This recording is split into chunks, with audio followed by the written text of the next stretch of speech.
Hello, listeners and readers of AwardsWatch.com. It's the AwardsWatch Podcast, episode 353. I'm your executive editor, Ryan McQuade, and joining me today is our Editor-In-Chief Erik Anderson. Hello, everybody. Let's have some fun. Our associate editor, Sophia Ciminello. Hi, guys. Mark Johnson. Everybody. Josh Parham. Ryan, you in danger, girl. Oh, no. Oh, no. Of course, I'm in danger. And Karen Peterson. Hello. Karen has joined us for part 2 of our Best Supporting Actress tier rankings. Karen, you weren't here last week, so you survived that 4-hour recording. You had to listen to it rather than record it with us. Yeah. But you're here with us, feeling much better because Karen was out last week. She wasn't feeling good. But you did listen to that episode, Karen. We are halfway through the list of 90 names, 45 more today. We have 4 remaining S tier slots for this episode, so almost about 5 left, but we might have to kill some darlings. Depends on conversations. How did you enjoy that first part? And was there anything that you agree or disagreed with what the group has done so far? I was actually, it's funny because I wasn't sure where I was going to land with all of you. And I have to say, I was actually pretty much in agreement with I think there weren't any real standouts of things where I was like, oh, I feel totally the opposite of the group. So I was really surprised by that. And I was really sad that I had to miss last week's episode. I did not have a voice at all a week ago. So it's been an adventure. But one thing I will say, though, because I did listen to the entire episode in one sitting, too. And there was a point where you got down to where you had like 8 left, and I was all, there's only 20 minutes left of this episode. How is this going to work? So I was really impressed that you guys got through them all. But there were a couple that you guys had as all-timer S's that I 100% agreed with. Obviously Hattie McDaniel. You finished with Marissa Tomei, and I was so bummed that I didn't get to talk about how much I love Marissa Tomei and how she was actually an early crush for me. I saw that movie in high school, and I did not know that it meant anything that I had such a crush on her, but I did. Anyway, yeah, I love that win. I love her so much in that movie. So I was a little bit disappointed that I didn't get to join you for the conversation, but thank you for at least letting me chime in on my thoughts. Was there anything that Mark said that really made you mad? I mean, always, but Everything. Yeah. There were a few things that Mark said where I was like, I hate that I agree with this. Yeah. Well, we're back today with 45 more names and probably more opinions, Karen, from Mark that you may agree with or disagree with.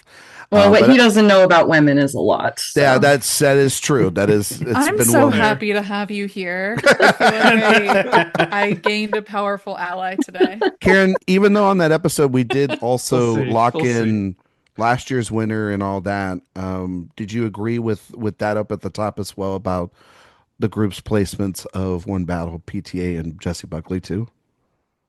Jessie Buckley, yes. This is one of the areas where I was like kind of with Mark on One Battle After Another. I think it's PTA's best movie.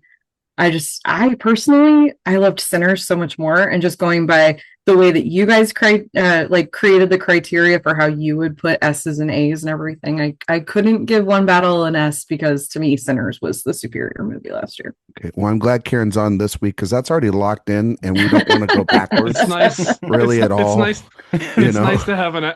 It's nice to have an ally. Mark, we didn't say for anything for you to say about last week's blasphemy. We don't need to go and reiterate Notice how that. I wasn't mean to Karen about her opinion on it. Just See how like Karen said that in a nice, calm, and reasonable manner, and like you went in there with your agendas. No, you know I what didn't. I mean?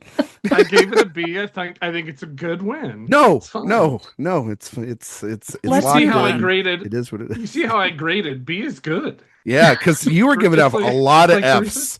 Mark, are you going to be a lot more? I was going to say you got a lot more today, buddy. All right. Boy. All right. Well, we might as well get into it. We have 45 more names. Like, if you didn't listen to the first part last week, you're insane for not listening to it, because this is part 2 of that.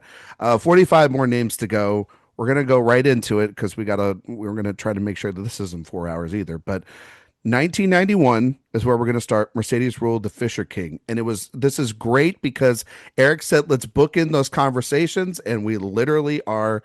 Sophia, could you read the nominees? Yes, our other nominees are Diane Ladd for Rambling Rose, Juliette Lewis for Cape Fear, Kate Nelligan for The Prince of Tides, and Jessica Tandy for Fried Green Tomatoes. All right. Who wants to start? Erik, you want to start? Me? Yeah, why not? Okay. Yeah, no, it was at the end of last week's episode. It was really great to end with Tomei because, and even doing this whole exercise really highlighted how much the 90s loved comedic supporting actress performances. They did. They went crazy for them. And it was equally interesting that the type of characters in a certain way that both Marissa Tomei and Mercedes Rule play had some similarities, not just like the New York thing, but just the trying to get the guy to commit kind of thing. There was a lot of similarities while being really, really, really different characters and performances. This was one of my revisits. I think I got like a dozen more this week. And before my revisit of this, I remember liking Mercedes Rule, but like not loving her. And then on the rewatch, I really, really loved her. And I really liked this performance a lot. And I am putting her in A tier. Yeah, I really like her too. I haven't seen The Fisher King in a while, but I remember really liking her a lot. She's a great standout in that film. And I did agree with you, like the sort of interesting parallels. And so that's why it was kind of perfect that this is the one that starts in this and feeds off of that last episode. I'd put her in the B tier, but it's a very solid, like upper B tier for me. Mark? Well, a little lower. I have her in the C tier. Just there were a couple performances I like more. I know coming out swinging. It's coming out strong. I think we talked about we did the 1991 recap thingy, and I think we all talked about Juliette Lewis. Retrospective. Thank you, Mark. Retrospective. That's what it's called. Thank you. So yeah, there's a couple that I like over her, but it's a good performance, good movie. Karen? Oh, Lewis is better. She should have won. Oh yeah. Yeah, I love Juliette Lewis's performance, but I also I love Mercedes Rule in general, and I really love her in The Fisher King. And I agree, she's an A for me. Okay. Josh? I am sort of with you, Ryan. I put her in the B tier, but it was sort of like on the higher end of the B range. Like I do really like her performance in that film. It's not one of my like all-time favorite wins, and that's why she's in that tier. But still good performance. I really do like it. Just not one of my like absolute favorites. For sure. And Sophia? I'm going to give her an A because I actually am not a huge fan of The Fisher King as a film. I think the filmmaking is very loud and flashy and big, and that sometimes is like a little excessive to me, and it feels a little exhausting, but she is not. I think she manages to really like hold her own in this movie, and she's never like really held down by it. And I think she has this great like one shot scene in the film that I think is pretty killer. So I would go A. 3 A's, 2 high B's, and a C. That sounds like an A to me. I don't know. It's easily a B. I mean, if we get rid of marks. If we get rid of Mark. This is always the way. It's an A. I don't see. I think we could, to be nice up at the start, we'll put her in. It would probably be a low A. And I think that's okay. It's sort An of A-. on the line between Yeah, it's on A the and line. B, so, yeah. And you know what? If you want Mark, I'll make it an S, and then we can she'll definitely be an A. Totally fine. Yeah. We'll put her in A. We'll put her in A for now. 1954, Eva Saint Marie on the Waterfront. Eva Marie Saint. Eva Marie Saint. Sorry, I haven't had coffee today. Please. Oh my gosh, you need to get some. Yeah. Our other nominees, we have Nina Foch for Executive Suite, Katie Hirado for Broken Lance, Jan Sterling for The High and the Mighty, and Claire Trevor for The High and the Mighty. Oh, the High and the Mighty. What a, what a title. All right. Sophia, you want to start on this one? Sure. This is an S tier for me. I love this performance. I think she's unbelievable and stunning here. When I rewatched this, focusing on her performance, I think it made the film even better. I think that this is so often a Brando showcase, but there's something about her delicate beauty opposite his like raw, naturalistic power and presence. And I think her body language is so precise. Like in all of her scenes with him, I feel like this is a performance that is like very ahead of its time. And for a film debut, also like going against Brando, this is S for me. Karen. I agree. This is an S performance. Eva Marie Saint. I first saw this movie actually in a class in high school, and I mean, obviously, yeah, everything Sophia just said. Brando, it's like you always see the clips of Brando in this movie, and he's the one that this is a big performance for him. But the way that she's able to balance him out and just be so beautiful, and there's just something really captivating about watching her work in parallel with him, and yeah, I think it's just a really remarkable performance. Mark? Agree. This is an S. Okay. All right. That was quick. Erik? Simple. Yeah, this is one of the easiest S's of like all 98 that we have, and I'll echo what Karen and Sophia said. You've got Brando with his very specific stagey over the top acting, which is great. I love it. And then you have her, and sometimes when you have a movie with performances that feel like that they're in different movies, it can be so disruptive that it really just kind of takes you out. But there is something happening here where she is really grounding him, and then us as a result. And oldest living Oscar winner right now, 102 years old, absolute queen shit. This is totally going to be an S. I almost put it in A just because of like where, what we have left. It's very early. We have 4 spots left for S. So I was just trying to play the math out, and then I started looking at it, and I was like, no, I can put her in an S tier because this is a phenomenal performance. And I think it was Karen that said it.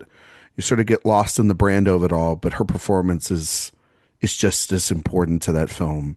And yeah, Erik, you mentioned the other point as well. It's like the oldest living Oscar winner remaining, and what a performance that it is inside this masterpiece. Josh, is it a clean sweep?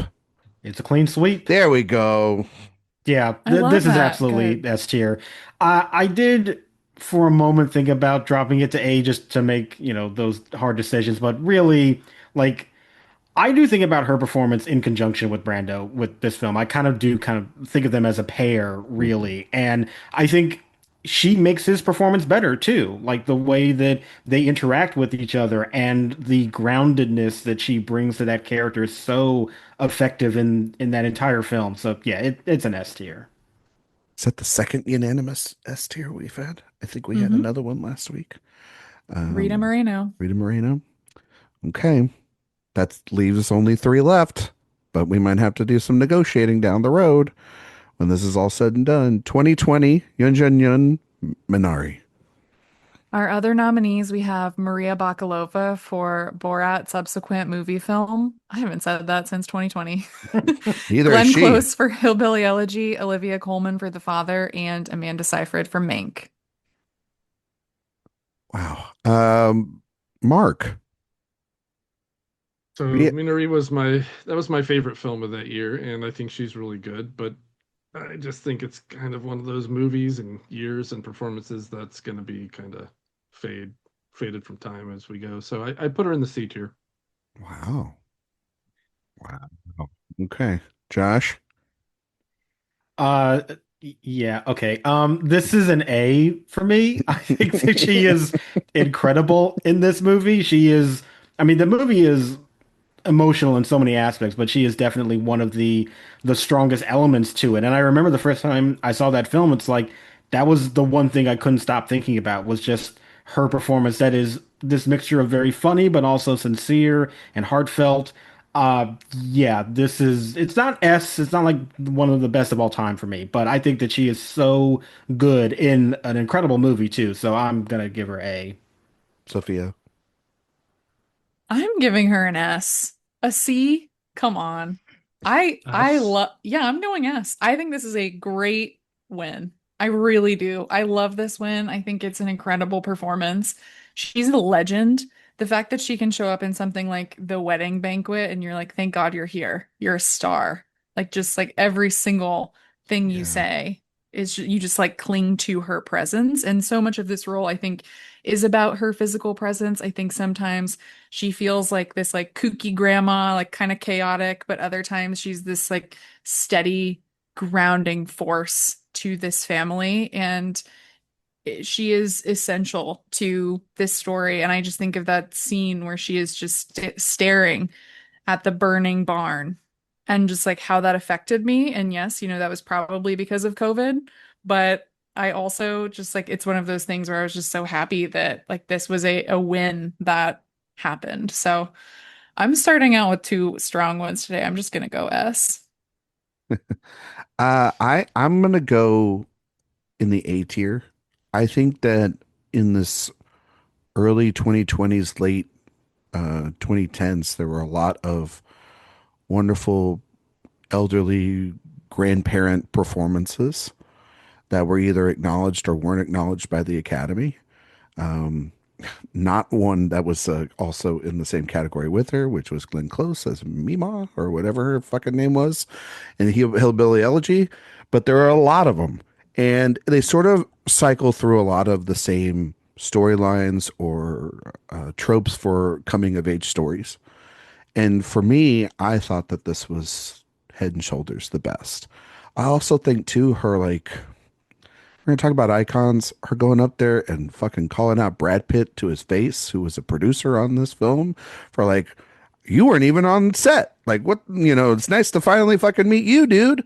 Um, just a legend through and through. Also, this past week, she just got an Emmy nomination as well for her second season of Beef. So she is continuing to leave her impact, like Sophia says, on other performances that linger past this. So I put her in the A tier. Karen?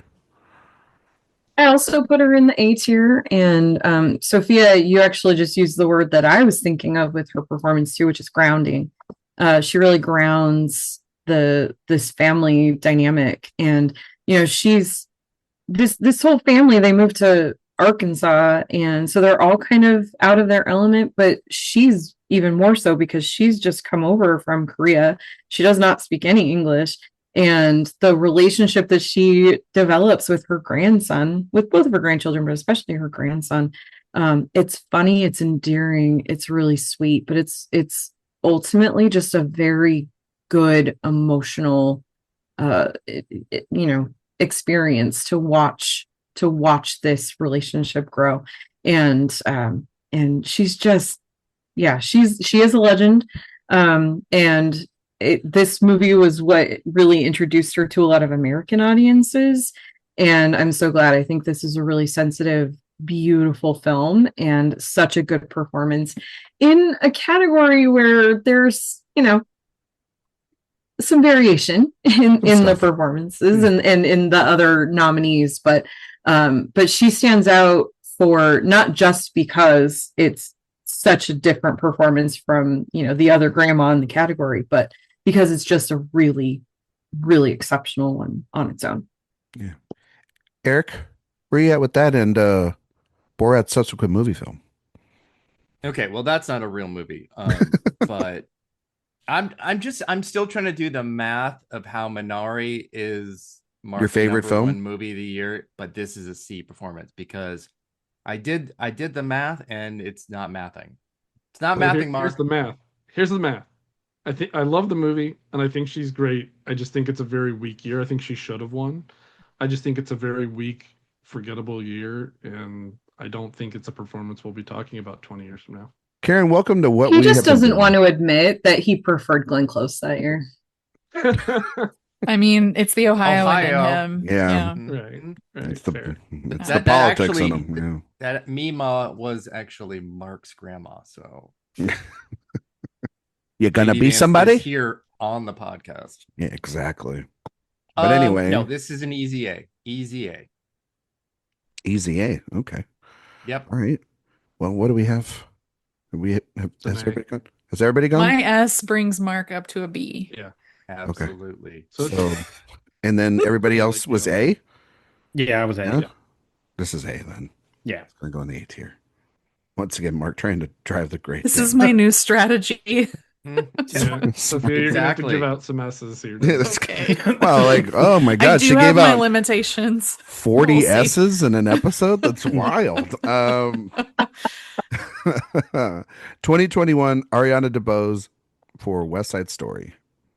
Our other nominees are Jessie Buckley for The Lost Daughter, Judi Dench for Belfast, Kirsten Dunst for The Power of the Dog, and Anjanou Ellis-Taylor for King Richard. I'll start with this. She was always like third in the category. Sophia and I did an episode of Nathaniel Rogers' old podcast where we talked about the supporting actress race that year. Yes, And- we did. And obviously, Kiki should have won this, or Anjanou Ellis-Taylor, who's Mhm. phenomenal as well too in the film. And so I can't, though. I know a lot of people, because her post career for DeBose has been pretty rough in the projects that she's selected, and I think she is good in the film. I like the film a lot. We talked about that last week. I would put her in either the C or the D. I'm going to say the C tier. And the only reason she gets bumped up from the D to the C is because if this win doesn't happen, we probably don't get the Angela Bassett Did the Thing, whole song at the BAFTAs a couple of years later. And that really is that's actually her best performance. Let's be real. Significant cultural moment. It's significant. And not a lot of people in these 90 names can say that they did something like that. So C is where I'm giving it. Would have loved to have seen Teresa Wright do that. Yeah. Yeah. She would not be able to do that. Garson Exactly. Greer, you're a genius. And Janet Leigh, you're all of us. Yes. There you go. Josh, what's your grade? I was kinder here. I gave her a B. I actually do think she is really good in West Side Story. I actually do really love her performance. Obviously, it's not as good as Rita Moreno, but very, very high bar to clear. But I think she nails, the physicality of all of those, the choreography in those sequences. And I think that there's some really fantastic dramatic moments that she has that are really, really impactful. Yeah, post Oscar win, that's another conversation. It's been nowhere near as promising, but I really like her in the film. So I was kinder and said a B. Eric? This is a very low C for me. I mean, she did the thing and she robbed Kirsten Dunst of an Oscar. That's what she did. Yes, she did. It's yes, her choreography is great. I'm not going to really knock that, but when you literally have a real basis of comparison, like Rita Moreno, who is in our S tier, as a clean sweep, I don't know. I don't know how much you can really regard this. It's hard. She does need to be judged on her own performance, but shadows can be pretty big, and this is a huge shadow. And I think it kind of did that weird thing where sometimes an Oscar win highlights what is maybe that person's only good performance, because it's a convergence of kind of all the things at once that they need to give one, because everything that's happened after this has been really, really bad and hasn't really shown her to be a good actress. So it's just the benefit of having the exact and only project that she would be able to be successful There might be a reason why she was the quiet, no lines part in Hamilton. Just kind of pointing that out there. She's the bullet in Hamilton. So I Sophia. didn't know where you were going with that. Well, she is. I- She doesn't have a Yeah, line in that show at all. I knew what you were Yeah, talking okay. about. You're talking about she's not a good actress. I'm just saying. Yeah. There Okay. might have been a Well, reason for that. I think I don't think she's a bad actress. I feel like Craven she the just has Hunter made stands. she's just made some choices, I think, that are very questionable. And I think that this was a great choice for her, this film, and really I think highlights her talents. Ryan, I'm glad you brought up that episode. That was really fun to go on for that.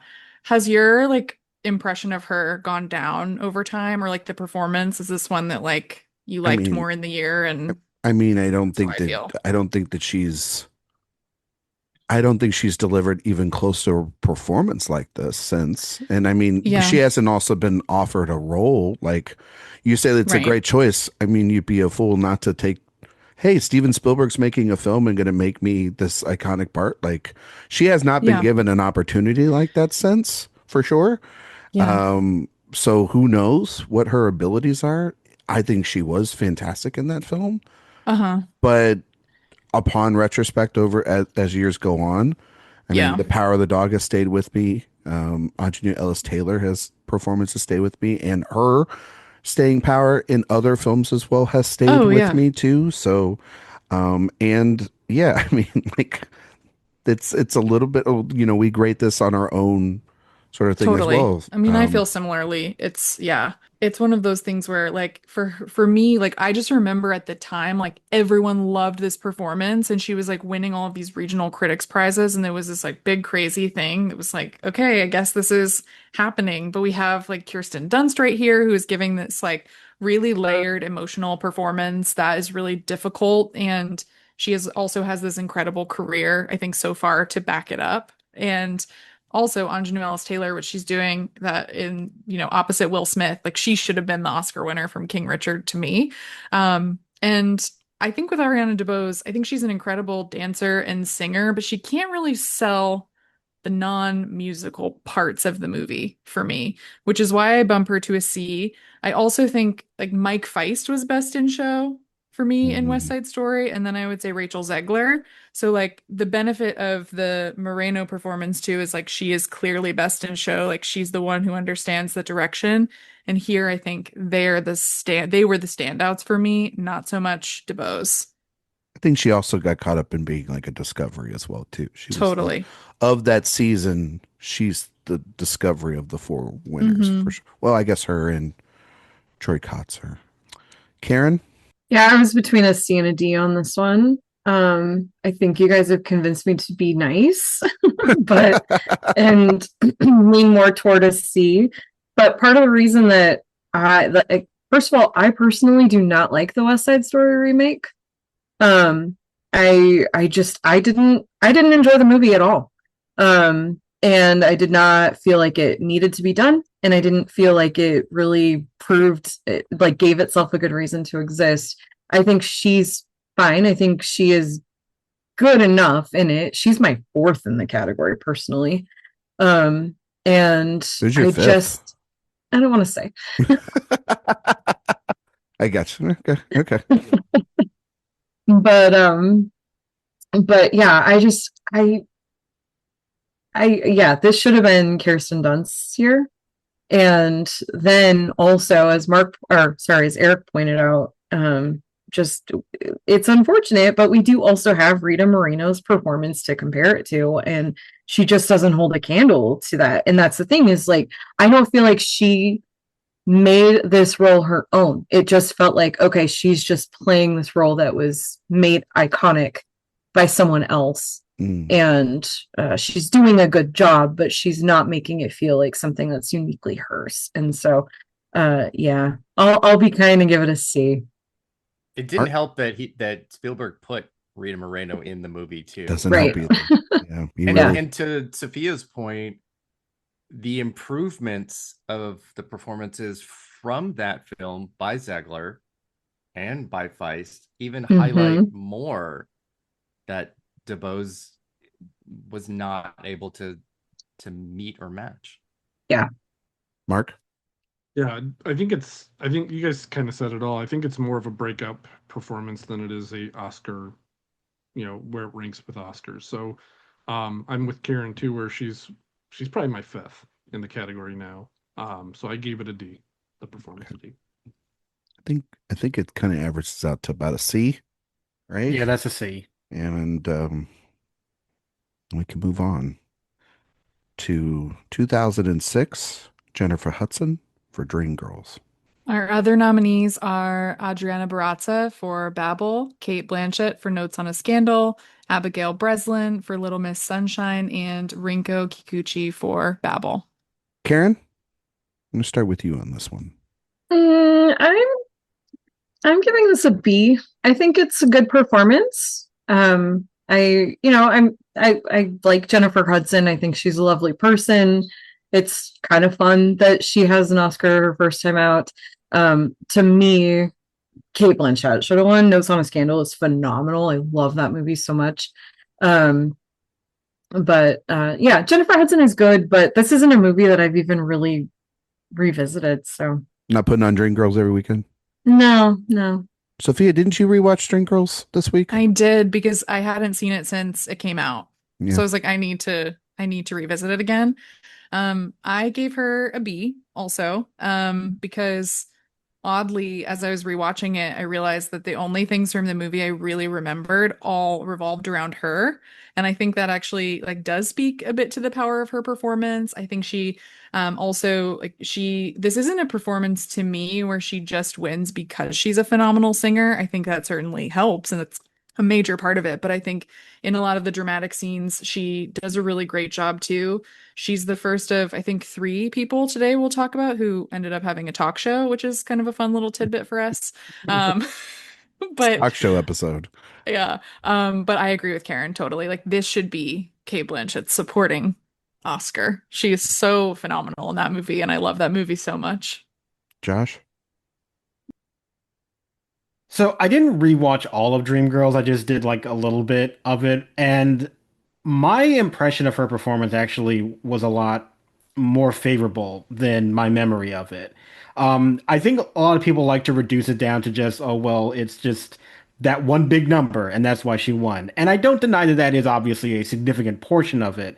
But I think Jennifer Hudson right out the gate shows you that she is capable of delivering this really magnetic screen presence in every single moment. And I do find myself being really impressed with how she carries that role. And it isn't just the singing. I think that she has some dramatic chops in that movie too that's really great. And I also think that it's a performance that, we all obviously obsess about people that win Oscars, but I don't think that really enters the popular culture all that much. But I do think this is one of those that regular people know about Jennifer Hudson and her Oscar win. And I will also never forget seeing this movie in 2006, and that big number happens, and my theater applauded. It was one of the first times I remember witnessing that phenomenon. So I'm giving her an A. I think that she is really exceptional in the film, and like I said, not an S tier for me, but really, really great performance in my opinion.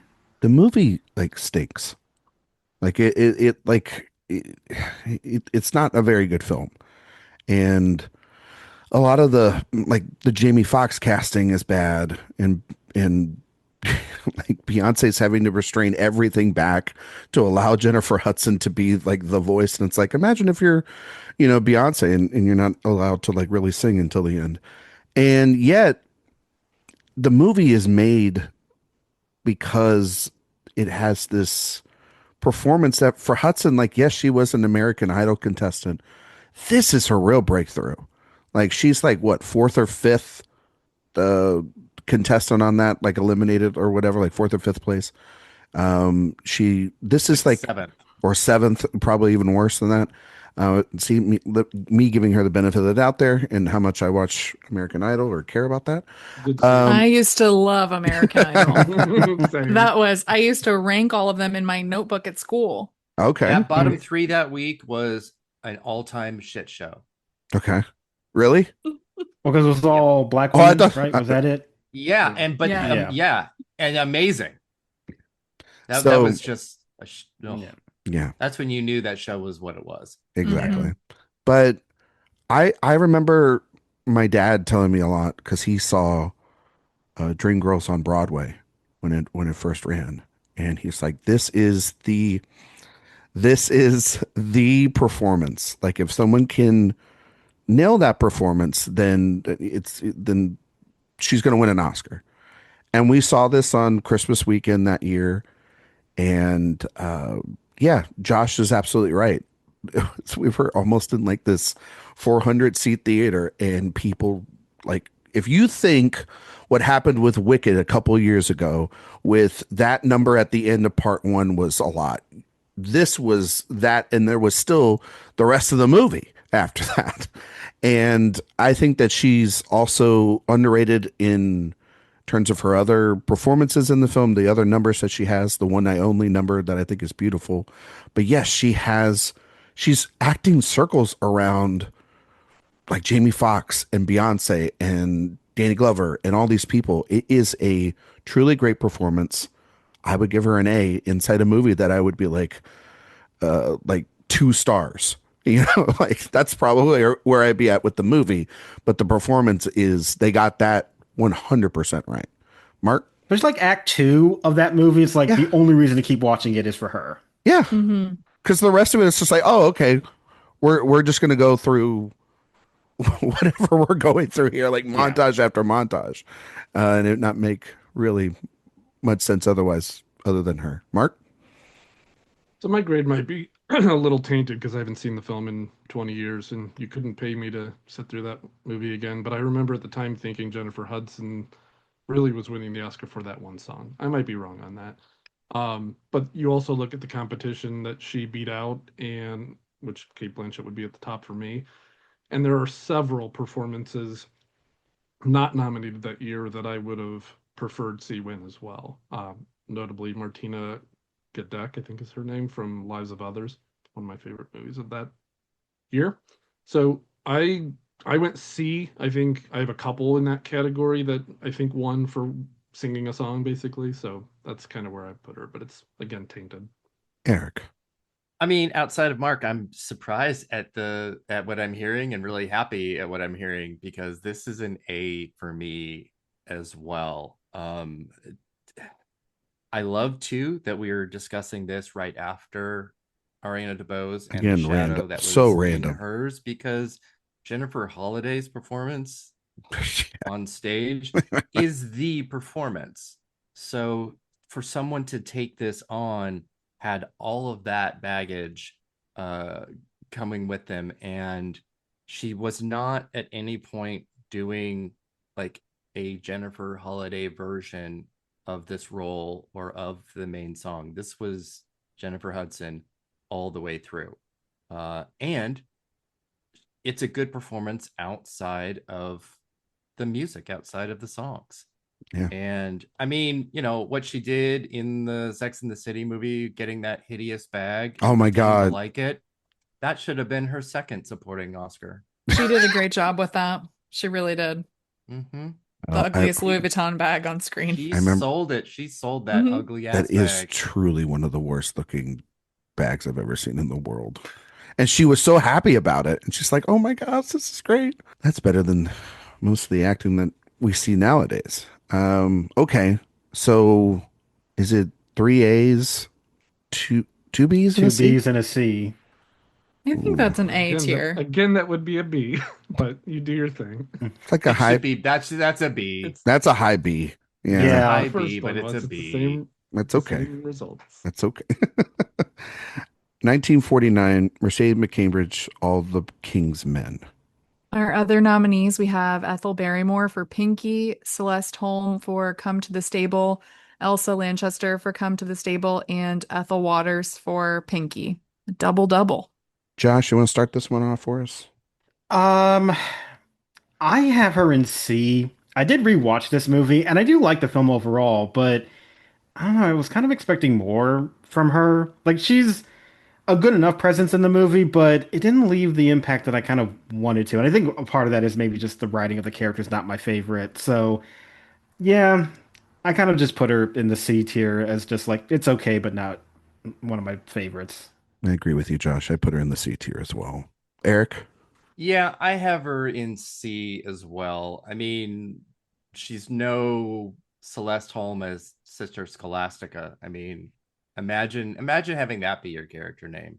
That is like one of the great character names of all time. It's fine. I think it's one of those I'm glad she has a win just for her career and who she is, but I don't know. I don't really have much feeling about most of this year's nominees. So Yeah. it's a C. It's kind of like oh, okay, all that's going on in this category this year. Karen? I mean, I agree. And it's a C level for me as well. I think it's a fine performance, but it's not, I don't know, it doesn't really stand out. And yeah, I honestly, I don't even have that much to say about it because it's just it's fine. It's there. Mark? And I agree with Eric. I'm happy that Mercedes McCambridge has an Oscar, but it's just this being her win is like, it's fine. It's an uninspiring lineup, honestly. So I would have loved to seen Valley from The Third Man be nominated. I think that would have been an all-time performance, maybe an S tier win for me. So I also went C. Yeah. Sophia, are you going to clean sweep the category with C's here for this? No. We're straight C's. I'm giving her an A. Oh, no. I think this is a great performance. I think she brings a film to life that revolves around the men. And if you're going to love Linda Blair's performance in The Exorcist as much as you guys did last week, Mercedes McCambridge is responsible for that. I mean, I do agree with that. Yeah. Exactly. But no, Fair point. in all seriousness, I think about her here. I think she has some really incredible moments that really like bring this movie to life. This movie doesn't really do anything for me until she arrives. And when she is on screen, it becomes about her. And there's a moment later in the film when he slaps her and she laughs. And that's just like 1940s gold to me, the way that she plays that. So I'm going to give her an A. okay. 5 C's and an A. Wow. Mark's GPA. All right. That's a C, I guess. Thank God for Jim. Yeah, exactly, right? Was lunch a Oh category? my God, am I Jim on your... in this case? Yeah, wow. Sophia's Jim. All right. We're putting her in C.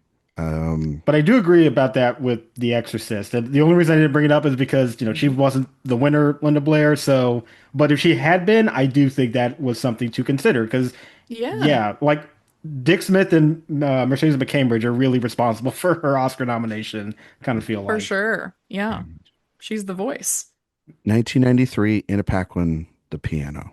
Our other nominees are Holly Hunter for The Firm, Rosie Perez for Fearless, Winona Ryder for The Age of Innocence, and Emma Thompson for In the Name of the Father.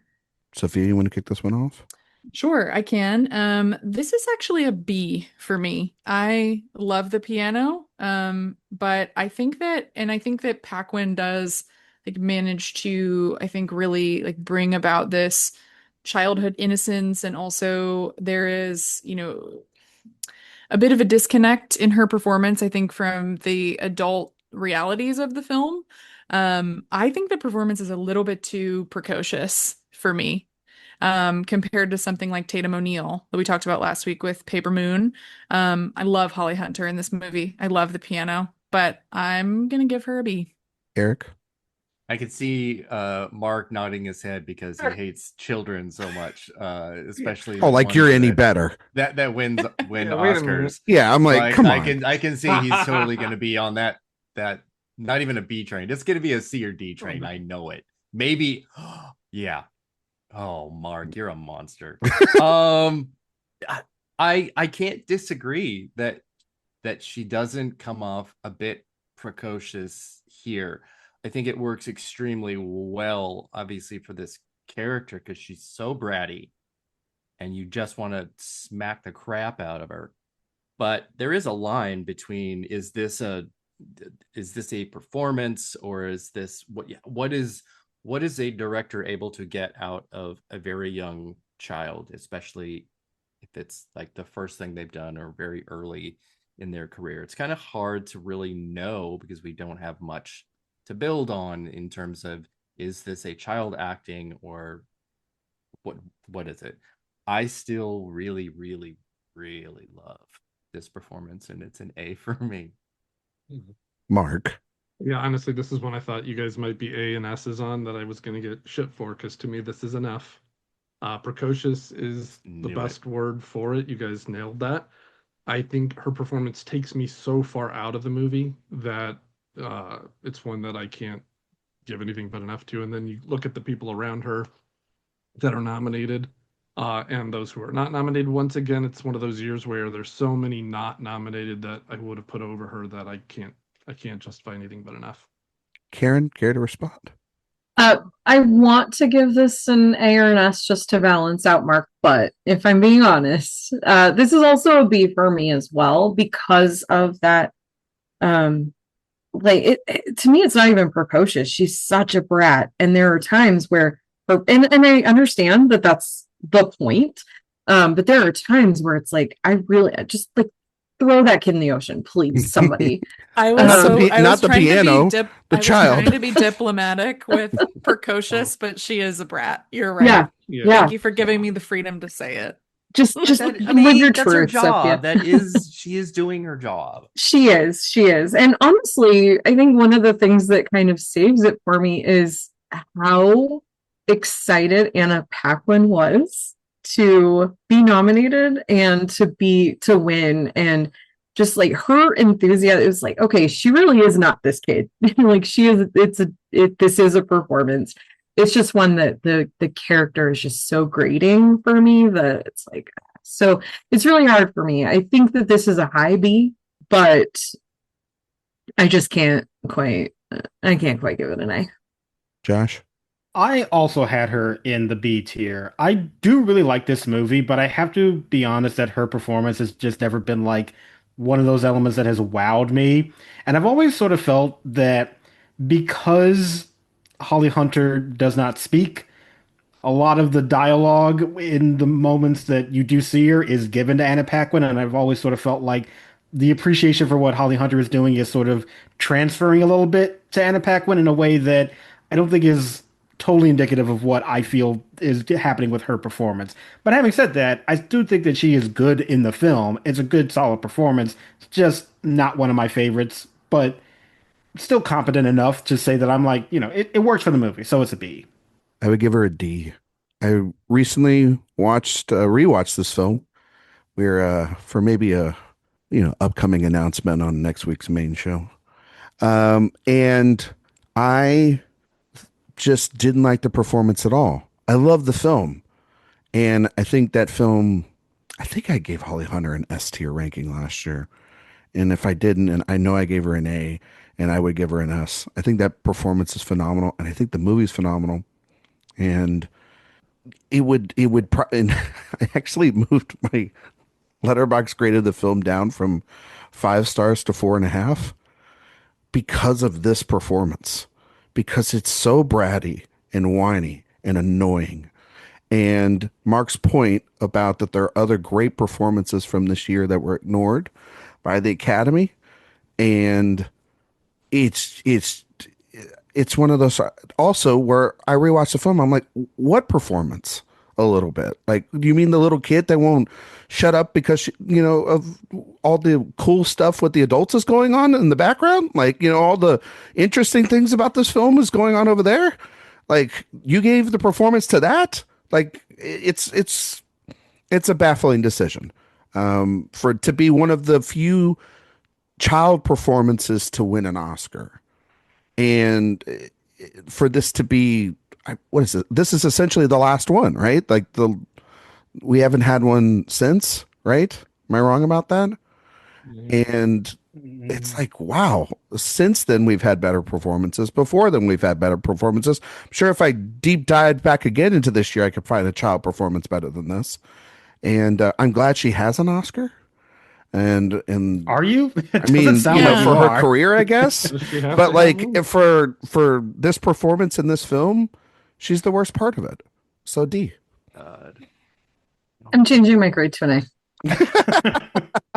I love our Wow. shuffling of grades. Yeah. It's one of my favorite things. It has to be done sometimes. It has The to live be. negotiation and changing, yeah. I wonder though, to Josh, your point that because Hunter has no dialogue and Paquin has all of it, that works to Paquin's disadvantage Yeah, it does. more than it does to Hunter's advantage, because she does have all of it. So, and there's none of it that almost really that isn't whiny and bratty, and I think we're putting so much on the character, from what I'm hearing, that I don't know. It feels like it's become less about the performance and more just about how much you hate the character. Well, That's like an overall. well, view, both. collective Like, I don't think the view. performance is particularly great. Well, but if a character's supposed to be bratty and annoying, then the actor did their job. hmm Vivian Lee and Gone with the Wind. Yeah, Yes. well, we all know where I stand on those grades. So, And you're not That's right true. about it. well, yes, I am. Okay. And so, where are we putting her? Uh, She's We going in. have I don't remember Karen, did you grades. really move up to an A? Is I that really did. legitimate? Okay, just making Two sure. A's. Raise an F, a D, I'm a B. I and think she Josh goes is in. a The, B. I That was think a she goes in B. the B category. It's a Yeah, B. Yeah, Mhm. I think that's that average. that's good Yeah. with me.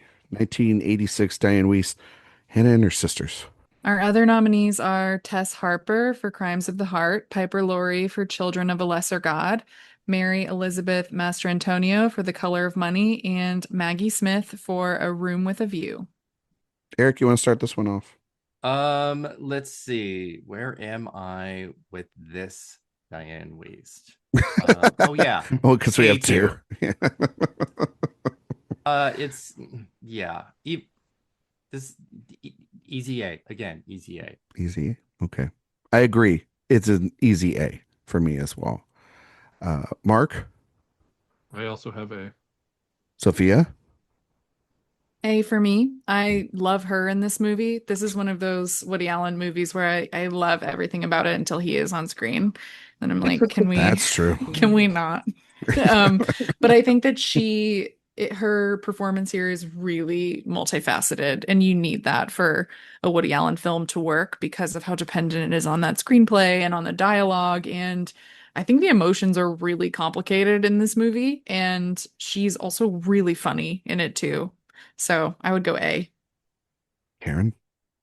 That's one thing about Woody Allen, and I don't want to spend a lot of time talking about him, even though we have a few Are you others sure? of his films to talk about today too. We But got all afternoon. yeah, but that's the thing is he has talent for creating very complicated relationships and giving actors the opportunity to really stand out.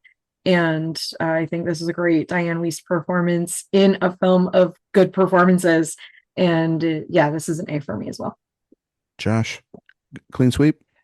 Yeah, this is an A bordering on S, honestly. Like, I think that she is so funny, but also emotionally devastating and sometimes simultaneously in the same scene.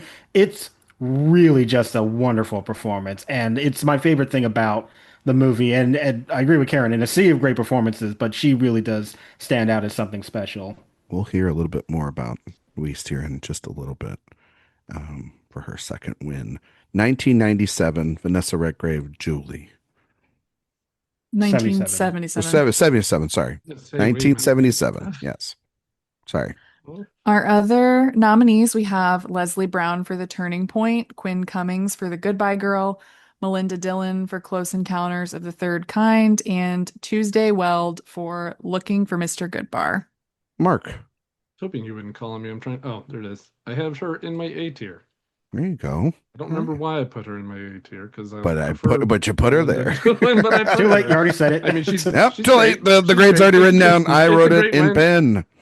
Yeah, it's a great win. It's a already great been handed performance. out to the students. We're done. Yeah.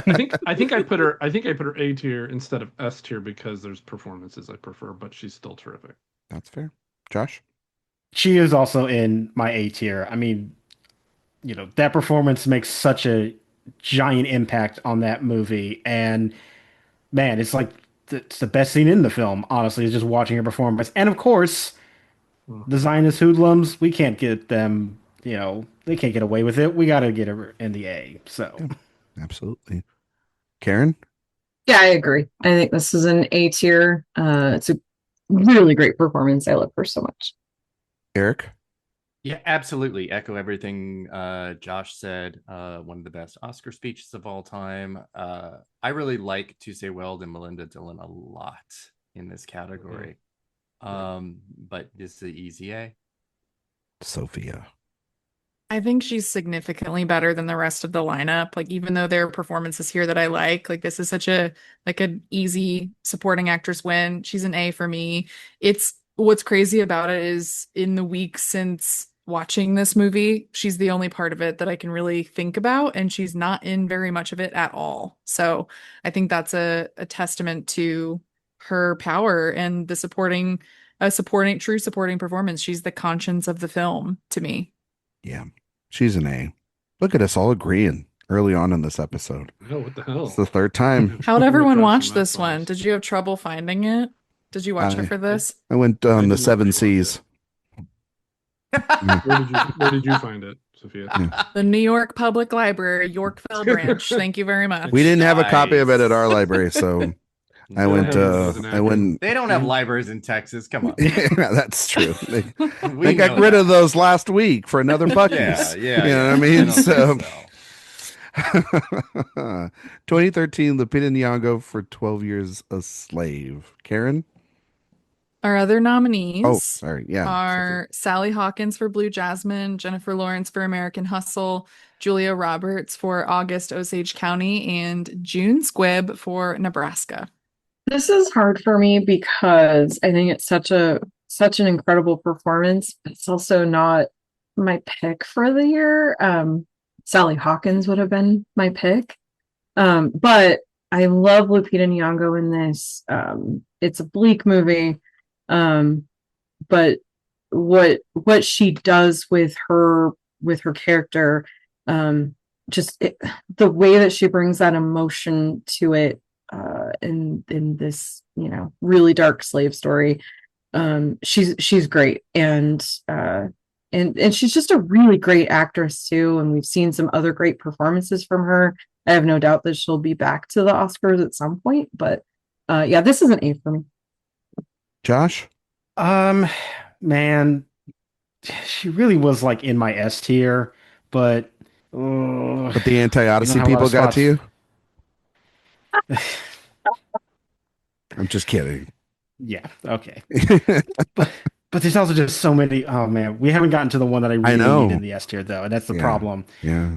I'm gonna say A. I think she's really good, Yeah. but it is also it's not a one note performance. I'm not saying that, but it is sort of defined by one particular thing that she does exceptionally well.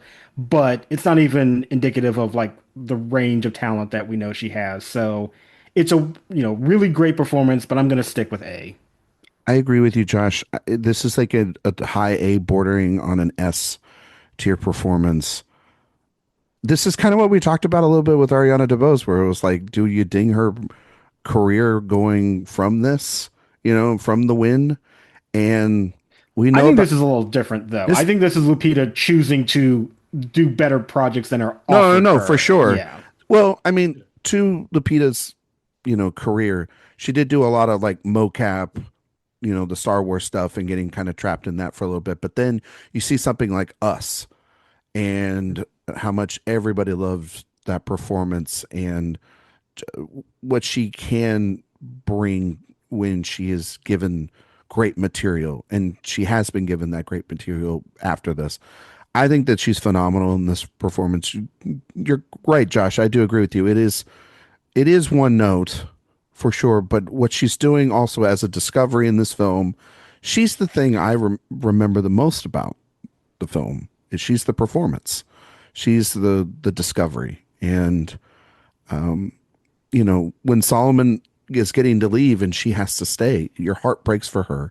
I mean, your heart breaks for her throughout this entire film, but it's the final just sad reality of that his story will get to live on beyond these events.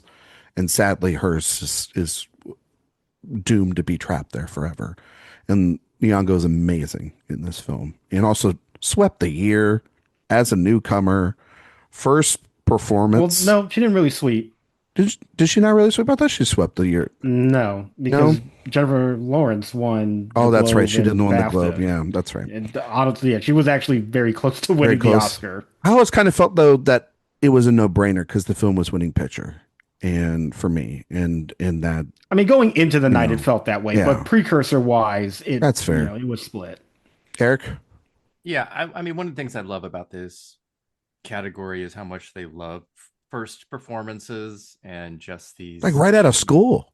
Yeah, massive breakthroughs. It's definitely an A performance, but I do echo Josh's thoughts on this. Yeah, but it's an A. Sophia. The Yale drama grad jumped out. Like, she is just an excellent actress, really, in everything. And this is an A for me. Also, not related to the win, but just needs to be mentioned. One of my favorite Oscar dresses of all time. Yeah. I love the blue on her. But I just think she's just a phenomenal actress, and you can just feel so much intensity and emotion from her. Like, she's the performance from the film that has always stuck with me. So I would say A. Mark, is this a D or something we're about to get from you? This is one of the great debut performances, and I think one of the best supporting actress wins ever. So I went S tier for Lupita. Oh, all right. Love it. Goes in the A tier, but Mark coming out with an S tier. You rarely get to see it. Well, I mean, can you imagine the comments we would have if he gave this like a C? Yeah, it would be like not surprising for Mark. Yeah. I'd be like, I love she Michael crying about? Fassbender. I feel like Mark's like, Sophia. Mark was gonna give this an S. Yeah, Sophia's like, wow, Paul, not in Mark Johnson says Paul Dano's best kind work. of way, but kind of. She's in the A tier. 1985, Angelica Houston, Prizzi's Honor. Our other nominees are Margaret Avery for The Color Purple, Amy Madigan for Twice in a Lifetime, Meg Tilly for Agnes of God, and Oprah Winfrey for The Color Purple. Josh? I put her in B. Like, I do like the performance. Prizzi's Honor is just a movie that's like, I don't know, it has never really stuck with me all that much. It's not one of my favorite Houston movies, and it's it's got some nice moments in it, but it's not, as I said, one that has really stayed with me throughout the years. And but I love Angelica Houston just in general. She's great. I love that she has an Oscar, but not one of my favorite performances from her, but still deserving enough. So yeah, I felt like B was a good place for that. I agree. It's like the low B, high C. I'll give it a B because I love Angelica Houston. So that's where I'm at with you as well. Karen? I'm a C on this one. I do think Angelica's good, but one of the things that I just kept thinking about while I was watching it was your father is right there directing this, and it just added this very weird just vibe that I couldn't get past. What do you mean, Karen? Go on and explain. Her and her real life paint us partner. a picture, Yeah. Like, yeah, her and Jack right there, yeah. Yeah, like there's this scene where she's just throwing herself at Jack Nicholson, and I'm just like, this just feels so wrong. It just, oh yeah. And so I just couldn't get over that. So for me, this is a C. Eric? This is a high B for me for exactly the same reasons as Karen, but on the opposite side. I mean, like, All of I want to be a those fly on the reasons wall there, that she was able to manage that and still give a killer performance. I love that. I love it. And it's a high B for me. Mark? I'm in the same range. I went B. I think it's great, and I love that she has an Oscar, but I also am a huge fan of Oprah Winfrey in The Color Purple, and think I'd probably lean that way if I was voting. Okay. All right. I see what you did there, Mark. Trying to get some points back. Sophia? I don't need that. I don't need points. I would good. actually go C on this one. Angelica Houston's one of my like ultimate cool girls. I love her, but there Yeah. just isn't too much here to grab onto for me. Like when I think of her as an actress, I love her in The Grifters. I think she should have a Best Actress Oscar for The Witches. I feel like the accents are also atrocious here, like from everybody. And this is a case of like, you're the best part of a movie that does not work for me, but it's still just like when I think of her, I don't think of this movie at all. And that's kind of a problem if that's your Oscar win, I think, with your legacy. Even though there's a cool trivia fact about it, like being directed to an Oscar win by your father. But as we've talked about, depends on how you view that too. Okay, so 2 C's and 3 B's. Looks like it's going in the B tier. Low B. Well, that's only 5. Oh, Yeah, who didn't go? Did we miss? What did we miss? You? Did you go? I said B. That was So- B. Yeah, So is it B. 4 B's and 2 C's? 4 Yeah. B's and 2 C's. Yeah. Yeah. So Okay, B. yeah. All right. Well, like I said. Well, you in said the 3 B. B's and 2 Oh, C's. did I say but, 3? Well, Yeah. my Well, vote nobody doesn't cares. matter. Who cares? It 1936. was probably mine. It was probably mine you kicked out. Sure. Probably.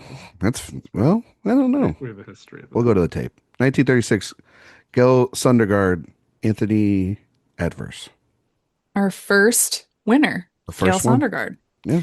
Our other nominees, we have Beulah Bondi for The Gorgeous Hussy, Alice Brady for My Man Godfrey, Bonita Granville for These Three, and Maria Uspenskaya for Dodsworth. Eric, since you were there at that ceremony when she won, Ah, it's only right for you to damn go it. first. Girl. Okay. Obviously, I did not do not obviously, but I didn't do a rewatch. So Obviously, I was at the premiere. You know. this is pulling from memory. This is pulling from memory. C. I don't know. I like Alice Brady better. Okay. Karen. I don't remember this movie. I was not able to rewatch it, and I know I've seen it once, but I don't remember it enough to really give a vote. You want to abstain. Okay. I need to abstain. Mark. This is one of my 4 that I have to abstain from as well. I could not find it, and I don't remember it enough to give an opinion. Oh, you didn't go on the 7 C's, matey. Okay. Sophia. Come back to me. Okay. Josh. Really getting so all the opinions out here right now. I did No, I actually have a lot of opinions. I just want to go Yeah. later. I got you. So I did actually see this one. It was actually a movie that I had not seen previously, so this was a blind spot. Where'd And you it's find it? weird because when she's on screen, I do really like her because she just is another one that just has this really striking screen presence to her, and it's this very villainous turn, and I did find myself like really attracted to that, but at the same time, it's not like the character is really doing all that much either, and I don't think the writing helps her out a great deal, and so it was like I liked her, but I sort of still wanted more from her at the same time. And so because of that, I landed in C, where there was potential to be better, but it never quite got to the place where it was really doing like a great job for me. So it was just like right in the middle. I'm with you and Eric. I'm in the C tier. It's really just it may be the first. It's not that great. There's moments that are really good. Like there's moments where I see, okay, yeah, I can like really get on the wavelength, but it just feels so few and far between with that character. I'm with Eric though. Alice Brady. That's where I would probably go in this category. Sophia. Back to This you. is an F. Big time Mm. F. This was my least favorite Best Supporting Actress winner until I rewatched Renee Zellweger in Cold Mountain. I think that this is a dreadful performance in a really bad movie. The tagline of the film mentions thrills twice, yet there are none to be found in the movie. There are no thrills. It is a long slog. Her performance, it makes me oddly feel very just uncomfortable watching it. Like I feel like when you watch, it's just rough. Like I think she's a very cool woman, and like everything about the Wizard of Oz too, how like when they originally wanted the Wicked Witch of the West to be this kind of glamorous villainous type that was inspired by the evil queen. Those photos, highly recommend. Like that is her strength. But what this reminded me of, again, not to like dip into RuPaul's Drag Race again, but this is like when you try to take a picture of someone, but it's not a photo, it's a video. Like that's how it feels watching her performance. Like it's just the camera's left on a little too long. And just doing the millennial pause. There's a millennial pause. And it's just a beat too long. And it just feels like you're watching someone who's just, she's not ready for whatever this is. And so like I was fascinated watching her, but also I just thought like this is so bad. I need this to be over. So this is one of my bigger Fs. Like it just for me had to be one of the Fs. For this I think also for this monologue alone, we should put it in the D tier. My God, this is great. Yeah, I will say that I don't think the movie was very good either. It was a slog to get through. And I guess she provided like at least a little bit of glimmer of something to pay attention to. There's something to pay attention to, yes. Yeah, and maybe I'm being kinder because just in comparison to the rest of the movie, which I found to be, yes, very dull and hard to get through. It's like, okay, well, here's something that's showing on screen that has my attention a little bit more than everything else. So maybe I'm being kinder to her because of that. Yeah. It's like a secondhand embarrassment thing. It's like when I'm watching a housewife on Bravo, like do something bad and I'm just like, please stop. Like I can't watch this, but I also can't look away. I kind of want to put her in the D tier now just because of Sophia. Her ghost is going to come. Because like we're not passionate beholden to this performance. I think Sophia's passionate F. Yeah, I think that should be taken into account. Yeah. So that was more of a powerful F than anything that Marcus suggested being F. So just saying. Mark will use your word egregious. It's egregious. It's egregious. An egregious win. Right. She's going in the D tier. 2009, Monique Precious. Here we go. All right. Our other nominees, we have Penelope Cruz for 9, Vera Farmiga for Up in the Air, Maggie Gyllenhaal for Crazy Heart, and Anna Kendrick for Up in the Air. Who wants to go first? I'll go first. Mark? Okay, go. This is one of those performances that I think lives forever. I think it's amazing. I think she's terrific and deserves the Oscar. I have her in my S tier. An S tier for Mark. Erik? I love where this is going because I know where it's going. So I mean, I'm actually very close to that. This is an A for me. She certainly benefits by having horrible competition. Sorry, but there is no competition here whatsoever. I think this is a rewatch that I did, even though I had seen this since its release. I think there is something in her performance that feels often a little too much like performance. But I do think when we get to her breakdown, I think there is something really very real that cracks open there. And, it's just a really interesting side comparison to like what her stand-up is like and what she kind of is like, which is why I think some of those moments maybe feel like how far from kind of a persona is she breaking off of to do this, because that is kind of like her stand-up persona is a little bit like that, but it's really funny and it's what I really like. But it's obviously the other side of the coin of that here, and it's super frightening. But yeah, I think when we get to where Mary Lee is by the end, there's something pretty spectacular. Karen? I have an A on this one as well. I think that I think I agree with Erik. She benefits from being in a category that's not strong.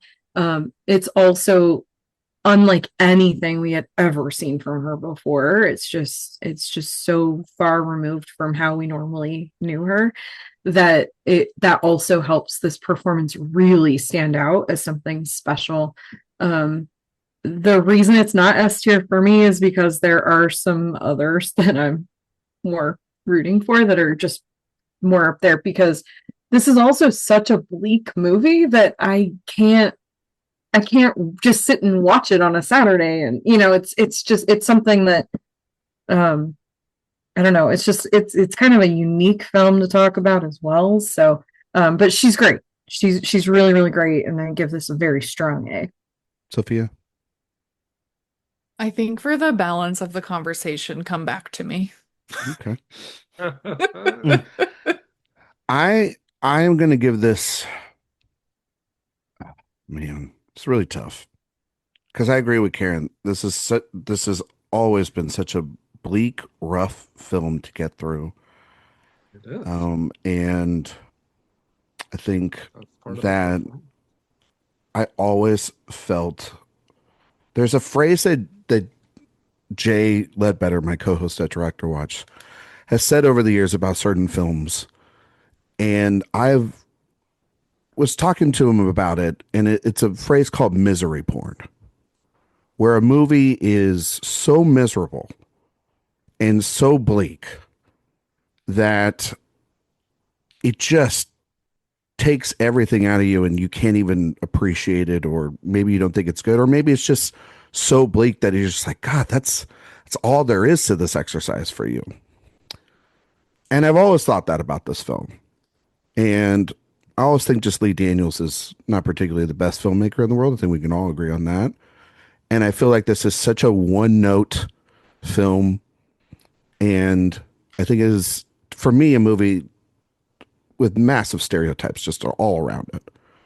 And that's the type of writing that's presented here and the type of filmmaking that Lee Daniels has always presented to me.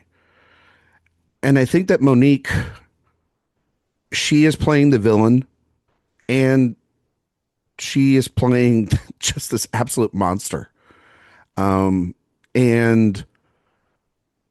over the years, I thought back a little bit when I was thinking about this film too, when we had conversations about Cate Blanchett's performance in Tar, about a performance that if a man played this role, would you be as upset? Would you be as angry? Would you be as less forgiving over it as if it was played by a woman? And I thought about that a lot. And so I used to really just not like it.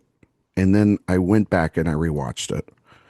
And I would put her in the C tier, which I think is better than where I would have put her before the rewatch. And it's just a movie that, for me, I'm always just going to have problems with. I do agree, though, with Erik. The scene at the end is her best work. And does it redeem the character? I don't think so. I don't think that that's the point of any of it. Does it provide the answers to why she's so abusive and so terrible? Yes. Is it a systemic issue or generational issue of the abuse that she feels and is passing that down? Yes. Is it supremely overacted still for me? Absolutely. But it worked a little bit better than on my memory. And so for that, I put it in the C tier, just kind of neutral on it. And that's where I'm going to leave it. Josh? My initial thought actually was to put this in S, but this was a kill your darlings kind of situation to make sure that something I was just a little bit more passionate about would have a better shot. So it's a very, very strong A for me. You don't have to worry about that with the C.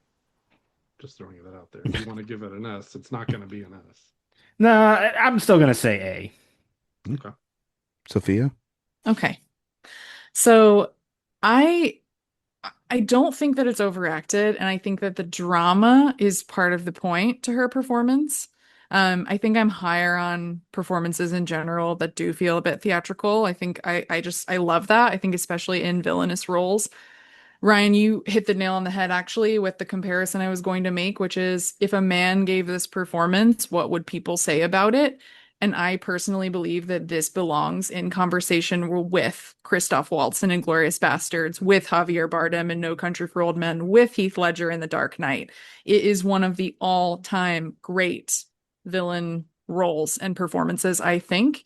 In watching this movie, I have to say, like, rewatching it, like, I had always really, I think, like, viewed this performance as very powerful and as like a kind of towering performance from an actress, and very different from other things that she's done. And in watching it back, I think especially her final scene, like, that's the thing and the moment from any movie that I watched for this entire exercise that has stayed with me. Like, that's the thing where I was just kind of gobsmacked. I think it's one of the greatest acting monologues in the category's history. I think it's absolute perfection. And I think there's a total like slipperiness to her as a character that's really interesting. And I think that there are so many layers to this performance. And I think the movie has all kinds of problems. I think that the editing is giving Emilia Perez. I think that some of the directorial choices are out of control. I think there are so many stereotypes here. But I think a true thing is what Monique does with this performance. So it's a highest S for me. Okay.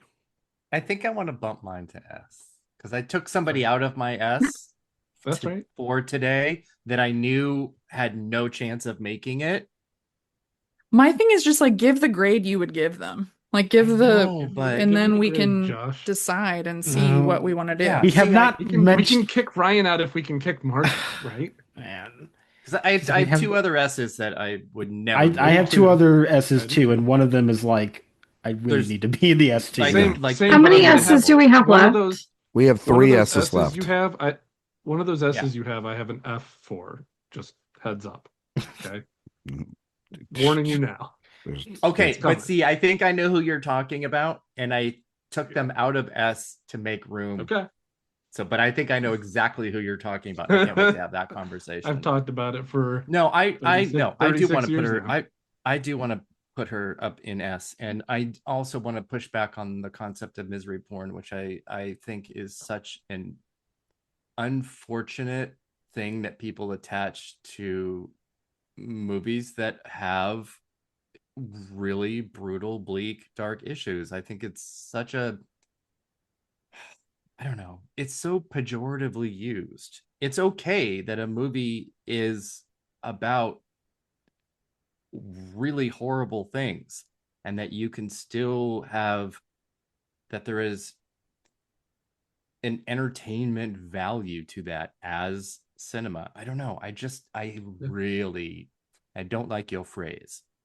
I'll say that much. Well, then if everyone's moving it, I'll move it down to D tier just so that we can continue to. Yeah. We could go both ways. Ryan, if we need to. If I need to. So where am I putting this then? Where are everybody settled? Can we get final grades? Final for me is S. That was A. Oh, you did win. Okay. Josh? S. I mean, my first instinct was to say S. If I'm being honest, yeah. Okay. Eric? S. I'll move it to D just to make it balance out since everybody wanted to move everything up. But that's 4 S's, an A, and a D. That sounds like an S. That's still an S. Yeah. It's pretty low S, but it's S. Jesus Christ. All right. Yeah, well, we got 2 left. All right. Yeah, I have to be very conservative with these left. Yeah. The way that whole thing just played out was tremendous to observe. I'm glad I went first there and got to just like witness that shift around. 1944, Ethel Barrymore, None But the Lonely Heart. Yes. Our other nominees, we have Jennifer Jones for Since You Went Away, Angela Lansbury for Gaslight, Aline McMahon for Dragon Seed, and Agnes Moorehead for Mrs. Parkington. I give this a C. Don't really have much to say other than that. Josh? Yeah, it was a C for me as well. Like, I think this is a situation where she wins because she's Ethel Barrymore, you know, and like she's fine in the movie, but there was nothing in the performance that I saw that like really bowled me over. So yeah, just right down the middle as a C. Sophia? Um, I'm gonna give her I was between a C and a B for this one. Um, yeah, I'll give her a B just to be nice. I like being nice to my old Hollywood gals, since they're my favorites.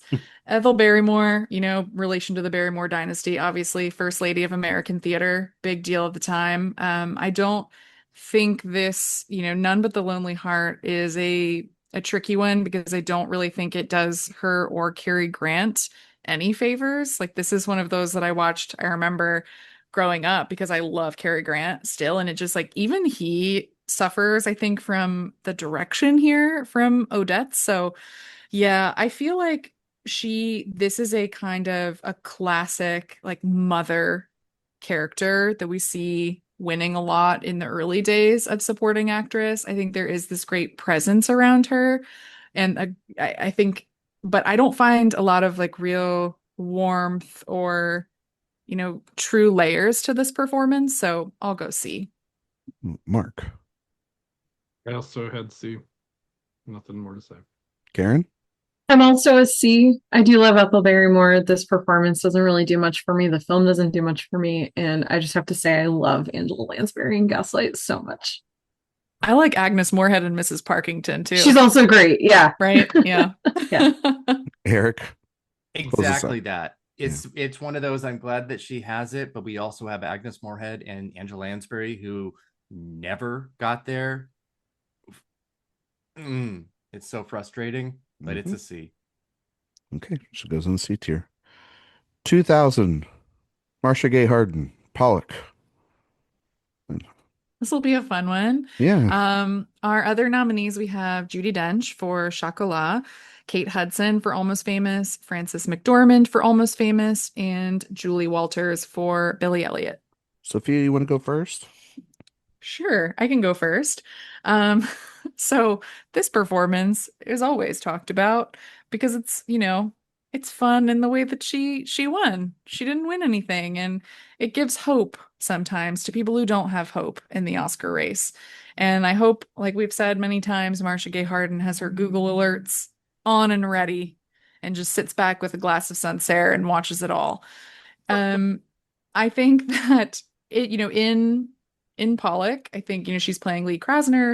It's a biopic that's, about Jackson Pollock, but I think like her performance is my favorite in the movie. I think she has this really like fierce persona. She is really complex too, and I think she actually does a really good job of creating this like full real person. I don't really think that, though I will say, like, I think she has a couple of really good scenes in the movie, but because I think the movie itself doesn't entirely work for me, I can't bump her up, I think, higher than a B, but I think she is, it's a really, I think, like I said, empathetic and detailed performance from her and a fun win historically too, just how it happened. She's one of But one and remains that also, way. Yeah. yes, and also the other point to it, why I can't bump her higher, I love Kate Hudson in Almost Famous, and she would be my winner. Not only Kate Hudson, but also Frances McDormand. I love Frances in Almost Famous too. Regardless of whatever Mark's going to say here in a couple of seconds. I think that this is a B. I think everything you said, Sophia, is absolutely correct. I think Marcia Gay Harden's fantastic in this. And I think she's the best part of the film. I think that, though, to me, Kate Hudson would have been an S tier winner if she would have won for this. And then, or even if this was another Frances McDormand win as well. There are other, as Mark usually tends to do, sometimes there are other performances from the year too in 2000 that I'd also consider as well. So I would put her in the B tier, but she is probably more of a high B just because she is a one of one. She remains a one of one. And as a winner, being one of the only people to ever win without any other precursors surrounding them, and that is, it's in the modern era at least, and it is so great. And yet, and I know she got brought up a lot last year. Like everybody was trying to do that. It gives everybody all that hope and everything. But she kind of reminds me of if you Mark, you'll know this. You'll get the football reference. You know what is it? The 84, the 86 Dolphins are the only undefeated team that's ever done it in football, and they pop champagne because they're the only one that's ever been undefeated. Yeah. That's kind of what I think she felt last year when that supporting actor card was read off. Anyway, Mark. So you know what the 72 Dolphins that you're referring to? 72. Sorry, I thought it was in the 80s. Yeah. Her being the only one they have in common is it's cool. Yeah, it's but cool. It doesn't matter to me in the grading scheme of things. To me, this win is, say it with me, egregious. Wow. It's a terrible win. There were better nominees, Kate Hudson being the best. And like Ryan had hinted to, there are several, once again, performances not on the board. Ziyi Zhang from Crouching Tiger, Hidden Dragon being my preference for the year. So for me, this is enough. Enough. Wow. Okay. Josh? Well, first of all, just another shout out for Julie Walters in the category. I actually really do love her as well. She's fantastic. Yeah. Eric, we'll talk about Judi Dench in a minute. Yeah. So I actually landed at a C for Marcia Gay Harden. I do think that the stat is really great. I admit that. The movie, I didn't really love the movie, to be honest. It just wasn't for me. And I don't know, like some of her bigger moments just felt like this is the Oscar clip, and that's just not the type of performance that moves me a great deal. I like her in general, and this is another situation where it's like I like that she has an Oscar, but watching the movie again, it just did not really move me as much as I wanted to. I feel like there is the idea of a performance that I would really like, but the execution just does not get to me as much as I want it. So I'm at a C for Marcia Gay Harden, just in terms of the performance. Karen? I'm between a B and a C, and I'm gonna lean toward B, not just to balance out Mark's F. Honestly, I do think that it's a great performance. Yeah, I'm not going to agree with you on that, Mark. That's kind of ridiculous to me. That's insane. I mean, I agree that she's not my choice for that category, and that's fine. And also the fact that the only reason I even remember the movie Pollock exists is because she won the Oscar for it. Not even just that she was nominated, but because she won for it. It's a movie that I never think about, except in conversation with how she won that award. But it's not her performance you think of. It's the fact that she was such a unique winner. Is that right? But when I think about her performance, it is a really good performance in a movie that's fine. I do think she stands out. And so, yeah. So to me, it's a B. Eric? Oh my God. I was not Eric's about to walk out of this podcast. I was so not expecting this hateration. This is an A for me, easily. I think it's great. I love the movie, and I think it's a great performance. There is actually another winner in this category who is actually a Marcia Gay Harden before Marcia Gay Harden that never gets talked about. We'll talk about it later in the show, but it's amazing to me that she never gets brought up in the same way that Marcia Gay Harden does, because hers is even more extreme, but that's neither here nor there yet. Oh my God. Is that in that, like, there Eric, are just four great performances here in this category, and Judi Dench. I would be happy with any of them winning. She did like that chocolate. Oh my God. That stupid movie. Oh my God. I love this performance, period. Okay. I think the A and the F balance each other out. I think we're at a B. I think that's like barely, it seems. I did not see this coming. I am blindsided. I mean, if Marcia Gay Harden had won for The Mist, then yeah, I maybe would be more. I thought my B was going to be on the low end. I'm really surprised too. Same.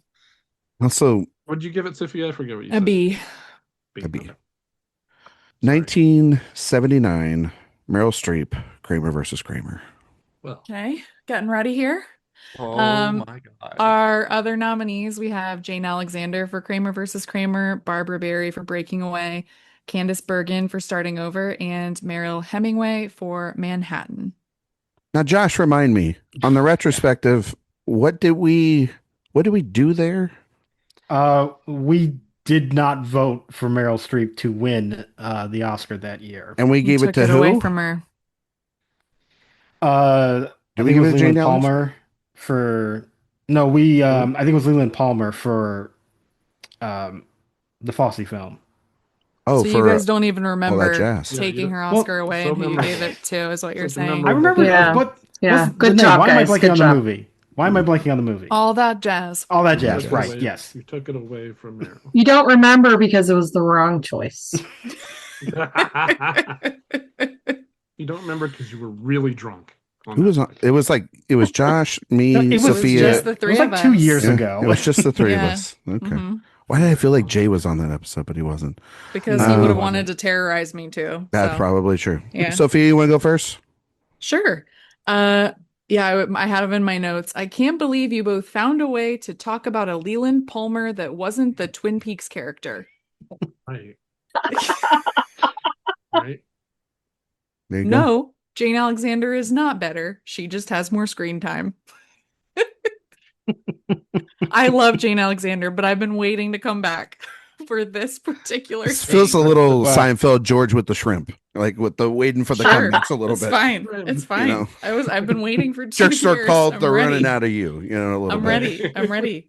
But no, I think the reason why I was so why I went into that episode just thinking like, oh, this is one of the easiest Oscars to keep because like this is one of my all-time favorite supporting actress wins. I think that what Meryl does is really, really tremendous. I mean, this is why I love her so much as an actress because there is just no one like her in the 70s, which is, I think it's important to also represent this time in her career because I think when we talk about Meryl Streep at the Oscars, we focus a lot, I mean, and rightfully so, I think, on later work because that's the bulk of when she was nominated. But films like The Deer Hunter and Kramer versus Kramer and Manhattan are really important when you're thinking about her as an actress. And I think that what she does here is she takes a character who is written in a pretty dated manner and she transforms her.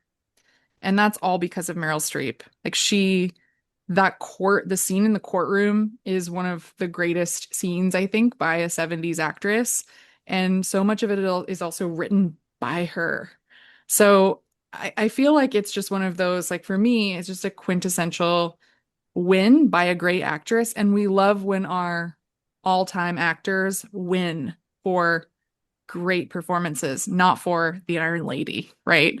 Like this is one of those where like she's above the material. And I actually think that's a reason to celebrate her even more.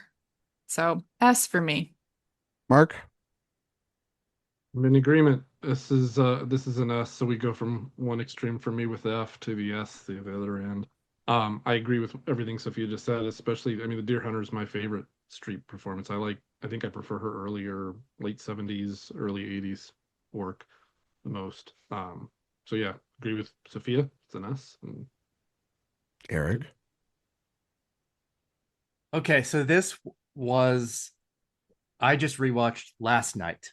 So just not very long ago. But it was also a film that I saw very young.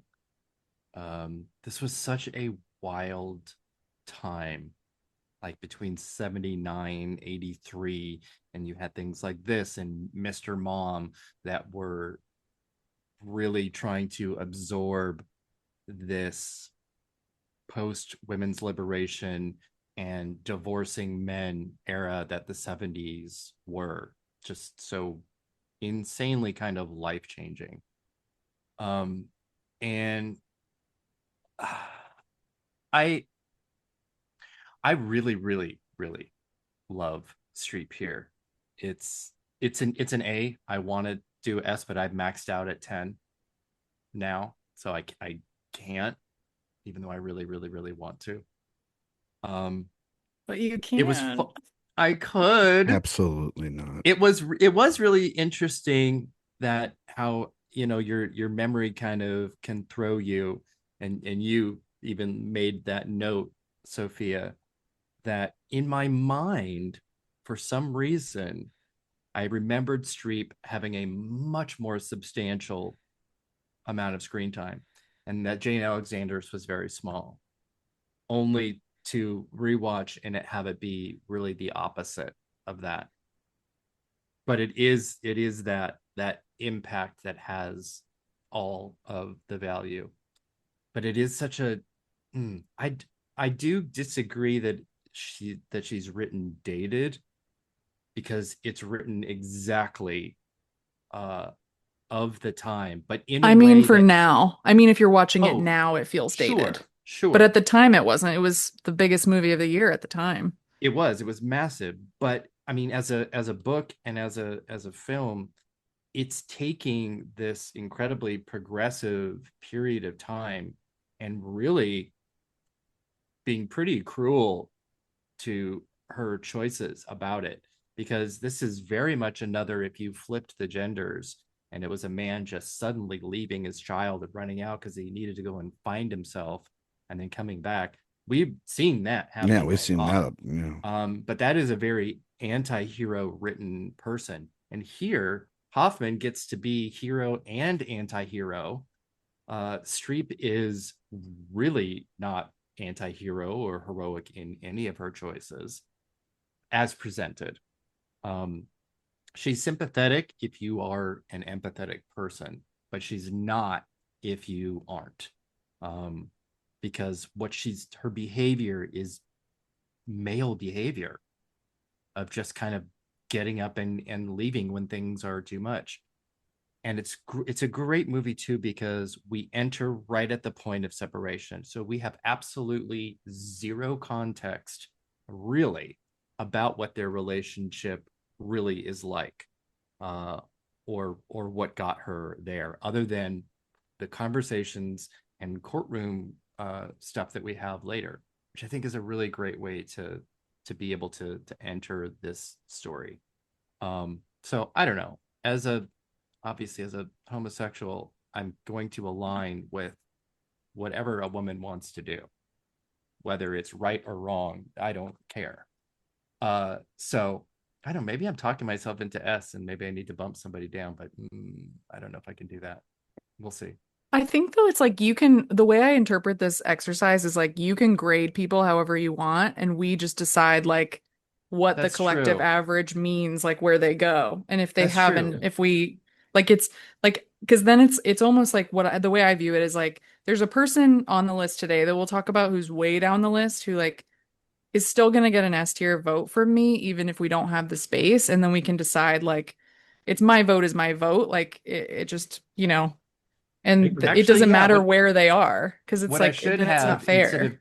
10, because I know that my 10 aren't going to be S tier, I should have 15 or 20 so that I have all my backups. So yeah, this is actually S because it's a fucking insane performance. That's right. Josh.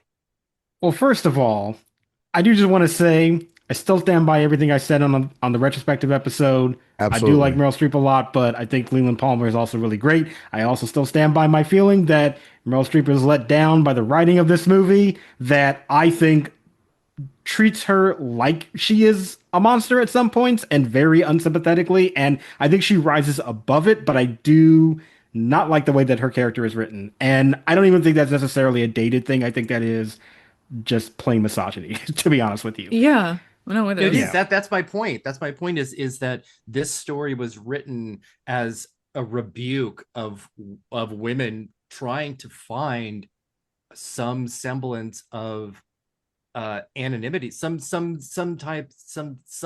that isn't just attached to being married to a man. Mm-hmm. And Yeah. it is a rebuke of that decade in just kind of like a really nasty way. Yeah. Now, having said that, obviously Meryl Streep is still Anonymity is what I incredible meant, in this not film. anonymity. Yeah. I still really love Meryl Streep in the movie, though. And I do think that especially when you look at her entire career, this is one of those that's at the top. It really is sort of the pinnacle of her achievements. And I do agree with you, Sophia, that the fact that she can rise above that writing and, in fact, intervened and tried to create a more sympathetic portrait when there really wasn't one there to begin with deserves a lot of credit. I will say that I still think it is an S. I do. Even though we picked another person that I did prefer a little bit more, I think in this category as is, she still kind of clears the competition. And I do think that that is still worthy, especially for an actress like Meryl Streep, who has such a high bar to clear when it comes to like S tier work. I think Kramer versus Kramer deserves to be in that conversation. I also will just add, I was just teasing you guys about Leland Palmer. I I love know, all that but jazz. I'm never going to forget it. I'm not. Yeah. I love Anne Ranking in that movie too. I'd nominate her. She's not even here. I second everything that Josh said about standing by my opinions on that 1979 episode and where we placed Meryl Streep out of her win and who we gave it to, and saying that Jane Alexander is better in the film than Meryl Streep.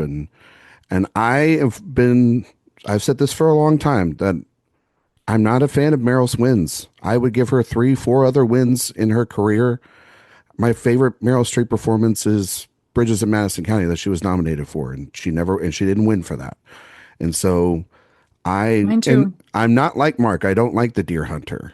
Kramer versus Kramer is a movie that I liked many years ago. When I rewatched it a couple of years ago, when we did the Best Picture ranking, I was like, it was whatever. And I do think a lot of that, to Josh's point, is the script. I don't think it ages well. I don't think it was like really that great, even if you put it in the context of that era as well too. I don't think Hoffman's that great. I don't think I think the kid's not good either. And I think Meryl is limited in it, and she is good in that courtroom scene for sure, but she's been better in a dozen other things. I would put her in the C tier. Okay, that is ridiculous. He's just doing that because of me. No, I don't. No, you literally just said vote for however you want to grade. No, I know. I know. You want to make sure that you have bad comments in the. I don't think YouTube. she should have won for any of her wins, and she should have won for 3 other things. Sue me, Karen. Okay. Wow. So Sophia, just note that. I just want that No, to be noted it's fine. for the future. I said everyone can vote how they want to vote. Yeah, It is evidently. on the record. So for me, watching this film, I see it where, you vilify the parent that left, and that's what happens. We spend so much time thinking, wow, I can't believe this mom would just leave her marriage, leave her child, and that's so awful. But then when you finally get to those courtroom scenes and you hear her side of the story and you hear why she felt like that's what she needed to do, there's this sympathy and an empathy that I think is earned. And so I don't know. For me, the structure actually is kind of the point. I think it's deliberate, and I think that Streep is exceptional in this film.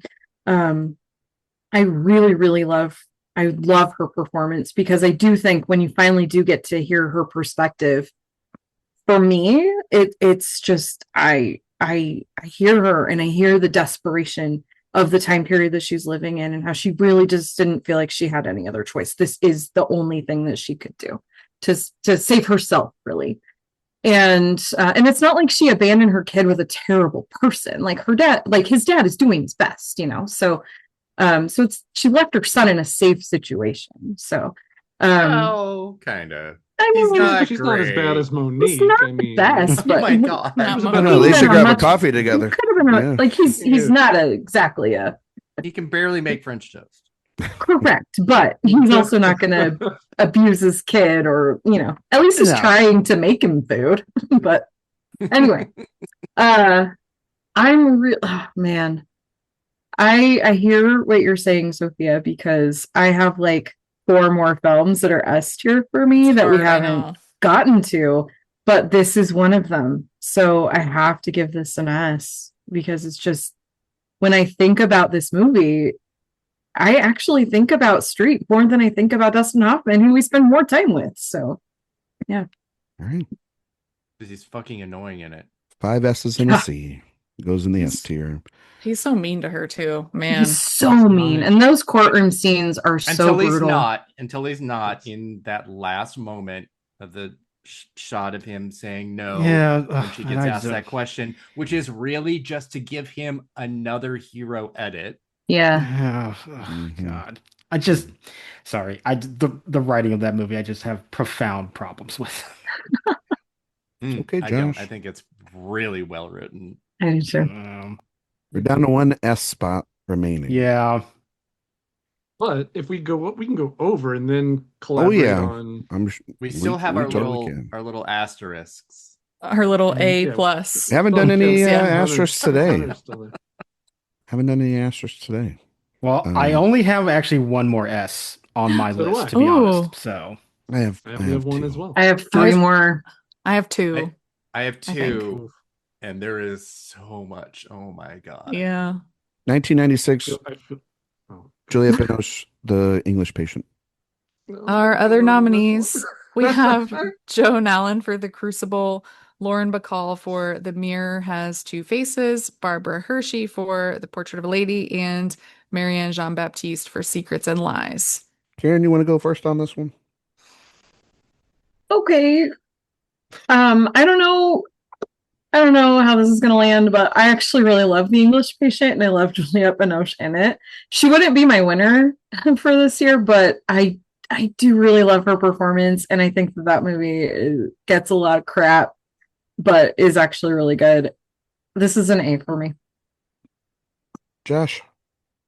I don't like The English Patient, and I don't really love Juliette Binoche in the movie either. I'm glad that we gave an Oscar to Count Chocula up there. That was fun to see. But other than that, I'm just not into this. I'm sorry. This to me, like, it belongs in an era of movies that is harkening back, obviously, to like these old classics, these old epics, and those can be just very hit or miss for me. And I remember rewatching The English Patient like a couple years ago, and yeah, it for me, it just didn't really work, and I didn't really find myself loving her performance either. So she's actually in the D tier for me. Erik? Oh my god, that's so exciting. Jeez. Okay, there are 4 better performances, 3 better performances, really, I think, in this category. I would put Binoche 4th, and then Bacall last, actually, here. I really like this category, but this should have been Marianne Jean-Baptiste in an absolute just cakewalk. Even though it's category fraud, it's the best performance in the category. Yes, I do agree with that. Absolutely. I'm kind of hovering between B and C here, mostly because I just don't really. It's not that I don't care for it; I just don't care about it. So, which one? B or C? B, I think, actually. It's not bad. It's not a bad performance. I just don't care. It's funny because I actually saw this after everybody else had. I didn't see it right away. And so there had been so much hate about it that when I finally sat down to watch it, I was like, this is actually a really good movie. What's everybody talking about? I blame Seinfeld. Exactly. It comes all the way back around. It was that. And this was also such a turning point year of independent film because Jerry Maguire was the only studio film. And if you were a watcher of the Oscars, and these were, still doing big numbers back then, the idea of all of these tiny movies coming in and taking up all this space, because English Patient was still a small film by comparison. That lended to some of that like hate and kind of what we see now, where people are like, I don't watch the Oscars because I don't see these movies. I'd give it a B. I think her performance is good. I've never been an English Patient hater, nor have I been like someone that thinks it's like a top 5 or top 10 Best Picture winner. I think it's a fairly good movie. I think, to Josh's point, it is borrowing off of the David Lean epics in nostalgia in a lot of ways, and I think that there's some pacing issues with that film for sure, and Oh, it's some not lean. There's too much fat on it. yeah, and but I think her performance is very good. She's also, I mean, she's a great actress and is delivering great work outside of just this performance this year and during this time period. And so I'm totally fine with her having an Academy Award, and there's not really anybody else in the category that besides Marion Jean Baptiste, that I'm like, they deserve that Oscar over her. So I would put her in the B tier. Sophia? I would also put her in B. I was thinking about A because I love Juliette Binoche and I also like The English Patient. I think it's like very romantic. And I always say that this is like the film for like millennials who associate Ralph Fiennes with Voldemort. Like watch The English Patient to remind yourselves that he was really hot. And this will do it. I mean, woof boy. Yes. It's not Schindler's List. It's The English Patient. It's right? yes, correct. Yes. Wow, Mark. All right. It's The English Patient. Yeah. But I think, I do I think that this is a really good performance. She has this, I don't know, she's very moved, I think, and she feels like very loose and free in this performance. I just like some of her other, I think, riskier films that she does elsewhere in her career a bit more. So I would go B. Mark? As usual, I'm the high man on The English Patient. It's been 30 years of this. That's fine. I think English Patient's one of the most beautiful movies ever made. Everything about it, cinematography, score, performances, and Juliette Binoche is right there with Ralph Fiennes in that regard for this film. And it might be a little bit of category fraud, maybe. She's kind of carrying a lot of that movie, I think. But I fell in love with her. I was rooting for her. I'm thrilled that she won. So I'd give it an A. If they had put Frances McDormand in supporting instead of in lead, Swear to God. would this be the That's tough. last S tier we No. were talking about today? Francis and Fargo, I think, is the main. We didn't mention it, but Fargo is the main reason I think English Patient gets the hate it gets. It's kind of like other movies like Dances with Wolves losing to Goodfellas and excuse me, several films that have lost to more beloved films. So yeah, Frances McDormand in Fargo, if they were up against each other, I would pull for McDormand in that situation. But that's her Wow. one. That's You heard her it. one. You heard it here first, folks. Whoa. But I'll the take movie, it. But the English Patient, light years ahead of Fargo. Oh, Jesus fucking Christ. He Yeah, couldn't keep there it was goes. it was 5 seconds, folks. We Maybe could not have even ended that. the podcast right there. Damn. Damn it. The winner of 9 Academy Awards. Yeah. Well, 9 too many. She's going in the B tier. 1953 Take that. Donna Reed, From Here to Eternity. Our other nominees, we have Grace Kelly for Mogambo, Geraldine Page for Hondo, Marjorie Rambeau for Torch Song, and Thelma Ritter for Pickup on South Street. I thought you were just going to keep rhyming them at that point. It's Like, this Yeah, such they a were Torch- very for like Torch Song, Mogambo, though. Hondo. Yes. Pick up on South Street, so Eric, go ahead. What would you give her? This okay. Oh, this is so hard because again, this is why does Thelma Ritter not have an Oscar?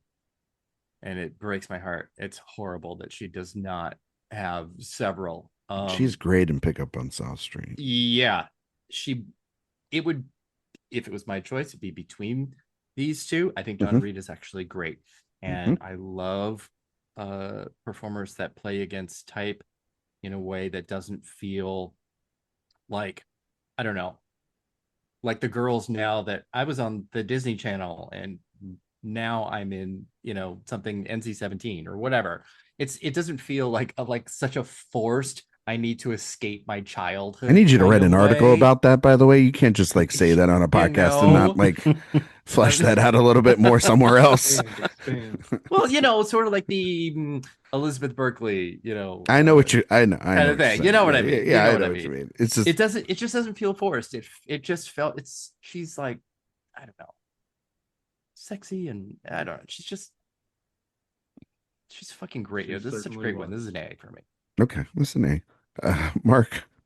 Yeah, I'm also in the A camp. I love From Here to Eternity, and I love Donna Reed. Yeah. I think she's terrific in this. Sophia? Wrong supporting actor winner, but yeah. I actually went B for this one. I don't really love From Here to Eternity. It's one of those classics that's just never really been one of my favorites. I do think, though, that she does give a really complex performance, and the movie, when it works, it is because of her.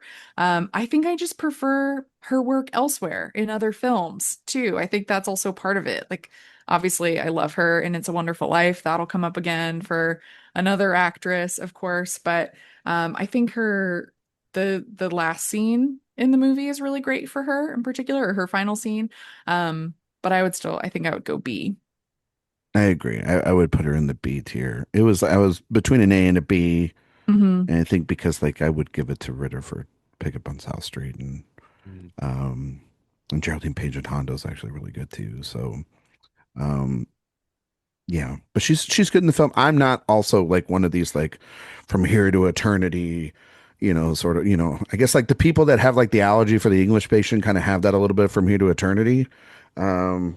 Maybe, I don't know. That's at least how I have it. And so, yeah, I put her in the B. She's the best thing about it, but like, I'm not going back to that movie a lot. It's famous for that one shot too, like on the beach, and that happens so early. It's always like shocking when you watch it. And you're like, wait, a couple minutes in, and you're like, all right. It's like a half second long too. Yeah. And it's like, oh, we still have a rest of this movie to go. That's kind of great though. It's just such a it's iconic moment. Does one shot make a movie? No. Montgomery Clift makes this movie. There you go. Oh yeah. Yeah. Josh, thoughts on Donna Reed, and then also maybe on Montgomery Clift? Yeah, I mean, I actually do really like From Here to Eternity. I think a large part of that is because of Montgomery Clift. But honestly, I think that whole cast is great. Like Sinatra, wonderful. Like when we do supporting actor, he will actually rank very high in my tier of supporting actor winners. Donna Reed, I gave her a B, though. I do like the performance. There was a part of me that did feel like a bit of a struggle to define her outside of just she's his girlfriend. I was kind of struggling with that a little bit, but it's a good performance. I did enjoy her in the movie, but it wasn't one of my like all-time favorites. And Karen. So it's funny. This was actually a big blind spot for me until the pandemic. So I didn't see this for the first time until 2020. And so this was a movie that had a big reputation for decades before I ever got around to seeing it. And when I finally watched it, I really was swept up in how beautiful it is. It actually, for me, my experience, it surpassed the reputation that it had. And I think Donna Reed is great. I mean, the entire cast is, and I agree, Montgomery Clift is just phenomenal. But I really do love Donna Reed's performance in this. I like that it's different from so many other things that we've seen her in. I also agree in general with the category that, oh, man, I would love to have seen Thelma Ritter win for Pick Up on South Street. I think that's a great performance. And so for me, I'm between an A and a B here, but I do really love Donna Reed, so I'm going to give it an A. Okay. So we've got 3 A's and 3 B's. Is that what it is? Oh, wow. Right. Josh, what did you give it? You gave it a B? I said B. B, right? And yeah. Mark, Karen, and Eric. Yeah. And how do you guys want to go about this? Are they like the high definition? A's or high B's? It'd be a high A for me. It'd be like kind of a lower like B. Very middle. It's very solid A for me. Mine is really just like a B. like I'm not like just flip a coin. Yeah. Do we have more A's or more B's right now? Do we want to be nice? Or even. We could be nice. I mean, I do love Donna Reed. I'd go A just we can do A. We'll do A. Sure. We'll do A. Just we're being nice today. So, all right. 1987, Olympia Dukakis, Moonstruck. Our other nominees, we have Norma Alejandro for Gabby, A True Story, Ann Archer for Fatal Attraction, Anne Ramsey for Throw Mama from the Train, and Ann Southern for The Whales of August. I'll go first. 3 Anns. This is yes, I love this. Yeah. The Anne Oscars. What a I category. love What a it. year. I'll go first. This is an S. Done all these other S's today. This is an S. This is my favorite supporting actress performance. I love this movie. I think she's phenomenal. I think her scenes with Cher at those breakfast tables make me cry every single time. I think it's such a beautiful performance. The Nick Cage stuff and Cher stuff, it's very over the top and it's so much fun in that movie. I love it. And I love it so much. And then she is just it's the total opposite of what a relationship is and what she's going through in that movie. And I think this is a perfect performance. This is an S tier. And I would expect this to be 6 for 6 for everyone today in this being an S tier. And I will think of you less, Mark Johnson, if you fucking give this anything other than an S. I don't think Mark is going to be the only person you might be thinking that for. Oh, God damn it. All right. Really? I'll go next then. All right, go, Sophia. This is an S for me. Yeah. This is an iconic, like, warm performance. Like, I feel like I know this woman. And I like the scene with her and Cher when she gets home and she's like, what the hell happened to you?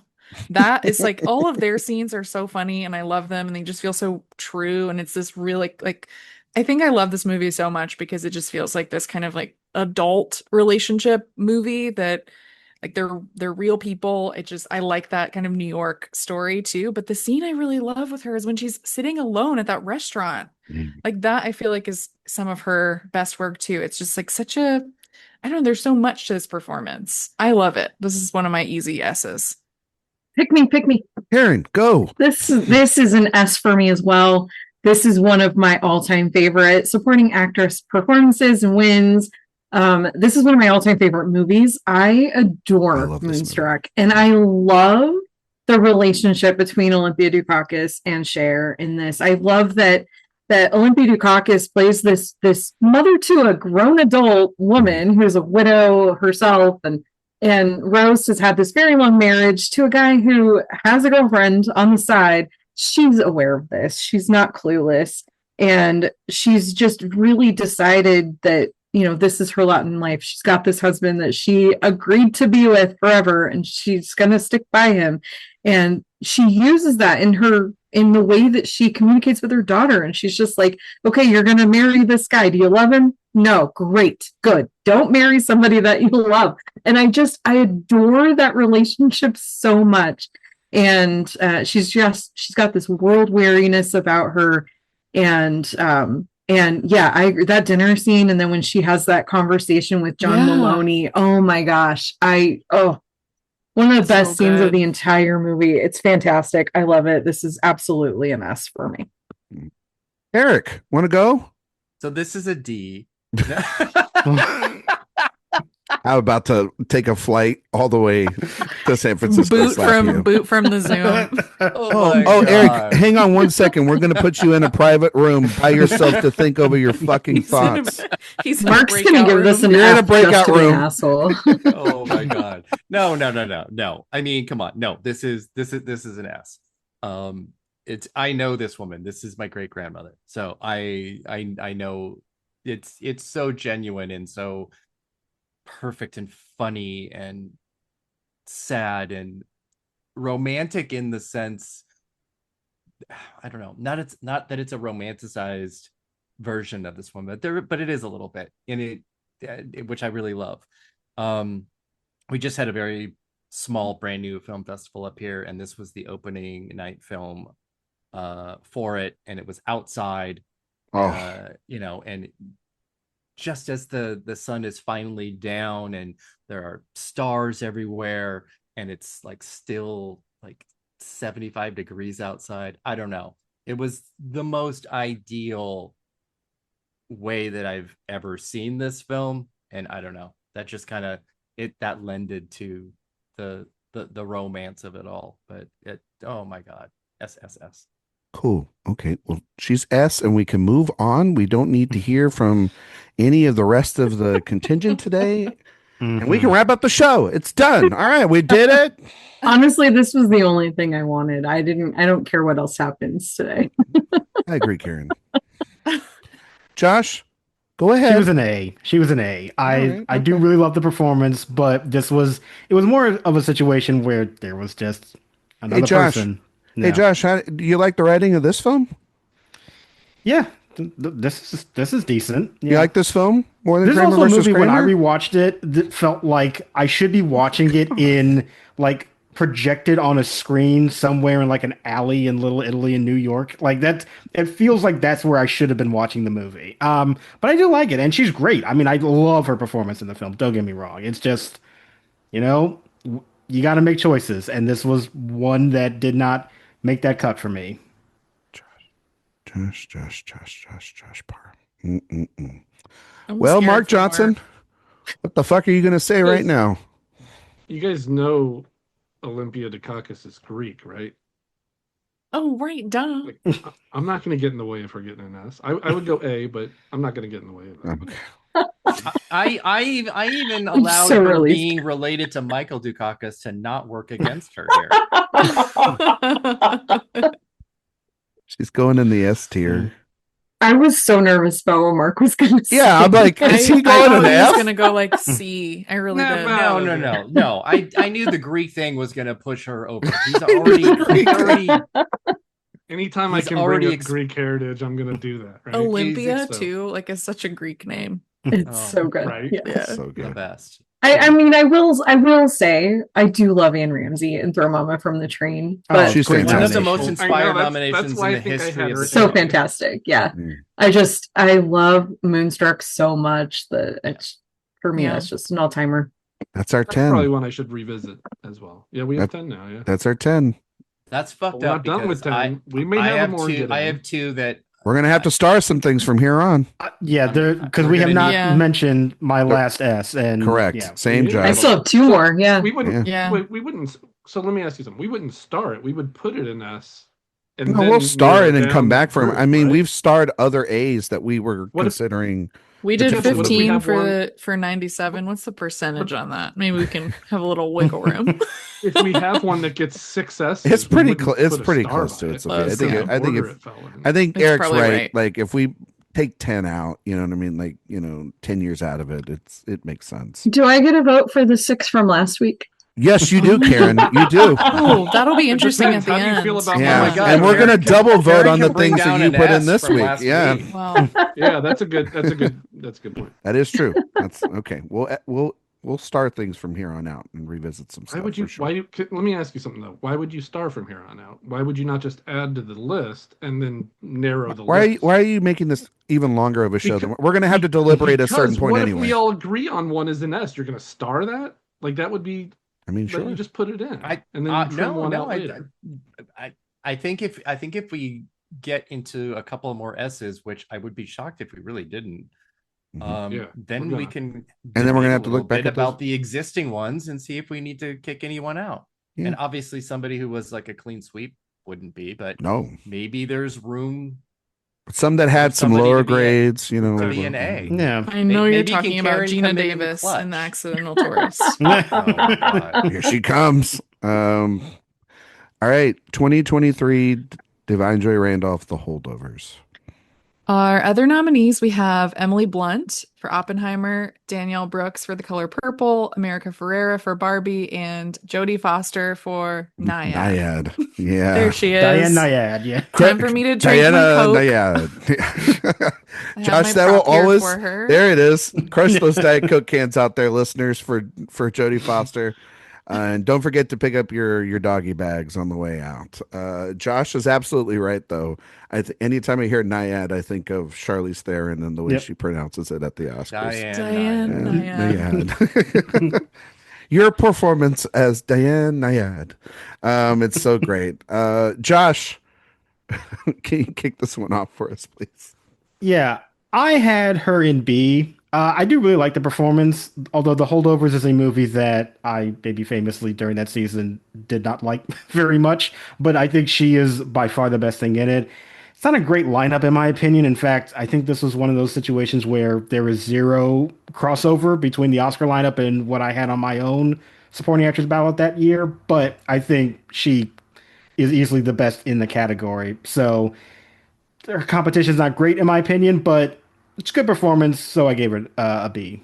I agree with you, Josh. It's a fucking terrible lineup. Like all those other 4 performances. No offense to Jodie Foster, we can get them all out of there. But she's, I think, genuinely great in the film, and I, I like The Holdovers a lot. It's become a real rewatchable film. It is for most people, just not Even me. though I don't like Alexander Payne as a person, I think the movie's very good, and I would give her an A. Honestly, I think she's really great. I think she's fantastic opposite Giamatti's sort of curmudgeonness. But she also has a lot of this pain of losing her son in that film too, and I think she's able to be very funny at times, and then also show Mary's heart and how broken she is through this holiday, kind of essentially being on her own, even though she's with these two. And so I think it's a really great performance. Eric? I'm kind of between a B and an A with it. I mean, she's very lucky that her competition is such ass, because it's Yeah, and that like really Julianne Moore for May December is not here, or it's rough. Rachel This McAdams, is- that was Rachel the big one for me. McAdams. there are just so many. Oh, I possible love that choices. performance. Yeah. She should have won. Claire Foy.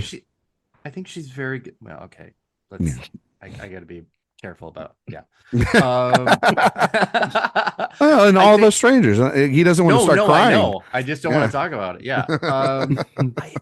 I do wish she had like maybe just one more scene. I think, the scene with the drawer at her sister's house does a lot of heavy lifting.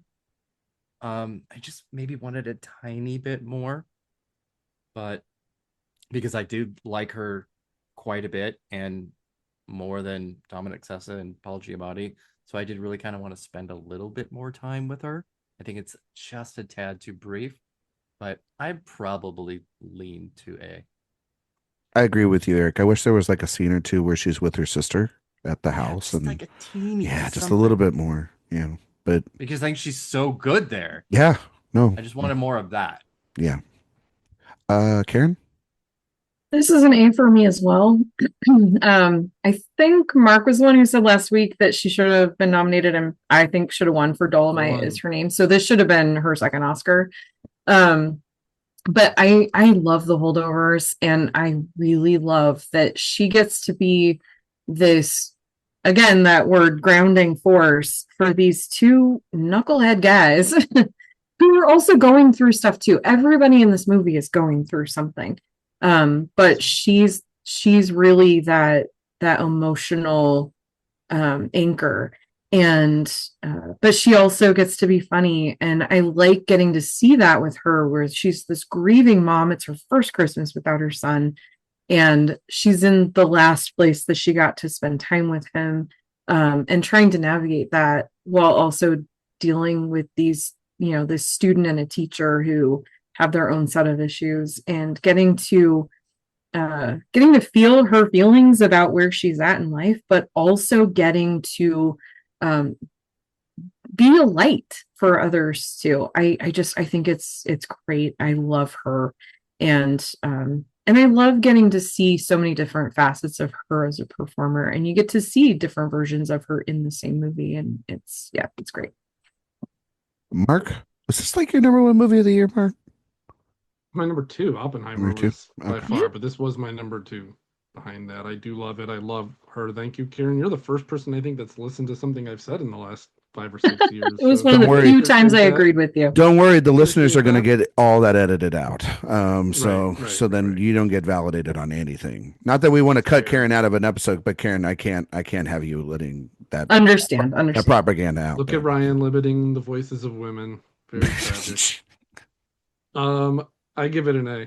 I love her in this, and I think I've said enough about it. I love her. Oh, okay. Nothing more? Okay. You guys have said a lot. Limiting of your good stuff that I thoughts agree on with. women. Okay, cool. Yeah, Okay. I keep it short for you. All He right. says he loves them. He loves them. He loves Love them. them. Oh, wow. Sophia. I would give her an A. I love the holdovers. This is one of my like comfort rewatches now. My favorite Christmas album is like the Carpenters' Christmas music. So I love sad Christmas things, and this like perfectly fits into that for me. And Mary, her character, is a huge reason why. I think like in addition to the scenes that you guys have mentioned, I just love the moment at the end where like she just goes and sits next to Angus on the bench and Yeah. holds his hand, like puts her hand out for him. I really love that. I think this performance is just full of subtle gestures like that too. So total sweeper also. It's kind of insane. She won Yeah. everything. She won every gotta- award. I gotta ask Sophia, does your dad love the holdovers? Oh my gosh. This She is a dad. loves the This is a holdovers. dad movie. Like, Her, Oh, through yeah. and her through. dad and I are like simpatico with film. I love it. Let's go. I will say also too, like Dolomite Is My Name, this film, I think she was really good in Eternity last year too. Yeah. Mhm, she Um, was. She's She's just great. consistently great in things. I can't wait to see what she does. Man, now. I get so jealous that I can't just love that movie. Everybody loves the holdovers. You can, Everybody Josh. thinks You can it's a just great say it. movie. You're- You can just you're a say, "I love the troglodyte. movie." You know, it's Well, that would be a lie. some easy. unfortunately. Well, you know, but you know, sometimes you gotta lie to yourself. but in I'm order to enjoy jealous. things. Everybody seems like they have such a good time No. loving that movie, but You know Well, what, that Josh? would be a Sorry. lie. It was so funny. Maybe one day, Josh. You never know. You know? doubtful, but we'll see. Okay. 1974, Ingrid Bergman, Murder on the Orient Express. Our other nominees. Sorry, I just saw for the Eric's listeners out there, face. Eric's face and the eye roll was just perfect. Sorry, Sophia, I didn't mean to cut you off. No, I was laughing too. I could barely even say the nominees' names. We have Valentina Cortez for Day for Night, Madeline Kahn for Blazing Saddles, Diane Ladd for Alice Doesn't Live Here Anymore, and Talia Shire for The Godfather Part 2. Eric, Why? thoughts on this one? This is an F for me. This is such an unbelievably undeserved win. Yeah. And even if it wasn't against the incredible competition that is here, Ugh. it is just a flop star turn. It's awful. I don't like the film. I don't like the performance. You don't like the Not film? really. No, How? it's okay. It's fine. It's fine. It's meh. Yeah, Okay. it's whatever. But I'm sorry. But to have denied Madeline Kahn Madeline the year Kahn's the- before, Yeah. and then to do it again here, Yeah. go fuck yourselves. Absolutely horrible. Horrible. It's Yeah. robbery. It's an absolute crime. I'm gonna put it in the D tier. It's close to an F. I don't think the movie's terrible. I don't think it's great. It's This win and makes me angry. it's a bad win. But Eric's absolutely right. Like Madeline Kahn delivers. If she was a winner, that would be an S tier win. That is Which a one though? Which one do you give it to her for? Blazing Saddles. I Like, think I'm Young Frankenstein. I would give her like 3 or 4. yeah, she's Honestly, incredible. that's the thing. Yeah. She would have a lot. Give her Where's Glock. Clue? It was Come on. Oh, come on. But yeah, I Same mean, here. this is such a such a bad win. It really is. It's such a bad win. And Stop. I love Bergman. I think she's a phenomenal actress, but this is a big no. And Diane Ladd's great. You know, I Oh, would have so I would good. have I would have been happy I with that love too. her. I Yeah, would have taken same. Shire out, honestly, and I would have put in Diane Keaton for The Godfather Part 2. Because I think she's phenomenal. And there's a lot of stuff with Michael and Kay in that film that are very important. Iconic. So it's just yeah, there's so many other people that I give this Oscar to. Sophia? I was between a D and an F for this one, but I think I'm gonna go F because I think it really like it's I get it.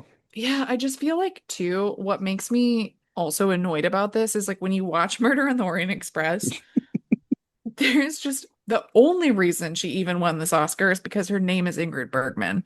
And this type of performance, like if someone else gave this exact same performance, they would not even be anywhere near the conversation. So if you're just looking at it just based on like performance alone, like this is just, again, she is an actress who I love. Like I love her in so many things. But some of her Oscar wins are just so perplexing Baffling. to me Yeah. for the career that she has. So I have to go F for this one. Sophia, I mean, who could literally every other nominee is in a stronger film. Yeah. She's in the weakest film. It makes no sense. I mean, One of them is Valentina literally Cortez for also would have been great. Oh yeah. Any of Yeah. them. Great film. Mhm. Who Yeah. who are other actresses that could have probably done this? Oh Like, if you just- God. Or Lauren Bacall. Ooh. I kind of think Maureen Stapleton would be fun. Oh, I was just saying they could have just won an egregious Oscar based off of the name alone. I wasn't like saying like a I mean, good this is- performance. Oh, I This thought is you an meant for the Iron role. Lady I thought you meant for the for me. role. Oh, Yeah, this is like Iron Lady. Yeah, Yeah. totally. Yeah, it is. Yeah. Or on yeah, Golden Pond. something like that, where it's just like later in their career. But the thing too is, I Yeah. think Iron Lady's actually a good example because she already has a few. Yeah. So it's a like little there's not Katharine even a Hepburn reason. a little Yeah, too. Katharine And also Hepburn. in the same decade, Helen Hayes. So Yeah. Yeah. It's a little bit of that. Yeah. So. rough. Karen? Yeah, it's funny. I was between a D and an F too, and you guys convinced me to go down to an F instead of staying with a D because Cool. I mean, I was even thinking about what you were saying about you'd swap in Diane Keaton instead of Talia Shire, but even with Talia Shire, I would rather have seen her win the Oscar over Ingrid Bergman. Correct. So, and that to me is really it just shows the weakness of the win, the weakness of her performance. It's she won because of her name, and that's it.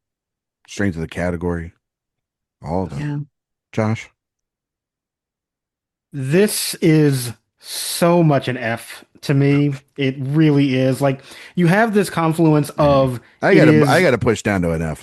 It's like a nothing performance where she doesn't do anything that noteworthy. All of her competition is stronger. Like literally everybody, and not just like better, but like significantly better than her. She already was an Oscar winner, so there was no overdue narrative for her. And the cherry on top is that even she admits that she wasn't deserving of that Oscar. The first thing she says is like, "Oh, you're giving me another one. Why are you doing this?" Like, so even she knows that she's terrible and didn't deserve this. So all of that combined this is a very, very strong F. I think with my D, I was doing what the Academy was doing and giving her the benefit of the doubt. I gotta give her an F. You guys have convinced me. Mark, you gonna give her an F too? You know, Ingrid Bergman might be my favorite actress of all time, so it pains Of all time. me, but maybe she's right up there. But this is as egregious as it gets. Eric, Eric's like celebrated like it was I'm the Super so Bowl. excited. Yes. Yeah. I fucking hate this It's win. painful. Yeah, It's it's painful. pretty We don't celebrate this one. Yeah. So excited. It's one of the worst wins. Yeah, it really is. It's one. Mhm. Of all just this category or all categories, Karen? Just this cat. It's. I mean, this category, we but got worse also, comedy. yeah, I We got mean, worse comedy. a case could be made Yeah. for I love our all F of the tier. categories. Oh my gosh. 1982, Jessica Lange, Tootsie. Our other nominees, we have Glenn Close for The World According to Garp, Terry Garr for Tootsie, Kim Stanley for Frances, and Leslie Ann Warren for Victor Victoria. Oh, what a performance. Josh. So it is interesting how when we had the conversation last week about Teresa Wright and how it's like, how did this performance win? And we kind of thought about it as like, oh, well, she was double nominated in the year and the movie was popular, but it's like she really wasn't going to be able to win Best Actress because that competition was too stiff.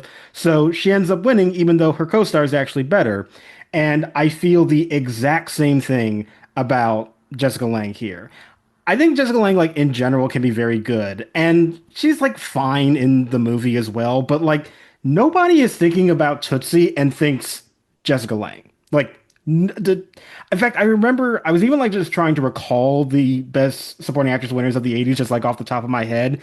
But I could not remember who won this year. Like, I remembered everybody else, but then 82, for some reason, just could not stick with me. And it is because this performance just does nothing. And my God, like both Terry Garr and Leslie Ann Warren, just either one of them would be incredible winners. And Jessica Lange just does nothing. So I gave her a D. I spared her the F tier, but for me, it's like not an exceptional performance in a movie that has so many other great things going on. And in this category, there are better options. So yeah, it's not a good win in my opinion. Mark? I disagree. I wouldn't be passionately disagreeing, but I gave her a B. I'm a fan of the performance. I agree with you about Terry Garr, and that's probably why I'm a little bit lower than A or S or anything, but I think it's a good performance. Sophia? I also went with D. The only word I wrote in my notes I just looked was why. So I just like this is kind of it is kind of Teresa Wright coded, Josh. Like it does feel like that. There's just kind of like nothing going on there. And I'm obsessed with Leslie Ann Warren. Speaking of Clue, like I am obsessed with that woman. So and Terry Garr too. She's my favorite performance in Tootsie. So yeah, D for me. I'd give it a D too. Like Terry Garr and Leslie Ann Warren should have won that. They should have been fighting over that Oscar. And Jessica Lange, I don't know. I kind of like got like a weird like I don't get it a little bit with Jessica Lange. Like why? And I got nothing against her. I'm like when it comes to then the things that she gets awarded for, I'm like, why did we do that? Why did they do that? Bizarre. And, both times. Yeah, and it's like you're just like, what are you doing? You know, I'm glad that she gets to be in every Ryan Murphy project under the sun now, but like, I mean, she's good in the Ryan Murphy projects, though. Like, I do really like her. Yeah, she's great doing some of that stuff. Like, I mean, her stuff as Joan Crawford was fantastic on that season of Feud. But like this performance is like, it's like we said, it's not even the best performance in the film. So I give it a D. Not even close. Karen? And also a D, and part of it is because I would even give the Oscar to Glenn Close before I would give it to Jessica Lange. And yeah, so Jessica Lange's like my 4 or 5 in this category. And I think I really enjoy Tootsie. When I think about it though, Jessica Lange, she's just like milk that's just been sitting out on the counter. Like there's just nothing interesting about her performance. I find her boring. And in a movie that has so much energy, then there's her. Right? And I just, curdled. Yeah. Erik. Wow, I don't know how I can follow up that because that was amazing. But when you are 5th in a group of 5, you're either Riley Gaines or you are Jessica Lange at the 1982 Oscars. There is nothing happening here. She is such an empty vessel. Or at least Jessica Lange's not tied for 5th. Give her that. Yeah. Right? I mean, I would give it to anyone else in this category before her by a pretty significant margin. Erik, I gotta say this.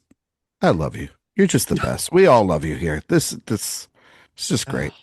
It's so frustrating. It's so frustrating. I mean, I want to give it an F. It isn't a bad performance, though. No, that's the thing. It's an easy D because it isn't a bad performance as well as being the least worthy here. Yeah, it's not Ingrid Bergman.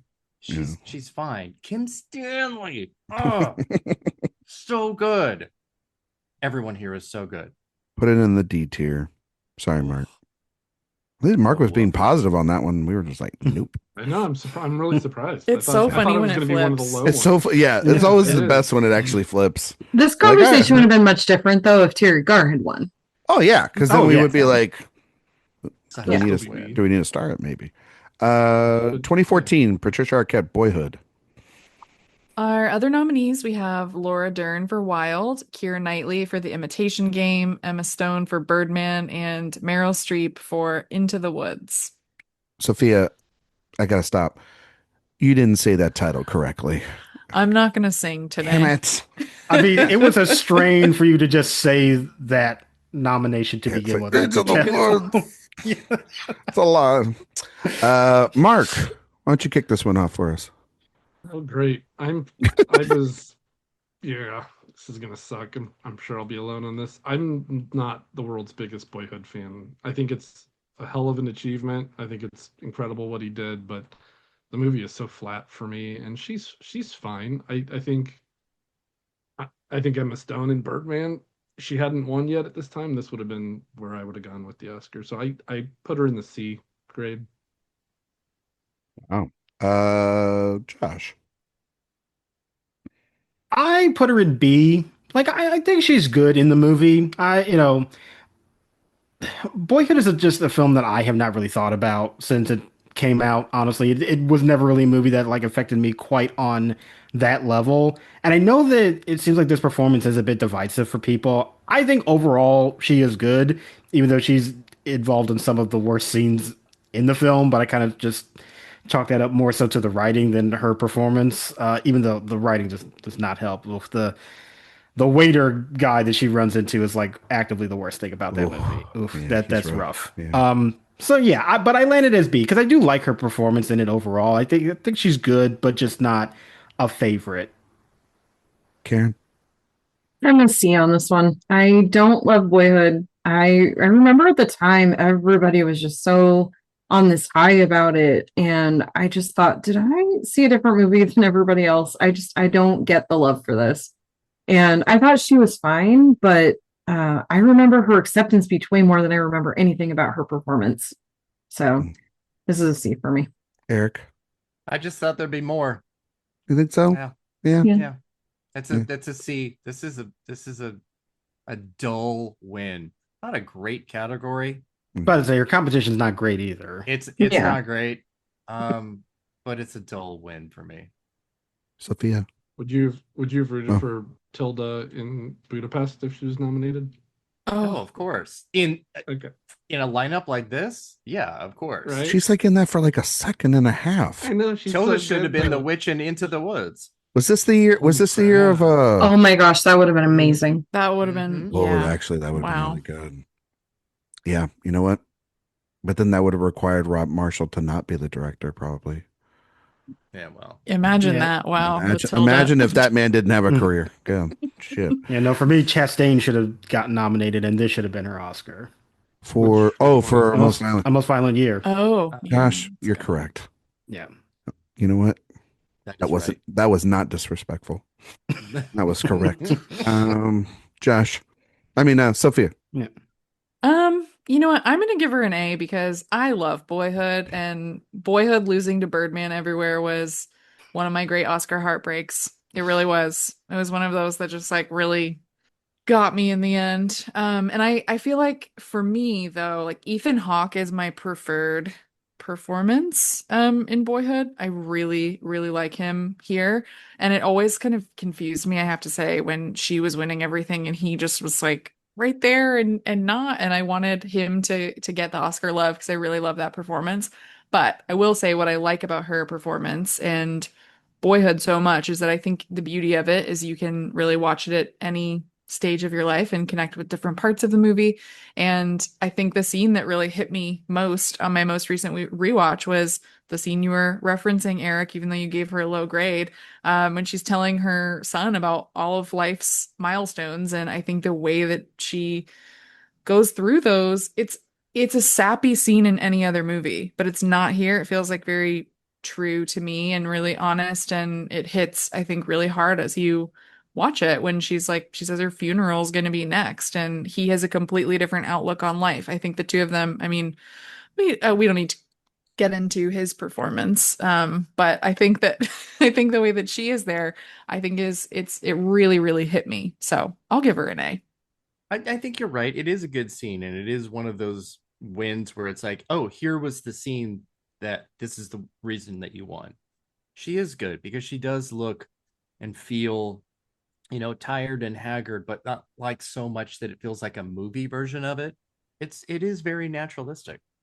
I'm going to give it an A, even though I probably wouldn't, just because you guys are so mean to her and mean to this movie, except Sophia. That's kind of like, Yeah, I was just like, right? I love Boyhood. Sorry, I did do. give her a B. I'm not Yeah, like that's that true. hard Yeah, on that's it. true. She's not. I given 21. Listen, I as a as uh, a divorced single child from South Texas, where this movie came up, and this movie came out right at college for me. And like literally my dad would take me to Houston to see baseball games over the summer. I literally stayed with my mom. She was going to school. She was trying to, basically be a single parent at times and start her career, and she went through questionable boyfriends and all this different stuff. Like this movie hits me so much because it feels so familiar. Linklater, I understand it not. I think the thing is about this movie and over the years, and it's about to be re-released into theaters for its 12-year anniversary because that's the length of this movie's time period in which it shows the events on the screen. What to me, everyone always try to make that this is going to be the universal boy experience of a child of this generation. And I'm like, no, this is actually just what Linklater does, where he takes snapshots of singular places in singular families and singular moments in time. And I've said over the years, Linklater is a wonderful, just collector of time, like a Christopher Nolan. And in this performance, like she's great in I think a lot of the first half of the stuff, and she really this becomes by the middle of it when she's having to evade the second marriage and restart again. You can feel by when she gets to that monologue about both of her children are gone, and she's single again, and she has sold the house, and she's going to be alone, and it's that fear of that. Well, it's the fear that my mom had. It's the fear that any parent has when they're by themselves. It's the fear of like your kid is gone and your job is done. Mark, you're going to experience this, when your boys are gone, and you're going to be like, that's it. Now it's Telluride in your funeral, buddy. Like that's it. That's all you got. And so I think it's a very truthful monologue. So I think it's an A. It's probably more a high B, but I bump it up to A just because I also agree with Sophia. Like Boyhood and Grand Budapest were my films that year. Birdman winning all that stuff is just ask Josh's opinions on Inarritu, and then we can go from there. They've been well documented. Yeah, it's not my pick amongst the group that year. So 2 A's and 1 B and 3 C's. That's a B. That's a B. It's a B. Yeah. Yep. Okay.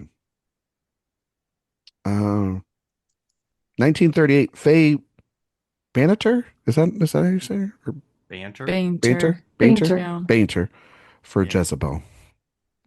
Our other nominees, we have Beulah Bondi for Of Human Hearts, Billy Burke for Merrily We Live, Spring Byington for You Can't Take It With You, and Melissa Corius for The Great Waltz. I might have said her name incorrectly. It's all right. Apologies, It's Melissa. a rough year. Karen, 1938. What you got? This is a C for me, just because when I think about this movie, I don't think about her at all. So I mean, this isn't one of my favorite Bette Davis movies either. I think it's fine, but yeah, I have no real strong opinions about it one way or the other. I think it's a fine performance. I don't think it's a great category. But yeah, this feels like it belongs in the C group. Sophia, you love Wyler, right? William Wyler? I do love William Wyler quite a lot. What do you think of this performance in this film? I don't love Jezebel. It's so weird because it's like it's weird, like a Gone with the Wind remake before Gone with the Wind, just because they were trying to kind of capitalize on all that with the book. Yeah. And I think Bette Davis is so miscast here. But we're not talking about her, so go back to Faye. I will say she is the first person to be nominated for both lead and supporting in the same year. I think we said that about Teresa Wright last week, but it's Faye because she was nominated in Best Actress for White Banners that year. So go Faye. That's exciting. But I feel like there's just not a lot here, like in her Aunt Belle character. And I do have to go C. I was between B and C, but then I realized B was just being nice because I don't think she ever really steps out from underneath Betty Davis's aura. And this isn't even, like I said, a great Betty Davis performance, but I do think that, she does a bit with the material that she is given, which is not much. And I think that she is able to help us feel really anything in this movie with a character who I think is just, I mean, totally unsympathetic in Betty Davis's character. So she's trying to do a lot with it, but it's just not enough for me to like really think of this as one of the good or even great wins. So I'll go C. Okay. I agree. C. Not a big fan of Jezebel. Um, just one of those movies. Not gonna ever vibe with that thing. We watched it. We talked about it last year. Hopefully we don't talk about it again. Josh. I agree. It's a C for me. Like, she's not bad in the movie, and I think she brings enough of a presence to, you know, make it tolerable when she's in the film. But I don't. There's nothing about the performance that like really sticks with me. To be honest with you, she gives a more stronger impact the next year when she hands Annie McDaniel her Oscar, and she has this whole lead up. I just feel like I remember that spiel more than anything that she does in this film. So yeah, it's C, like very anonymous to me, right in the middle. Eric. Yeah, the first three wins in this category are so uninspired. And then Yeah. has two all-timers like right after it. It's like, oh, here we go. We have a stride now. Mhm. Yeah, it's just a C. Yeah. Mark. This is my fourth and final abstain. I don't remember. I remember the movie. I don't remember her at all. So, no, no opinion on it. Brutal. I mean, I saw the movie recently, and that's an appropriate reaction, Yeah. honestly. Like I remember it pretty. Yeah. It's like pre-Civil War, Louisiana. I don't remember much else other than that. But Yeah. All right. I don't I think remember her. So She's going in the C tier. Yeah. 1994 Dianne Wiest Bullets Over Broadway. Our other nominees, we have Rosemary Harris for Tom and Viv, Helen Mirren for The Madness of King George, Uma Thurman for Pulp Fiction, and Jennifer Tilly for Bullets Over Broadway. Mark, start us off. not a big fan of this one compared to her Hannah and her sisters. When I have her in the B tier, I think she's fine. I think there were better options, especially I think did we talk about 94 maybe on one?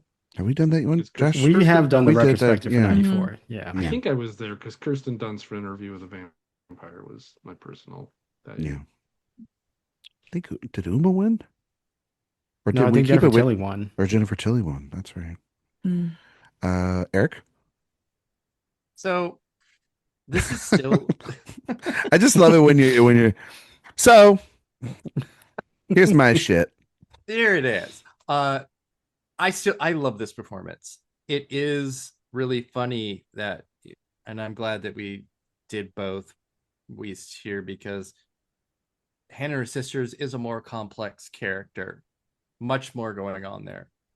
There really is not with Helen Sinclair. It is a pretty straightforward comedic role and performance, but I don't disregard it. It's still an A for me. I still think it is incredible. Mm. And that's even with Jennifer Tilly, who I think is better and should have won, and Uma Thurman, who I also think is better or should have won.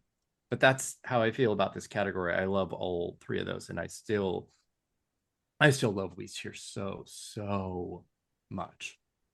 Okay. Sophia? I love the high drama of this. I'm going to give her an A, even though I would vote for Jennifer Tilly here. I think that was my vote when we did the retrospective. I think Yep. she's so funny here. And, Woody Allen is not in this. And she, I think, is actually such a much better surrogate for that type of anxiety and neurotic behavior. I really, really like her. But I like how, again, flamboyant and over the top Dianne Wiest is. I feel like that's perfect for her character. I love everything she does, so I'll go A. Karen? I'm an A as well. I love Bullets Over Broadway. I think it's so much fun, and I love Dianne Wiest in this. I also agree. Jennifer Tilly is just a little bit better, but I do not begrudge this win for Wiest at all. I love it so much. Fun. I would go, this would be like high B, like really high B, low A, but I'm going to go high B. I think her performance, I agree with Mark. Gosh, I have to wash my mouth off with soap now. It pains you when you got to say it that. just really doesn't it? does. Yeah. It's like, We all heard it. Right. We all heard yeah, it. we all heard it. It's on the People being fucking right. record now. That her previous win that we talked about is the one that I prefer. I also prefer some other performances in the category. That being said, it's still a very good performance. It's a very good film. It's a very hard Woody Allen movie to find. It's not on it wasn't on streaming for a while. It was on It's on YouTube. Pluto. That's how I saw it, Yeah. actually. YouTube. Is That's it on right. YouTube? Cool. Yes. Cool. I just know for a while I couldn't find it, and would love to have it on some physical media. But because I think she's great. But yeah, I mean Tilly would be the winner for me from that film. So all right, B, right? It sounds like a B across the board. I mean, I didn't say. Oh, Josh, go. Which, by the way, you did this last week too. You Sorry, forgot I'm me sorry, in, but- Josh. I thought Just saying. I'll just go around. It's 6 people. I'm sorry, and then Yeah. I have to try to remember not to put myself last all the time. So, but yes, Josh, you're great. I mean, because, well, I was going to say that for me, I am in the high B territory for it. I do really like her, but I always do feel like if you're going to be an A, you have to at least be like my favorite in the category. And I do just prefer Tilly a little bit. Even if it's not by much, if I still prefer somebody else, then, it's sort of hard for me to completely justify an A. Plus her other performance that she won for, I do like a little bit more, which, is separate, but even still, like I do really like Dianne Wiest in the film, but it didn't quite cross over into the A territory for me. So it's, as we said, sort of that high B, but a B nonetheless. So B, 1994, or sorry, 1990. We just did 94. Good Lord. Yeah, we just did that. 1959. Shelley Winters, The Diary of Anne Frank. Our other nominees, we have Hermione Badley for Room at the Top, Susan Kohner for Imitation of Life, Juanita Moore for Imitation of Life, and Thelma Ritter for Pillow Talk. Eric. I don't want to talk about this. Well, you got to give it a grade. Just give it a grade then. This is egregious. Yes, Ooh. thank God. This I thought I was going to be alone. so. This makes it makes me angry. Again, like right away. I He's just was getting angry. feisty. I Let me get him a Snickers bar. Thelma Ritter again. Come on, absolutely not. Juanita Moore, stop. Just stop what Yeah. you're doing right now. Absolutely not. This is a big fat D. And Frank would not have supported this. Oh God, Jesus Christ. D is for diary. I'm gonna give her a D as well. It's not a very good win, or I'm not really even a big fan of the film or the performance, honestly. Yeah, I'm gonna give it a D. Mark, I think I know where you're Yeah, going. this is enough for me. Shelley Winters, I think I mentioned it on the last podcast. She drives me nuts. I'm not a fan. And they're aside from what else is nominated in the category, again, this is a year where there's so much to nominate, so many great performances. I would have gone. I think she would count as supporting, but Lee Remick in Anatomy of a Murder is probably my personal choice. Fabulous. Great. Yeah, she's performance. great in that movie. So egregious. Gracious. Karen. This is a D for me as well. I really like Shelley Winters in general. I remember the first time I read the only time I read the Diary of Anne Frank in 7th grade, and I was like, why are we reading this girl's diary? Like, leave her alone. And then making movies about it, it's like, gosh, this poor kid. Just let her be. And yeah, I don't like this movie. Sophia. I'm also gonna go D here. it pains me to say it because I do like Shelley Winters, but it's for me, like the performance does not do much. And I actually think it's a mismatch really with role and her performance style, so much so that I do feel like some of the showier moments like just do not land for me here. And I also feel like this is just a case where I really like the lineup.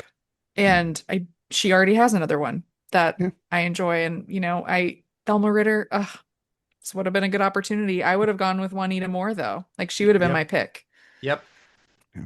Josh. You know the one Oh. time I did like Shelley Winters though, when Monty Cliff pushes her in the water. I knew you were gonna say that I love A Place in the Sun, but because I I was do, thinking it's the cold. exact so great. same thing. I'm And- like, push her in, push her. He's basically saying her Electric place was chair not for in the you, sun, but in the Mark. water. You know Talk what I about mean? an annoying character. Anyway. My God. I guess you also really She like Night was- of the Hunter too, Mark, then, don't you? Oh, I'm sure. That's a wonderful film. That is a great Josh. film.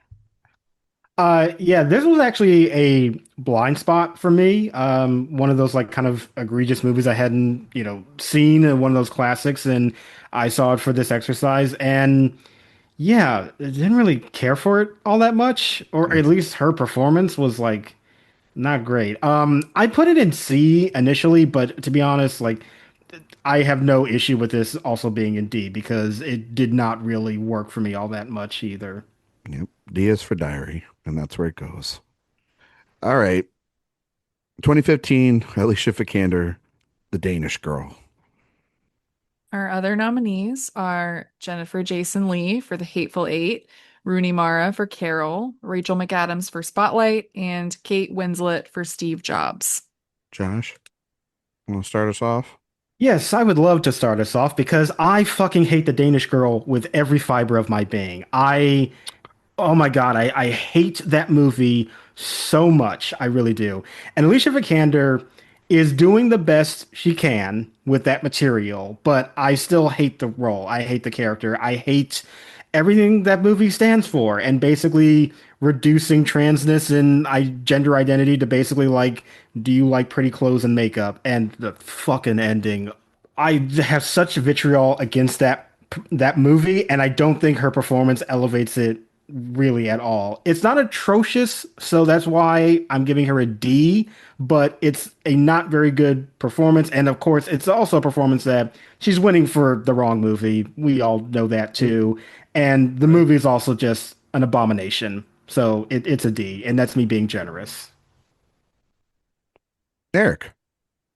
I love when Josh cusses. It makes me so happy because I love Josh passion on here. It's my favorite. Yeah, this is a shit win. It is terrible. Rooney Mara's right there. But Rooney Mara's a lead. Well, I mean, according to Dianne Wiest, yes, she is Yes, upset and leading lady chagrined According to star. fucking Can. at this She lead- won lead- Best Actress at Cannes. She won Best Actress at Cannes, taking her category of Best Supporting. Yeah. Yeah, I'll Rooney never Moore. forget that. Yeah. It's the greatest thing. Rooney Moore. Rooney Moore. You two are great. You guys should take this on the road. Like honestly. literally the best part of this whole category Yes. is Dianne Ladd. Yeah. It's I think the only thing that, and it's not even a compliment to Alicia Vikander, and oh my God, I'm just thinking about Fire Island and the the scene in that movie when they're doing the game.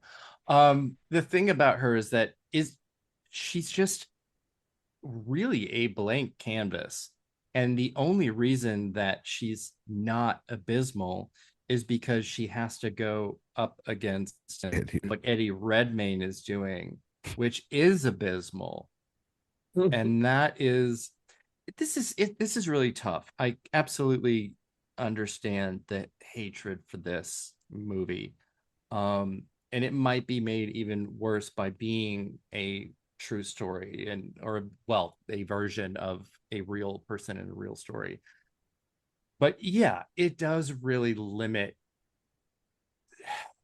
what this story could be. And she is basically no different than a Jennifer Connelly or a regular supporting wife character, that there's just nothing really there. There Which is then makes it not. worse because then it's like she's the long-suffering wife. Also But that then the context of what that then means about the character that he's playing. it's a weird thing. And this infuriating. is it is my least favorite, like, just movie trope anyway. Yeah. Is the long-suffering wife. That is my absolute least favorite, because it is so extremely rare that anyone gets to go outside of a very small definition of what that is, and that certainly is not happening here. Yeah. Karen? But you said goodbye to that scarf, though. Wasn't that so touching? God. Not the scarf, Karen. Take a drink every time Eddie Redmayne touches his face in this.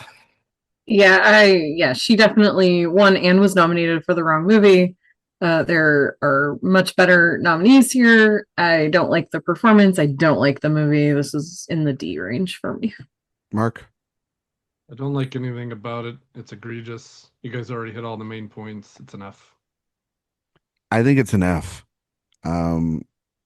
I've never got the whole like, oh, well, she won for X. No, she wasn't put in a category for this film. People watched this film. And so much so they nominated Eddie Redmayne as well. And this movie is, I agree with you, Eric. I think a lot about the Fire Island joke. I think a lot about the Tracy Morgan. This Danish is good, girl. Is good, girl. Yeah, yeah. It's the only good thing to come from those this are the movie. legacies of this shit. Yeah. The film itself, Josh is right. This falls in the pattern of a movie I also really despise, which is The Theory of Everything, which is a movie that like basically makes the woman the bad guy, and in this movie it is that, oh, I'm mad that you had your trans awakening, but why aren't you hanging out with me anymore? Why are my feelings not the ones that matter? And it's like, lady, there's a larger plot than your bullshit going on here. It's so it's such an infuriating script. It's also just everything's a close up like a Tom Hooper film is. The Eddie Redmayne's terrible opposite her, and everybody in this category is better than her. Like she's the 5. It's a clear 5. This is one of those where it happened in the Oscar So White year, and it's like one of those where I would hope that after this win we would learn not to reward these types of films, because they're like actually the opposite of being positively impactful to the community. Like this is a terrible representation of someone living their true selves. So I think that this, and also the performance just sucks. So like it's an F. Sophia? I'll also give her an F. Yeah. This movie took me 4 sittings to get through. That's rough. And it reminded me, I was like, is The King's Speech actually like a good movie? Because it really might be compared to this. I think like when you think about Tom Hooper's filmography, I was like, oh, I actually kind of enjoy that. Is John Adams actually as good as it is? like you think back that when you watch a bad movie. And I think, you're right. We can't say it's Ex Machina really, because it's not. It's for the Danish girl. But my other favorite thing that Alicia Vikander has ever done is, she's responsible for Club Chalamet being created, and that woman moving on, and Connor story, you're in danger, girl. That's really who's in danger, Josh. Alicia, help him out in some way. Yeah. Although I feel like he just created such a cringy campaign last year that it forced her to move off of him. So he lost the battle but won the war. Yeah. Yeah. It's going an F. I have no complaints about that. 1975, the Grant Shampoo. Our other nominees are Ronnie Blakely for Nashville, Sylvia Miles for Farewell, My Lovely, Lily Tomlin for Nashville, and Brenda Vaccaro for Once Is Not Enough. Crazy nomination. Yeah. I'm gonna put this in the C tier. And I think I'm probably being kind. There's those other winners and the other nominees in the category. It's just too stacked of a category. Grant would be low for me. Performance is not what I go to watch Shampoo for. So put it in C. Erik? It's a B for me, but yeah. Tomlin and Blakely are better. Not even close. It is not even close, but I still like the performance. Yeah. And I really like Lee. Tomlin, this should be Tomlin's Oscar. Also still alive. Yeah. Yeah. Josh? Work. She is also a B for me. I love Shampoo. I do really like that movie, and I love Lee Grant in it. I have no problem at all with her winning this Oscar. I think it's a really great performance. It's not one of my all-time favorites, which is why it's not in like the A range. But I'm very comfortable saying that this is a B. Sophia? I'm between A and B here, but I'll go B. I love Lee Grant, just in general. I love that she has an Oscar. I also love Shampoo, one of my favorite 70s movies. It is one of those things where I feel like you're either like on its wavelength or you're not. I mean, that's how a lot of 70s movies really are, just in how the style is.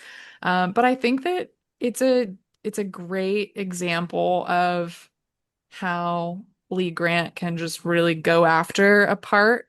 And it feels, I think in the end too, in the restaurant scene, her reactions are just the greatest.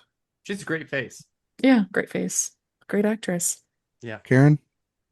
I'm gonna be on this one. I don't know. I would give this to Lily Tomlin for sure, but I think the performance is fine. I like the movie a lot. I just prefer other performances. So. Mark? I went D. The only reason I didn't go F is I think she's fine, but there's 4 performances in Nashville that I would give it 2 ahead of her. 2 which are nominated, 2 just Nashville alone. Yeah, just Nashville alone. So to me, it's a D. It's going to go a low B because of the 4 Bs here. Yeah, that's okay. 1967, Estelle Parsons, Bonnie and Clyde. Our other nominees, we have Carol Channing for Thoroughly Modern Millie, Mildred Natwick for Barefoot in the Park, B. Richards for Guess Who's Coming to Dinner, and Catherine Ross for The Graduate. Erik? Did you hit your knee there? You know what the right answer is. Just do it. No. Well, Mark, then what's the right answer? So, Bonnie and Clyde. You want me to go or you want to? Yeah, let him. Yeah, let him go. No, go ahead. Let him go. Yeah, Mark. You said you got the right answer. I absolutely. Bonnie and Clyde is one of the great movies of all time. I love Faye Dunaway and Warren Beatty in it. That being said, Estelle Parsons, in my opinion, is the worst Oscar winner for any acting category in the history of the Oscars. This is an easy F. It's the most egregious thing I've ever seen. Her character, we talked about Anna Paquin being whiny and bratty. I have never hated a character on film more than I hated Estelle Parsons' character. I wanted to jump into the screen and shake her hand nicely because I would never hurt a woman, but I fucking hate that performance, and it almost ruins one of the all-time great films. So egregious plus, it's a G if I could give that.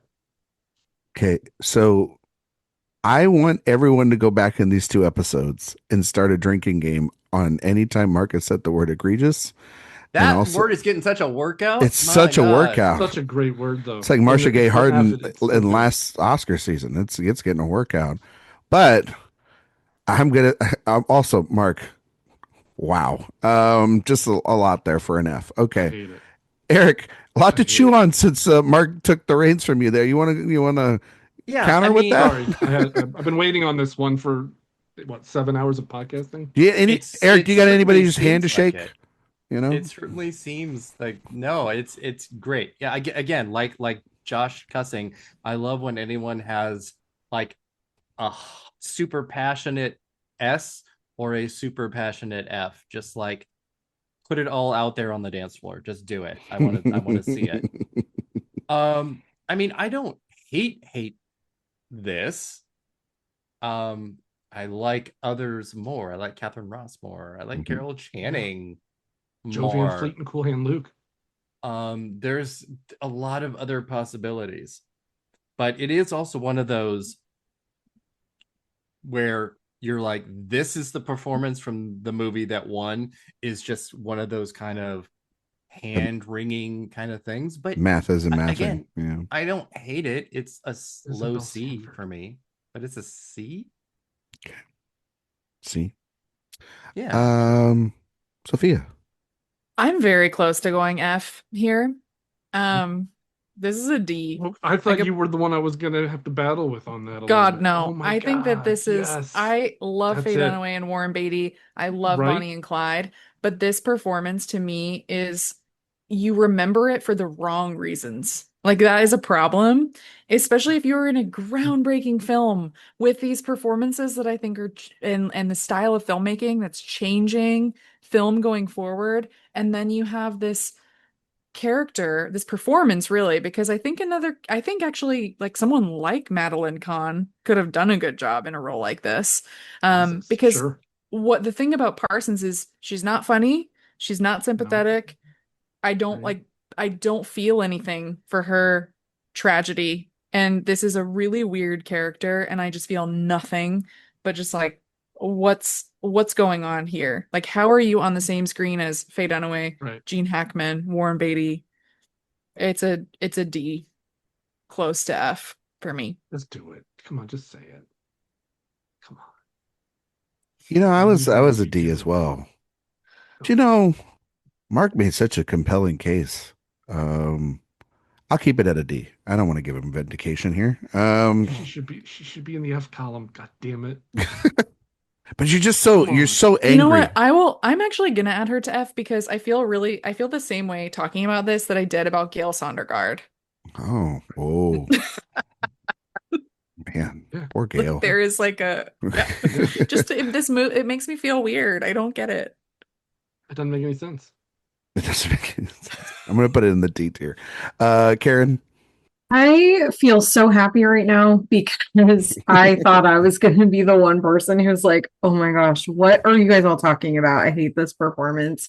I actually don't love Bonnie and Clyde as nearly as much as the rest of the world, and she's the biggest reason why. I just really don't like the role. I don't like the way she plays it. There's much better choices in this category all around. I'm also in the F camp. Whoa. All right. Yes. Let's And go. Josh. Round us out. Yeah, this definitely was one of those situations where I walked in here kind of nervous, being like, man, am I going to be the only person to not love this performance? So it makes me very happy to know that I'm not alone. She was in D for me. There's actually a performance that I remember having many conversations with my parents with, because they also do not like her in this movie and just say like she just runs around and screams and that's the only attribute that she contributes to it. Yeah, it's sort of a bizarre win, especially given like the dearth of great performances in that movie, and that's the one that they land on is odd. I don't know if I feel as passionate to say an F though. Like I really need to feel a certain amount of emotion to really push it there. I don't know if she's quite in that territory for me, but it's not a good performance and a bad Oscar win. When you ruin an all-time good film, or at least come close to ruining it, that is the definition of F. Your performance is so bad that you almost ruin an all-time great film, and you won the Oscar, and you won it over Catherine Houghton, or B. Richards, or Isabel Sanford from Guess Who's Coming to Dinner, or Joe Van Fleet and Cool Hand Luke. There's so many better options that year. Ugh, damn it, I wanted it to But be if enough so a bad. film with really only 4 main performances is all time, can it be all time when one of those is such a bad performance? How is it still an all-time film if it's an F grade performance is existing in there? All I know is that's how good it is. That's how good it is despite her. But All I know is that Estelle Parsons better look over her shoulder next week because Mark's coming to handshake. You know what I mean? Also still alive. Yeah, I know. Yeah. I want to 98. shake Warren Beatty's hand. Yeah, shake that hand. It's going in, I think, the D tier. Yeah, it's a D. Unfortunately, I mean, I'd It's lower like mine three- to D if it boys. gets her into F. It's not going to get her I mean, into for F. fun. Maybe 3 Ds and 3 Fs. We could agree that it goes to F. I mean, the weight of Mark's Listen, F is you just pretty heavy. yeah, it is. And you Mine's pretty discounted heavy F, 2 of too. my grades Karen's is altogether. pretty Can we leave this heavy. one? Do you guys want to put her in F? I'm cool Yes. with it. You know what? Okay, We can do it. Yeah, That's fuck it. fine. Mark, we'll give you something today. Thank you. Okay? Thank you Yeah. very much. 1952, Gloria. It's the only time I Graham, plan on agreeing The with Bad Mark and the again. Beautiful. What Okay. year? 1952. Gloria Graham, The Bad and the Beautiful. Our other nominees, we have Jean Hagen for Singing in the Rain, Wow. Colette Marchand for Moulin Rouge, Terry Moore for Come Back Little Sheba, and Thelma Ritter for With a Song in My Heart. Can I go first? Yes, Josh. Because this is my least favorite supporting actress one of all Here time. we go. We're getting into This the good is it. stuff. I of know I this said show. it was Helen Hayes last week, but I thought about it. No, it's actually this one. And the reason for that is because there is literally nothing going on with this performance. She enters the movie so late, and you would think, okay, well, this is the third act. Maybe there's something happening. Nope.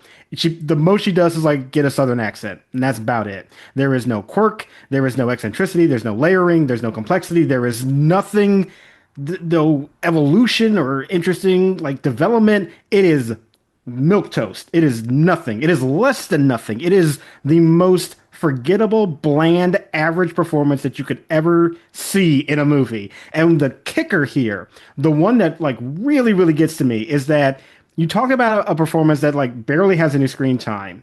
I think in this film, Elaine Stewart, also somebody, not a whole lot of screen time, but she shows up on that staircase in that sultry dress with the drink in her hand, and she's taunting Lana Turner, and that performance does so much in like 2 minutes than whatever Gloria Graham is doing in this movie.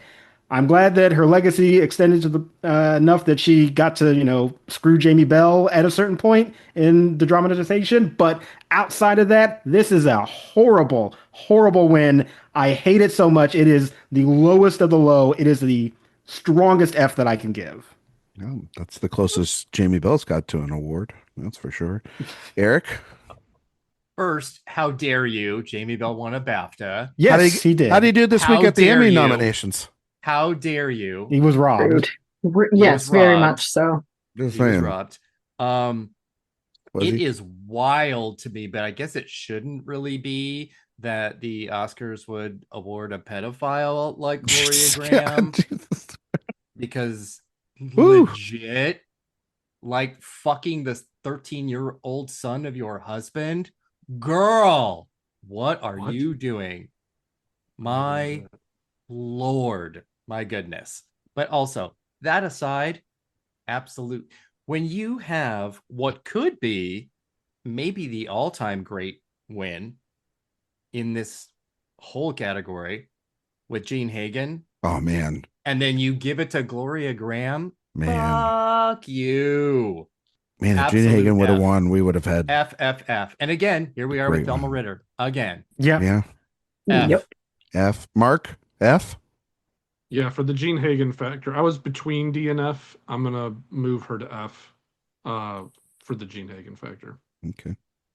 Karen? F. Absolutely an F. Wow. Yes. I don't like this performance. I hate that she won in this category. I hate everything, and I don't like Gloria Graham. Yeah, everything about it, F. I'm going to give her an F as well. Sophia? F. Let's Hey, move on. look at that. Oh, I have nothing nice Oh. to say. Nothing Yeah. else. Josh got it all for us. Yes. Yep. Thank you, Josh. 1990 Whoopi Goldberg, Ghost. Our other nominees, we have Annette Bening for The Grifters, Lorraine Bracco for Goodfellas, Diane Ladd for Wild at Heart, and Mary McDonnell for Dances with Wolves. Can I go first this time? Yeah. And I think Whoopi Goldberg's the worst. No, I'm just kidding. It's just the trend of what's happened in the last 10 minutes. I would give this a B. I'm glad that Whoopi Goldberg has this Oscar. I truly has an EGOT. She's an EGOT winner. One of the great hosts ever. You know, I love Whoopi so much. She would be third or fourth in the lineup for me easily. I think Bracco and Ladd are fantastic, and then Annette Bening also really great in The Grifters. Um, she's fantastic though in Ghosts, in Ghosts, not Ghosts. That would be a sequel.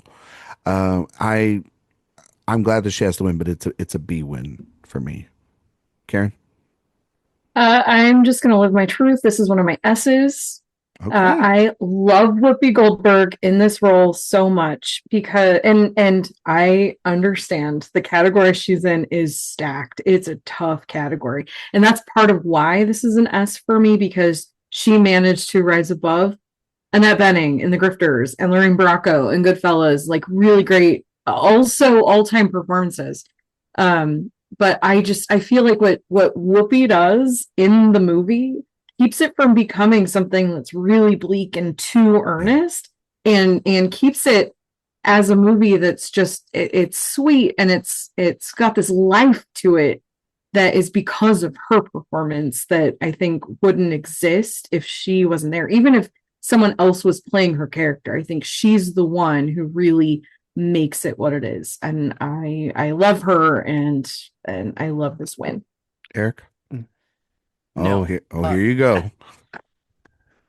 There's so much attached to this win that is great and Yeah. wonderful and historically complex. Obviously, she is the first Black woman to win this since Hattie McDaniel. That is, it's 50 years. It's an insane 51 years. It's insane. I think there is a thing, and we talked a little bit about it at the beginning. There is an element to this performance that is not really very far from Whoopi Goldberg as a persona, in the way that in Color Purple she's really doing something different. But at the same time, I can't argue against somebody being cast to play to their strengths. That should be kind of why you cast somebody. It can be obviously really fun to cast against type and have it turn out to be really, exciting and wonderful. But at the same time, when you have somebody who is really at the top of their game, then how do you not absolutely love it? And also obviously gave us one of the most iconic lines in cinema history, which Josh gave us right at the top of this. So this is still an A performance for me. And that is, including Bening and Bracco and Dianne Ladd, also one of the most inspired nominations in the history of the Oscars. Mark. So this is the one I would say I was most afraid of, building up to this, because I've been on record for many years about this performance. I think it's a fine performance, but when I went to do my grading, I defined F as either a really bad performance or an egregious winner is missed. And I've had this argument with Clayton for 20 years or whatever. But to me, Lorraine Bracco in Goodfellas would have been S tier for me, and maybe top 2 or 3 ever to win. I love that performance so much. So for me, Whoopi's an F. I knew that was coming. I was prepared for it. Yeah. I don't think Can I I go did. next? Maybe I was My not word circuit familiar. people have heard this enough from me. Yeah. So Okay. Sophia. Karen, I'm with you. I'm living my truth. This is an S. This is one of my favorites. This is actually Yes. top. This is top. I think it's my number 5 or 6. Yeah. It's really high. I love it. I think that she makes this movie watchable. She makes this movie laughable in a way that it becomes a comedy when she's on screen. It doesn't feel like this tonally weird thing that it is when it's about Demi Moore and Patrick Swayze and whatever's happening with Tony Goldwyn. Her scene at the bank is one of my favorite things. It is my favorite part of the movie, and I just feel like this is just such a perfect utilization of her talent and her comedic skills. She leaves such an impression. And I think it's really challenging to have the task of being comic relief in a movie that feels like this. That's such a strange movie that I think is remembered for so many different things. But for me, it will always, Pottery. it's not the pottery scene, it's Whoopi. She's an S for me. For me, her scene, I mean, the bank is amazing, but also the first time Patrick Swayze shows up and she Mhm. hears him, and after she's been basically grifting people for Mhm. years, and now she's realizing she actually has this ability. It's so, like, the way she plays that is so great. Yeah. Josh? Sorry, I just needed a moment. Because Whoopi Goldberg in Ghost is my favorite supporting actress win of all time. Yes, Josh. Yeah, this was the love final you, S Josh. for me. I think Whoopi Goldberg is absolutely amazing in this movie. And obviously, there's the comedic element, and I'm always going to appreciate when comedic performances win. And yes, I do think it plays to her strengths as a performer, but I absolutely think that she manages to find some layering in there too. I think that Ona Mae Brown doesn't just feel like a completely cartoonish character to me. And the fact that it is because they give her this backstory of being this fraudster who finally does, knows what these abilities are now and is inserting herself into like a legitimate plot with these other characters that has this emotional weight to it. And it may not be the most emotionally complex thing, but I still think it gives you enough details to the character that you end up wanting to go along with that ride because it's more than just a broad turn. There actually is like an real character work happening there. And I think for somebody like Whoopi Goldberg who can embody both of the dramatic and comedic elements in her career, I think she's mostly known for her comedy, but still is able to give you that little bit of definition that makes it all the more complete. So I mean, I would have said this even before whatever Mark just said because I blacked out, but it still is the top of the S's for me. It's my favorite supporting actress one of all time.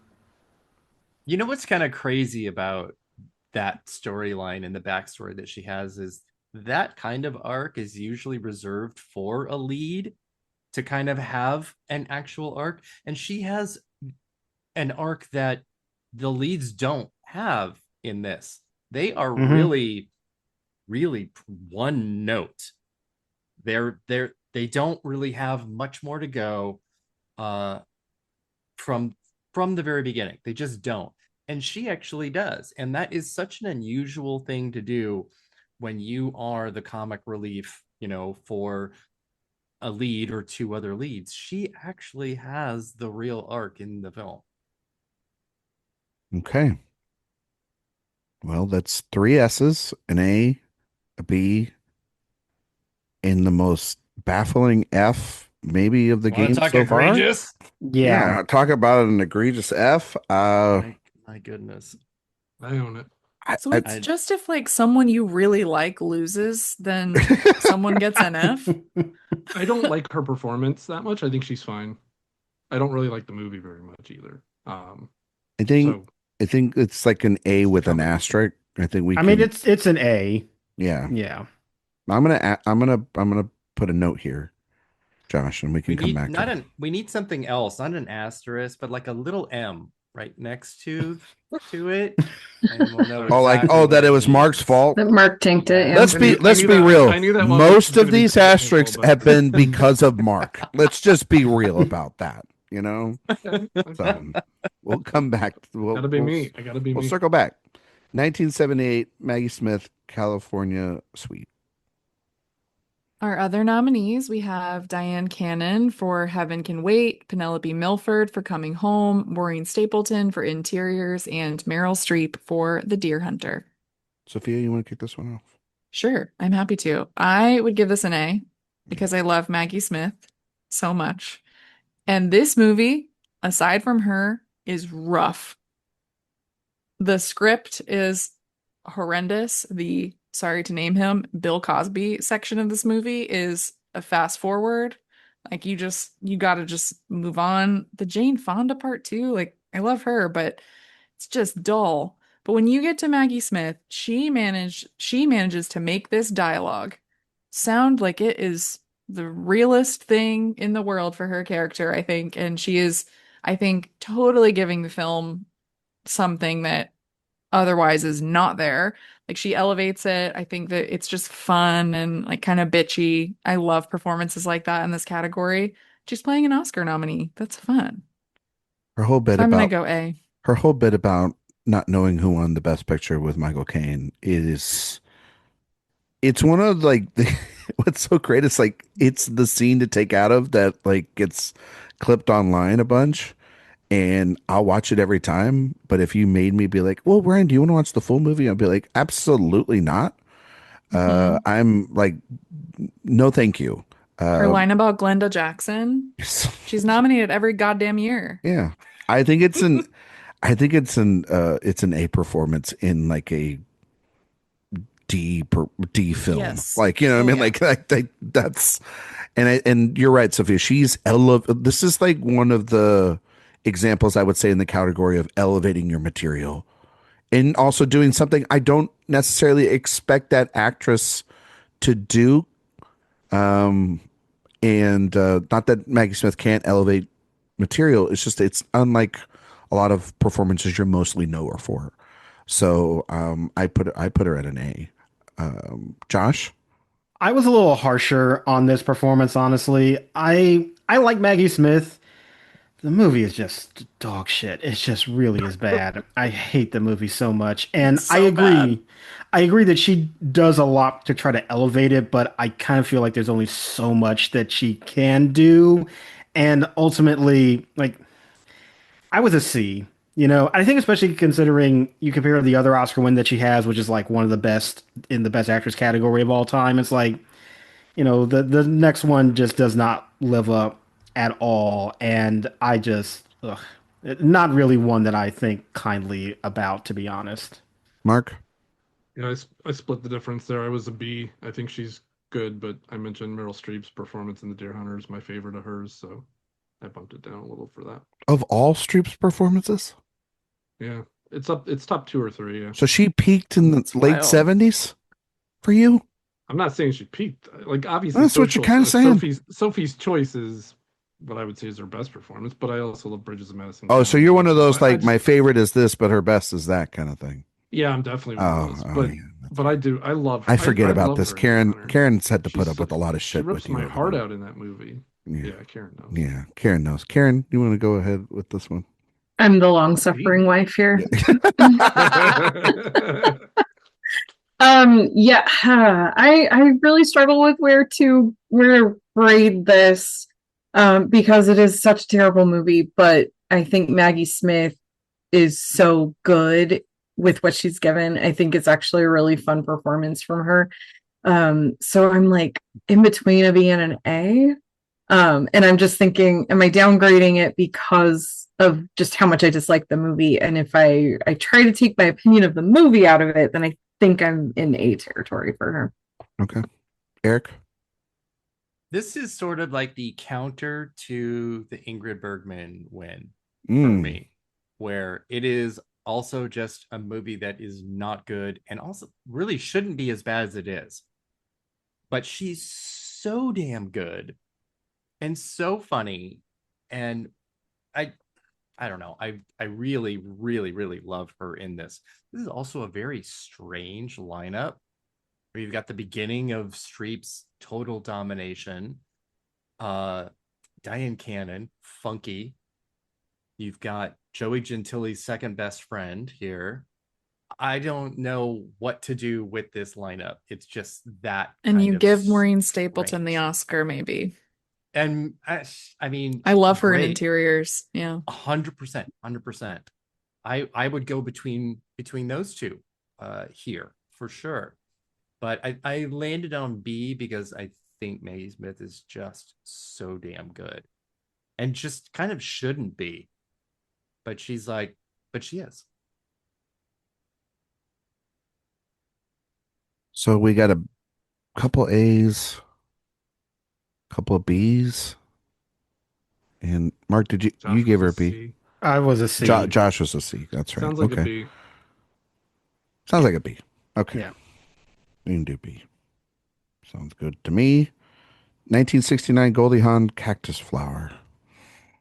Our other nominees, we have Catherine Burns for Last Summer, Diane Cannon for Bob and Carol and Ted and Alice, Sylvia Miles for Midnight Cowboy, and Susanna York for They Shoot Horses, Don't They?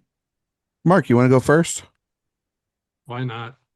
This is one that I had never seen, so I watched it in the weeks coming up to it, and I fucking hated this movie, and she was so obnoxious, I couldn't stand it. So I gave her enough. I don't even know what else I would give it to that year. It's just not that. Josh. I gave her a C. It's like I think about this performance very rarely, and there's a part of me that likes that Goldie Hawn has an Oscar, but Yeah. I don't like. I don't Yeah. care about this movie. It's just like it's one of those in the whatever bucket for me. It's a C for me as well. Glad you have it, Goldie. I'm not as harsh as Mark on this. Sophia. I would give her a B, but I think the lineup is actually quite good. I love Diane Cannon here. I mean, They Shoot Horses, Don't They? Also one of my Good movie. favorites. I think though the reason why I gave her a B is I do think we have, signature Goldie Hawn elements here. Like they have that like spirit and energy, that charm. Like I like Goldie Hawn, so I'm just naturally going to gravitate towards those things.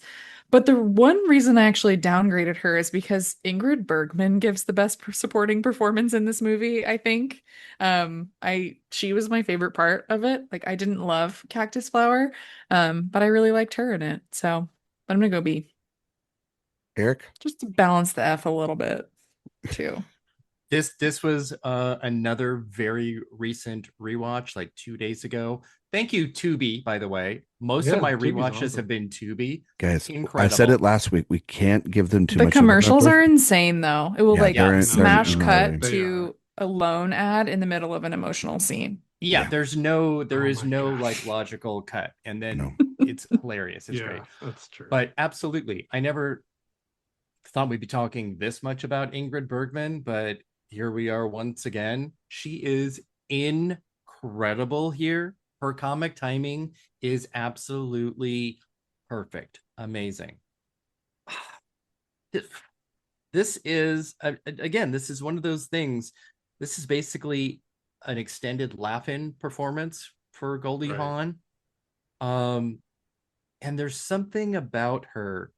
It's like if we knew what like autism was at the time, she would be so on the spectrum that you just want to give her some medication. You want to calm her down, something. But everyone's kind of also on that same level of that, so it just has this beat to it. I don't know. I didn't dislike it. I think I would probably I'm still in the like B or C with her, but it is very of the time. It's the very twiggy manic pixie girl of the moment. It's still a really weird win amongst this group. Really weird to me. But probably still a low B. Karen? Yeah, I've been between a B and a C. I'm leaning towards C on this because, I mean, Sophia, you stole the words right out of my mouth. This is Ingrid Bergman. This should have been hers. And when you think about it in that context, it just makes Goldie Hawn's win just feel that much less deserved and that much just more odd, I think. I'm gonna go with C. Okay. I think she's going in the C category. Imagine if Ingrid Bergman had been nominated and won. She probably would want that. We would have been saved from Murder on the Orient Express. That's probably very true.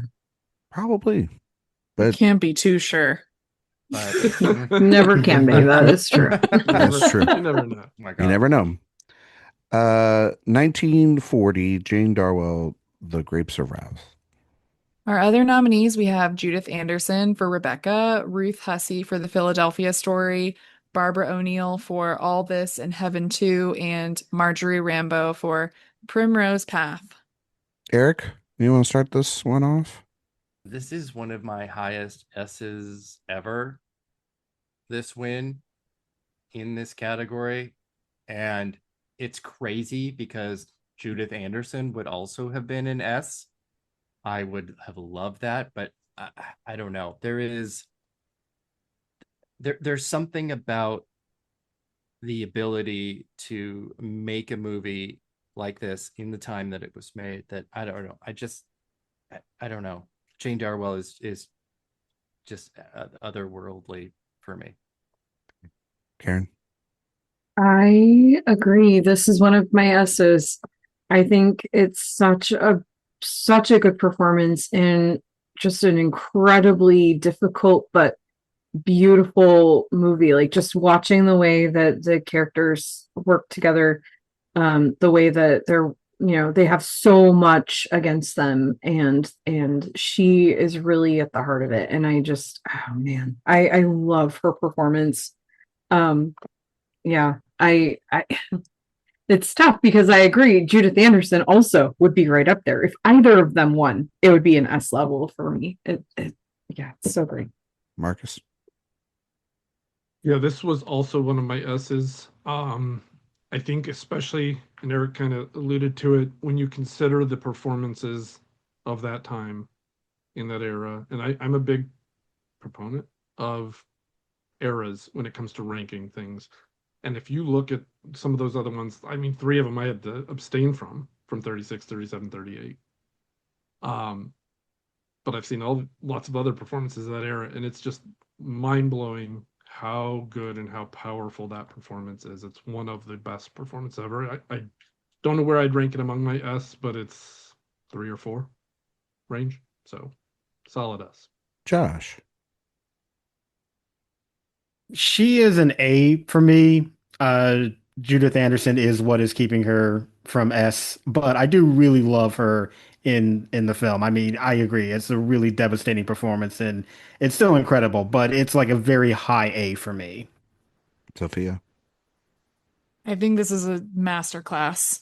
Obviously, I love Mrs. Danvers too. I think that's like, I love Rebecca so much, and that I just saw performance. Rebecca in theaters too, so that kind of Ooh, like that yeah. performance was so much fresher in my mind. Is it like one of those, Josh, where Amazing. if whatever you watch last is probably what you give it to? It's a little bit, yeah. I'm not That gonna makes lie. sense. Yeah. That makes sense. I feel like with Darwell, there's just like such emotion in those big eyes that she has.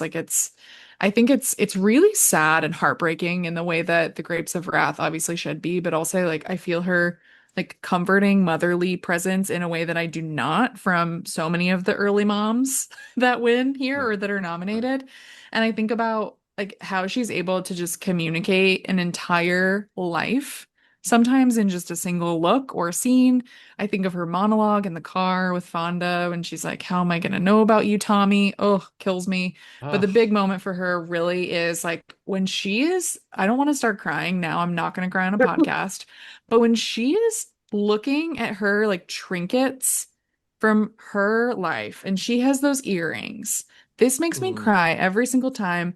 Like, first, you see this like lovely, happy expression on her face of like, oh, I remember these. Like, you see back into her past.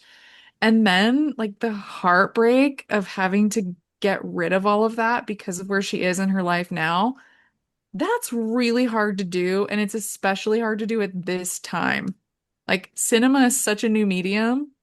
Like, oh, come on. Yeah, S for me. Yeah, that's what I mean. She's doing such gentle work when that was not what was being done here. And that isn't to say that it's an understated performance at all. She's just making choices that feel almost contemporary, and they're so internal.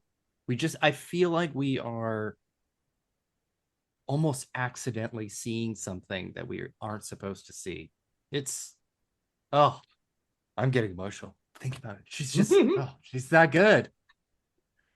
She's an S tier winner. This is an S tier winner, like easily. It took me a long time to get around this film because they showed this a lot in high school, and we had to study the Grapes of Wrath for like 9 weeks, and you would fucking hate something if you had to study it for 9 weeks at a certain point.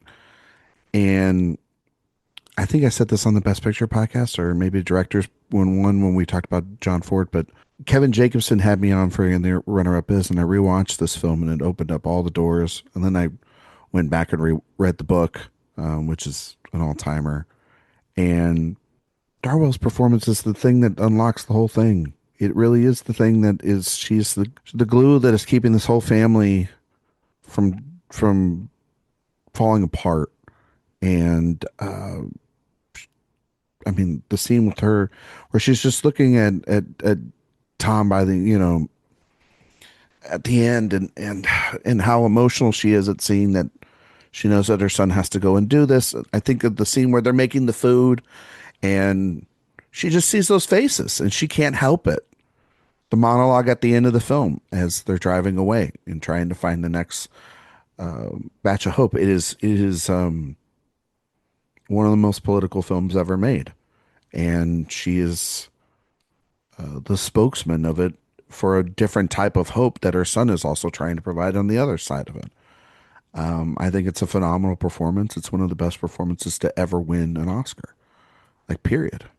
And it's one of the best films. Like, I agree with you, Josh. Like, if I watched Rebecca tomorrow, which is one of my favorite Best Picture winners ever, then I would be like, yeah, Rebecca's the best movie ever, guys. Like, what are you talking about? But then you watch Grapes of Wrath, and it is truly one of those where it's like flip a coin, whichever film won, that would be a great Best Picture winner, director winner, screenplay, all the performances there too.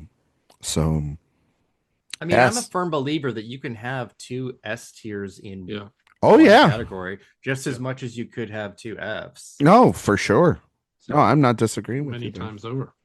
So here's obviously for you, Mark, yes. We have an S tier now film that or performance, and we technically have 11 S's now. Good, because I was not going to really move from this. This is why again, this is why I was looking for, we were looking down the list. I'm like, we're giving some S's, out here.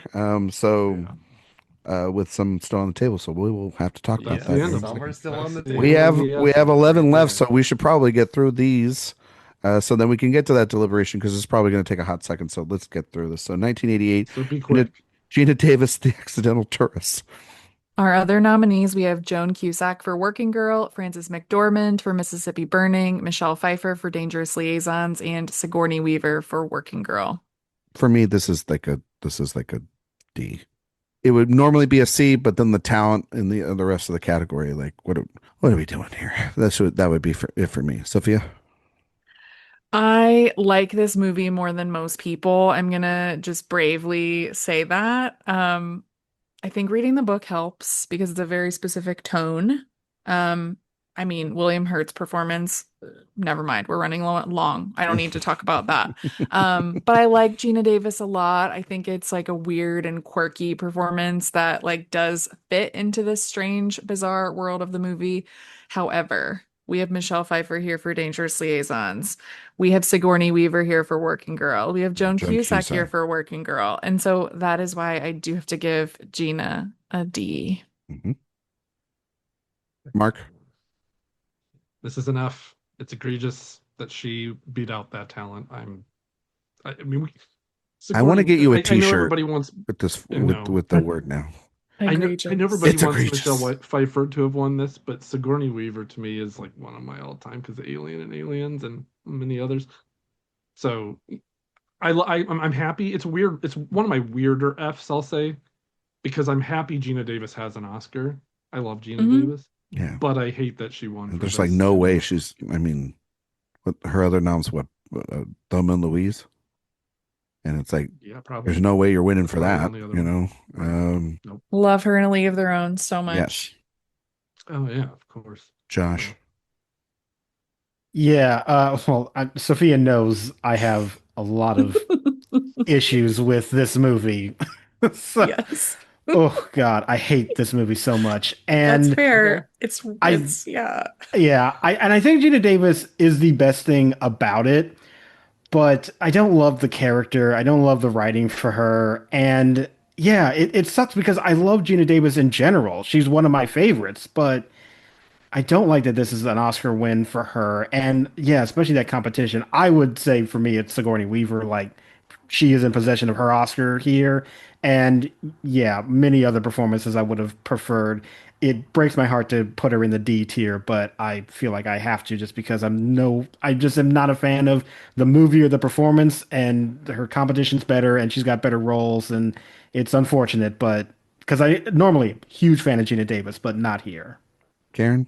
I'm with everyone on this one. I'm giving this a D. One thing I will say, and I don't want to say nice things about Mark, but I do appreciate, Mark, that you are consistent in your reasoning why you give your Fs. So I will appreciate that, even if I disagree with your grading. But yeah, I don't like the movie. I don't like the performance. And I mean, yes, Sigourney Weaver, obviously great. Michelle Pfeiffer, great. But I also really love Joan Cusack in Working Girl. I think she's so great. And I would love to see Joan Cusack have an Oscar for that. But yeah, I also love Gina Davis, but I don't love that this is what her Oscar's for.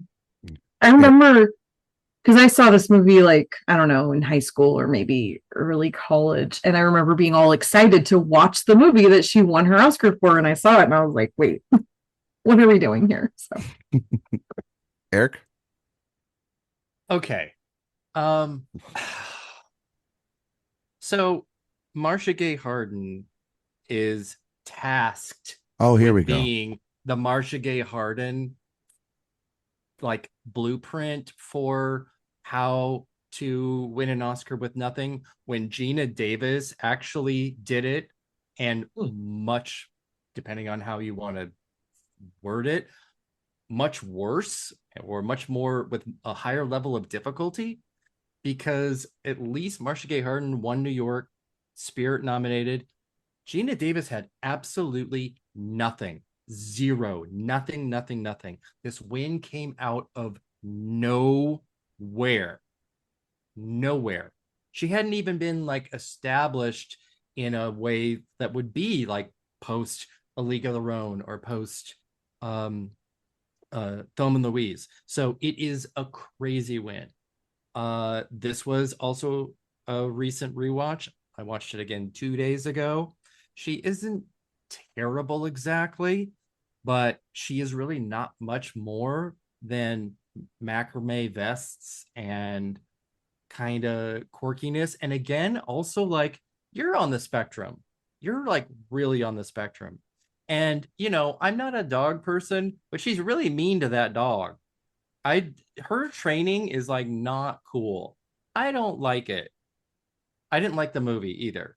The movie is just it for me is a total mess, because I think Lawrence Kasdan is trying to like do something with having William Hurt and Kathleen Turner there together, and when you see them together, But there's you're really nothing. just thinking about body heat, and there is nothing here.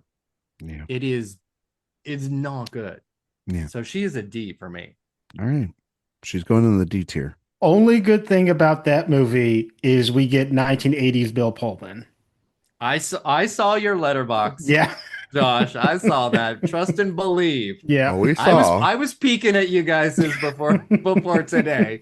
I like the Believe it. mean dog that bites everyone. the little that corgi. The corgi. thing? I'm gonna send Oh. it to Mark's house. Oh my god, the one that hobbles. Yeah. William Hurt. Hilarious. 1972, Eileen Heckart, Butterflies Are Free. What a fucking title. Just Butterflies Is this Are something Free. based on a else, play? too. I don't know. The Cageberg sings. You know, it's all the same. Our other Butterflies are free. nominees, we have Jeannie Berlin for The Heartbreak Kid, Geraldine Page for Pete and Tilly, Susan Tyrrell for Fat City, and Shelley Winters for The Poseidon Adventure. The Mark? actual best Shelley Winters nomination. Maybe. Yep. Mark? I have F. Okay. This is another one that I'm not a fan of the performance. I'm not a fan of the movie. There are better performances nominated. There are better performances not nominated. For example, Diane Keaton in The Godfather, Holly McGraw in The Getaway. There's a few I could name, but for sake of time, I'll just say F. Okay. Josh? It's a C for me. Like, it's a perfectly fine performance, but it's not one I'm passionate about. If Shelley Winters had won for The Poseidon Adventure, one of my all-time favorite movies, that would be a different conversation and actually a deserved win for her. But for this one, yeah, C. I agree with you, Josh. Ditto everything you say is C. Erik? It's definitely a C. We talked last week about the bad seed and how good she is in that. I think if Shelley Winters had not previously won, she absolutely would have won for this, like Fred Astaire style. She would have won. Yeah. And it would have been so cool. Karen? I need to abstain from this one. No. Yeah. Karen's I need to abstain. I didn't get a chance to watch it. Gotcha, Karen. Sophia? I'm going to join the chorus of C's here, but I do like this character a lot in this movie. She's my favorite character in the movie. And Erik, she is you checking into an Airbnb. Oh my God. Jesus Christ, Sophia. Okay, now I need to see this as soon as we're done recording. Or you just need to see Erik get into an Airbnb and also that. Well, either way, you'll see this performance. I share traits with her too, but I did think of you also. She's going in the C tier. 1945, Anne Revere for National Velvet. Our other nominees, we have Eve Arden for Mildred Pierce, Anne Blythe for Mildred Pierce, Angela Lansbury for The Picture of Dorian Gray, and Joan Loring for The Corn is Green. Sophia, want to kick us off? Sure. I am going to give her a C. I think that she has a great face for this part. I think there's some great supporting actressing happening here. However, her competition, Eve Arden and Anne Blythe from Mildred Pierce, are incredible. Both of them. I love them both. It would be a toss-up for who I would go with, honestly. I love them both so much. And I feel like this movie, it feels like one of those where it's like if like Disney old Hollywood, like Ford v Ferrari, like the ending is so bizarre to me. And like this is really a Liz Taylor showcase and not an Anne Revere one for me. Like she has this like wise, all-knowing mother energy to her, but there just isn't more beyond that for me. I never felt any kind of pull or magnetism from her. Josh? Pretty much the exact same. It's a C, like fine performance, but also a line of mothers that she would play in her career. So I don't really feel like it's that much different from what we had already seen from her, especially in the Oscar conversation. So yeah, C. Mark? I'm not too far off. I went D. I again, both ladies from Mildred Pierce would be good winners. This is one of the ones I rewatched recently too, and it's just such a nothing. And it's a tough watch. So D. Can't believe it. Second time I'm going to say it. I agree with Mark. I give it a D. Just nothing. Not a performance I got anything from, and the other people in the category I'd give this Oscar to. Karen? I was going C, but I'm a low C. I don't think this performance really stands out, and honestly, I think the movie is kind of a snooze. So. And Erik? Definitely a D against competition, against even Angela Lansbury in the same movie. Yeah. No. Nope. I think he's going to go in the D tier. Yeah, absolutely. I'm fine with that. Do it. Yeah. 2008, Penelope Cruz, Vicky Cristina Barcelona. Our other nominees, we have Amy Adams for Doubt, Viola Davis for Doubt, Taraji P. Henson for The Curious Case of Benjamin Button, and Marissa Tomei for The Wrestler. Honestly, a good lineup. Not bad. Not bad. Erik, you want to go first? It is a really good lineup. Yeah. Which I feel like we have not said enough because I really like kind of everyone here, even Amy Adams and her ridiculous simpleton clapping. She's a little simple. Okay. All right. Yeah. Tyler Doster's going to get mad at you for making fun of Amy Adams. I like Oscar winners. It's an A. Okay. It's an A. Josh. For me, she's a B. I like the performance. It's also just another movie that I was never wild about. I think that she is such a force of nature in the film. It's sort of like a B plus, high B for me, but yeah, not quite the A range. But I still really like her in the film. Mark. I went C because of the competition. I think this would have been a better win for Viola. This would have been a better win for Marissa. I know you guys all love My Cousin Vinny, but I would rather have won for The Wrestler. And of course, Amy Adams, who I've been waiting my whole life for her to win a damn Oscar, could have won for Doubt. So I went C. You think she's better in The Wrestler than in My Cousin Vinny? I know I'm a weirdo about My Cousin Vinny. I need to rewatch it, but Karen. It sounds like you don't like to laugh and have joy in your Karen, life. save us, please, for the love of God. I think that's it, Josh. I'm joyless. Karen. Can't go to Darren Aronofsky for that. Oh, yeah, no. So once again, I'm living my truth. I feel like Penelope Cruz and Vicky Cristina Barcelona is S level for me. Whoa. I love her so much in this role. I feel like the entire energy of the movie shifts when she shows up. Yeah. In a good way. Yeah. And it's a movie I enjoy. But as soon as she comes onto the scene, it elevates the entire thing. And the way that she opens up conversations between other characters and the way that the whole story and all the emotions, everything about it gets funnier. Everything about it just gets better as soon as she arrives. And oh my gosh, the scene toward the end when she comes in with the gun, oh my gosh, it's just everything about it. I love it so much. I love her so much. And yeah. I love her in this film. I think that the movie is good, not great, Woody Allen, but I think that she comes in and just dominates the screen and everybody in it. She's just a force, and I think she kind of gives if you haven't seen the film out in theaters, you should really go see it this weekend. But The Invite, she gives the same kind of energy in that performance from this year that she has in this film, and where she is this person that is the most beautiful person on the planet. I mean, she's what Jay Ledbetter calls the most important person. Yeah, and she's my straight crush. Yeah, and she's using it to her advantage to manipulate the environment and the characters and everything that is around her. And that's what I think is so great about it. It would be an A tier win for me. And so, yeah, I think she's great in the film. Sophia? This is one of the ultimate hot girl wins, I will call it.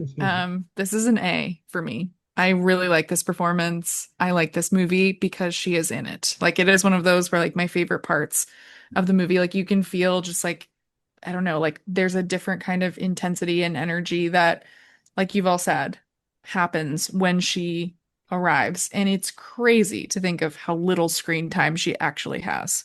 But here. Impact. But impact, it's her movie. It's entirely her movie. So we have an S, which, congrats, Karen. 2 A's. What did Eric give it? A B? A. Oh, you gave it an A? Oh, you did give it an A. Okay. Mark gave sounds like an A. Yeah, good. Good. I'm happy with that. Eric, good. Approved. 1960s Shirley Jones, Elmer Gantry. Our other nominees are Glynis Johns for The Sundowners, Shirley Knight for The Dark at the Top of the Stairs, Janet Leigh for Psycho, and Mary Urey for Sons and Lovers. I can assume that Mark's going to give this an F, so Mark, just give it its F. You know me well. This is my 23rd and final F. Shirley Jones. I hate the movie Elmer Gantry with a major passion. I do like Shirley Jones a lot, so I'm sad to give it the F, but Janet Leigh in Psycho, for fuck's sakes. I also love Gene Simmons and Spartacus from that year, not gonna lie. So to me, that's an F. Sophia. So if a woman is nominated from a movie that film bros love and she ends up losing to someone, they get an F. I don't know. Lorraine Bracco in I love, Goodfellas.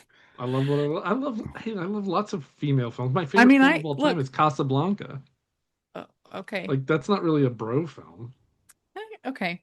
Well, I'm just trying to understand the logic because I don't know if it's what I like. I Sophia, think that's Sophia, a lost cause, Sophia. It's okay. It's a little bit of tenant there. You just don't try to understand it. You just he doesn't feel have it. nuance. He just either loves it or he hates it. That's all Yeah. it is. Okay. It is kind of surprising though that I mean, like Janet Leigh, I think like Shirley Jones has said in an interview she was really surprised that she won. Yeah. I think she has a very cool career, guest judge on Drag You, Deep Cut for everyone.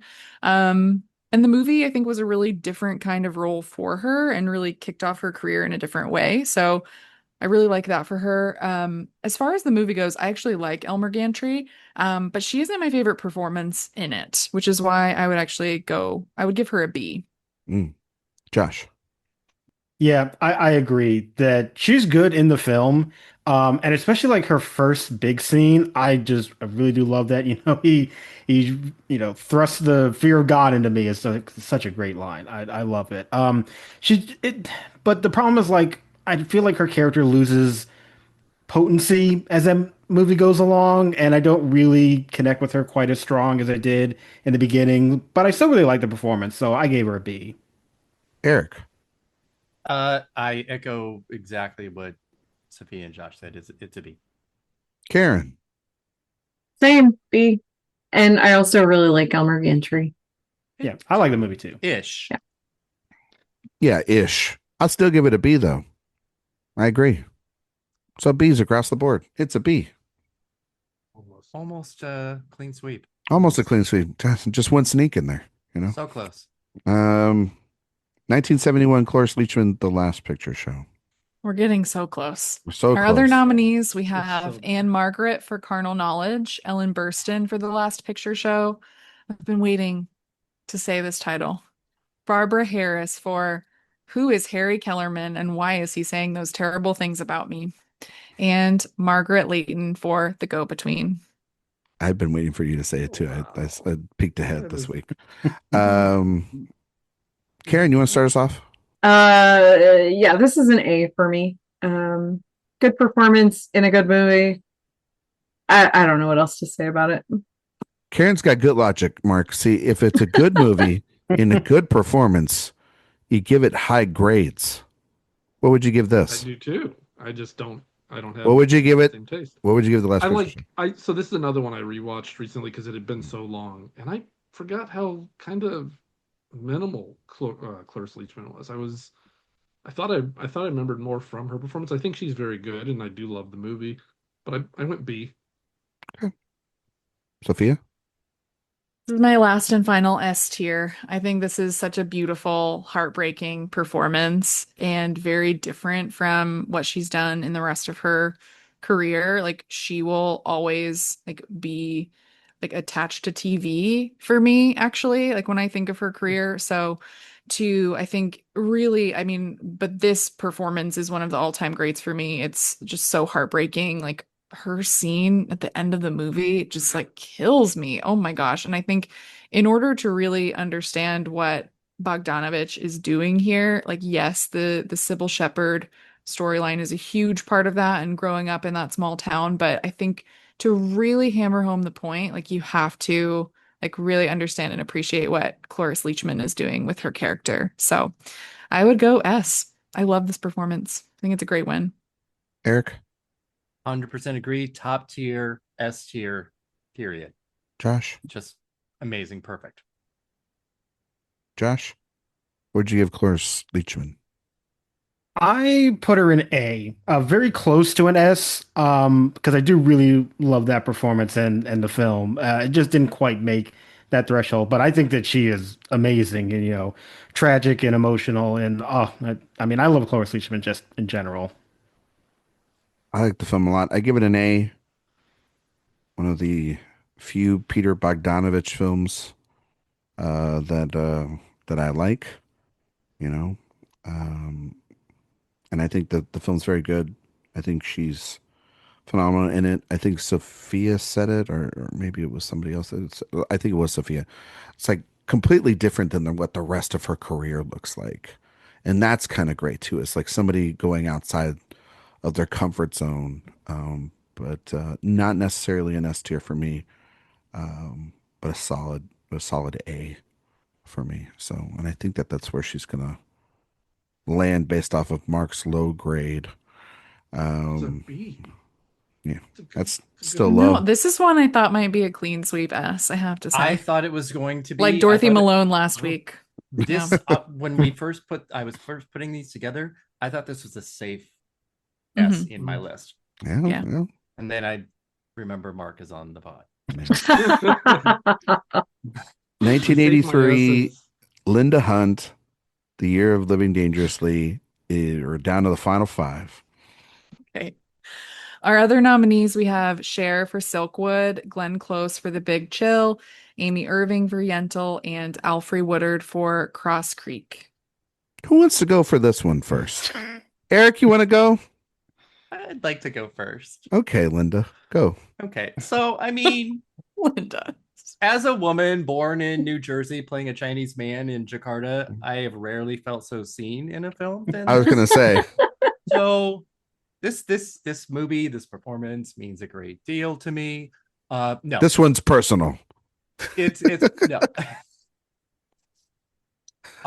So no, in all truth, again, another rewatch, very, very recent this week. I do love this performance. Like, I love this performance. I know for a lot of people it will be complicated with everything from what I just said, from the crossing of races and genders and what that means as a actor and performance and all that. I still think it completely transcends that. Although it's crazy to be in a category with how great Cher is, how great Glenn Close is, and Alfre Woodard too. I mean, Amy Irving is there, but okay. This is still an A for me because I do genuinely love this performance and win. Mark? Yeah, I'm in the same boat. I was between A and B. I went B, but I can understand A. Okay. Karen? Yeah, I'm like a high B mostly because of the rest of the category, but I do think it's a really great performance. And I love that Linda Hunt did get an Oscar. So. I agree. That's two-time Kids' Choice Award winner, Linda Hunt. Damn right. Just to be clear. Damn right. Yes. I would give it, I'm in the same boat as Karen, a high B. High B is where I would put it at. Sophia? Yeah, this is such a weird thing. It's a weird movie. Because, well, watching it, I think it is so, I mean, obviously I'm not really honestly bothered by the gender bit of it at all. Like I really don't care about that. It's more so I think like the makeup and like the race bit of it is I think a bit trickier. Like it's not 1937 anymore. Like we need to be beyond that Louise Reiner territory. But I will say like there was something weird about this performance where it did like stick with me days later and I was kind of like, why am I still thinking about this? Like what? But not in like a bad way. But I do feel like when I watched this, I just kept thinking like, I just don't get it. It felt really mannered and stilted to me. Like I could see, like she didn't fit into this movie to me at all. It was like she was in one movie and everyone else was in another, and it like took me out of it watching her. Um, and I don't think it's again entirely because of the casting, but I do think there is this like weird thing that the movie is projecting onto her, which is that she feels almost like this kind of like all-knowing or narrator character at certain parts of the movie too. She's And I literally don't, narrating. yeah, right. And I think that like just did not work for me. Mm. So I'm gonna go high C. Okay. Josh? Sorry. I was a B. I mean, this is a performance I've definitely wrestled with because I actually do like that she is playing a man, like not even a Yeah. trans man or anything. Like it's just this is a male character, and I kind of love the idea that this is a supporting actress win for playing a male character, and I do kind of like that. But there is the racial element in it too that makes it complicated. But I do still really like the performance overall, and Linda Hunt just sort of her general screen presence has always been something I've responded to. I mean, honestly, the other movie that I mostly associate with her is The Relic, the horror movie that is set in Chicago. That's actually Oh my like God. it's like total No, cheese, I've but it's one of seen my that. Yeah, favorites. yeah, yeah. Yeah. Mhm. The I love The whole Relic. final act takes place in the Field Museum. It's great. I love it. But yeah, so I'm landing B for Linda Hunt. Okay. I think that This that's is where also the hottest that Mel Gibson has ever been, and I was he's gonna also sweaty, mention that, shirtless yeah. in most of it. I'm gonna let you keep that one. I'm I gonna mean, let but you. And it's it's true. also the worst performance of Sigourney Weaver's career. Yeah, she's pretty rough in the film. Yeah. Horrific. Yeah. That But accent. I yeah. just do not like this movie at all. I think that's also part of it. I mean, it's Yeah. a white savior movie, Yeah. very much so. Yeah. Yeah. And it is unfortunate that Mel Gibson is very hot in it. Oh Yeah. my God, it's distracting. Yeah. I think she's Yeah. going in the B tier. I'm shocked. I honestly thought that was going to end up lower. So I thought so too. I thought there was going to be some issues. So I'm happy. 2025, Amy Madigan. Okay, our other For nominees, weapons. we have Elle Fanning for Sentimental Value, Inga Ibsdottir Lilius for Sentimental Value, Wunmi Musaku for Sinners, and Tiana Taylor for One Battle After Another. Karen. Geez, start this one off for us. That is so mean. I do really like Amy Madigan. I'm happy that she won an Oscar.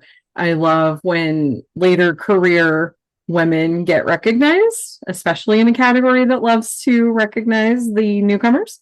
There are other performances in this category I would have preferred, and I do think it's fun. I like that a horror movie, gets some attention. I just wish that I loved weapons more, and I do think that her character is very cartoony. Again, I like her. I like her a lot, and I like the performance. I think it's fun, but for me, this is in the B level. Sophia. I thought I was going to be the lowest. She's also a B for me. I have to because I think this is actually a great lineup, and she's in the bottom tier of that. I think it's a cool win, but I also think it's been done before and better. And I was happy that she won. Like I think it was cool to see that kind of win, but for me, like it's I don't know. There's one scene of hers that I really, really like. Maybe I'll bump her up to an A. Why not? I'm feeling nice now. I'll bump her up to an A. I like her, and I was happy when she won. I thought it was cool. And Oh, now that sure, I'm make thinking me about, the mean one. no, it's okay. But now I'm thinking about that scene when she's like out of her kooky makeup and she's like talking to little Alex. Like that is genuinely really scary, and I do like that. So I'll go A, but it's like an A minus. Mark. Just such a good lineup, and it was hard for me to figure out who my favorite was of the five, but I think in the end it was Madigan. And I think it's such a memorable character, and I am a big fan of weapons, so I win A. Josh. Even though I feel like there are two other performances in this lineup that I prefer to Amy Madigan, and that being Tiana Taylor and Inga Ipsdottir Lilius, I still think that the horror aspect is an element that bumps it up just because that's such a rare genre to win. It grew very organically, which is always also fun. And Amy Madigan was just a joy to watch on that stage every time she accepted a prize. So for all of that, I'm actually going to say it's an A win. Like I said, even though it's not my favorite in the group, I just think the circumstances that led to it happening are so unique that that has to be celebrated. Eric. I'm a little surprised, and I'm so happy. This is a very high A for me. I think she is extraordinary in this. Yeah. I would And put a her in. great lineup. Yeah, it's a great lineup. Um, and I think that it would not be who I voted for, and I'm kind of with Josh. She like Inga and Madigan sort of go back and forth between my two and my three. I would have easily voted for Tiana Taylor for One Battle After Another. No shocker.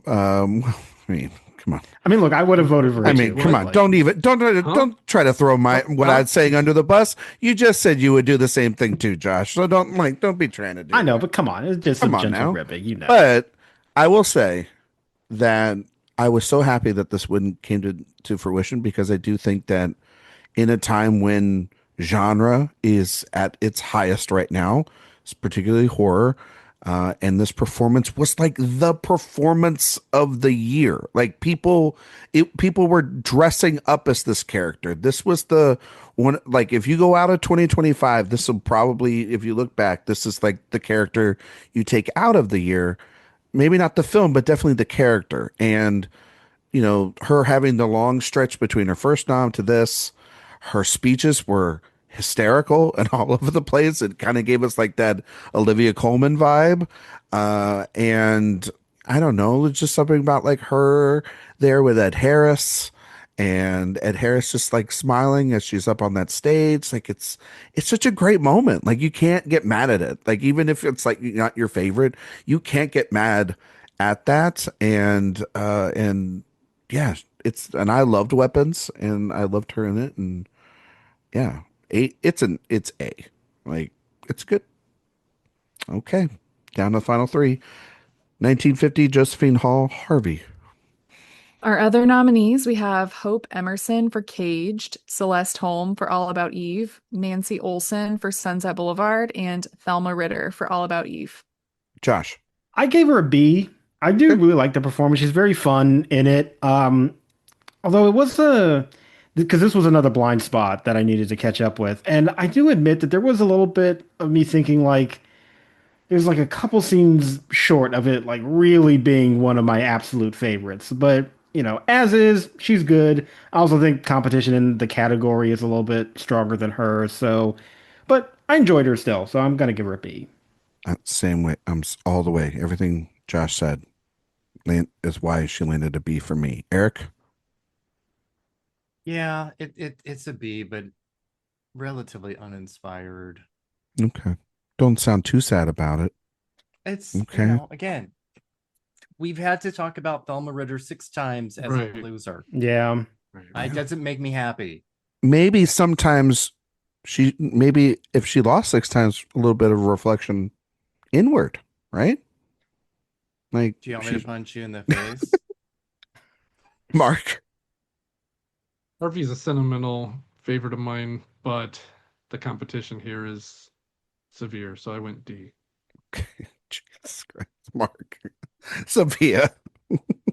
But not F because of Not- what I not said F because earlier, right? I still Just like kidding. You cracked the code, Sophia. I Yeah, did. we've I cracked cracked it. it. I'm gonna give her a B, but I was pretty close to A. Like she's actually higher than Madigan on my overall rankings, but I think she's a comic gem, really, in Harvey. I really like the performance and I really like the film too. It is just here. Well, no, I'm gonna give her an A. We're gonna go A I because was like, I do really technically, like her. technically, you would Technically, think. if she's higher than Amy Madigan, I Yeah, need to. I was just gonna say, like, but what I are you like doing? I like her balance with Jimmy Stewart, who's also great here.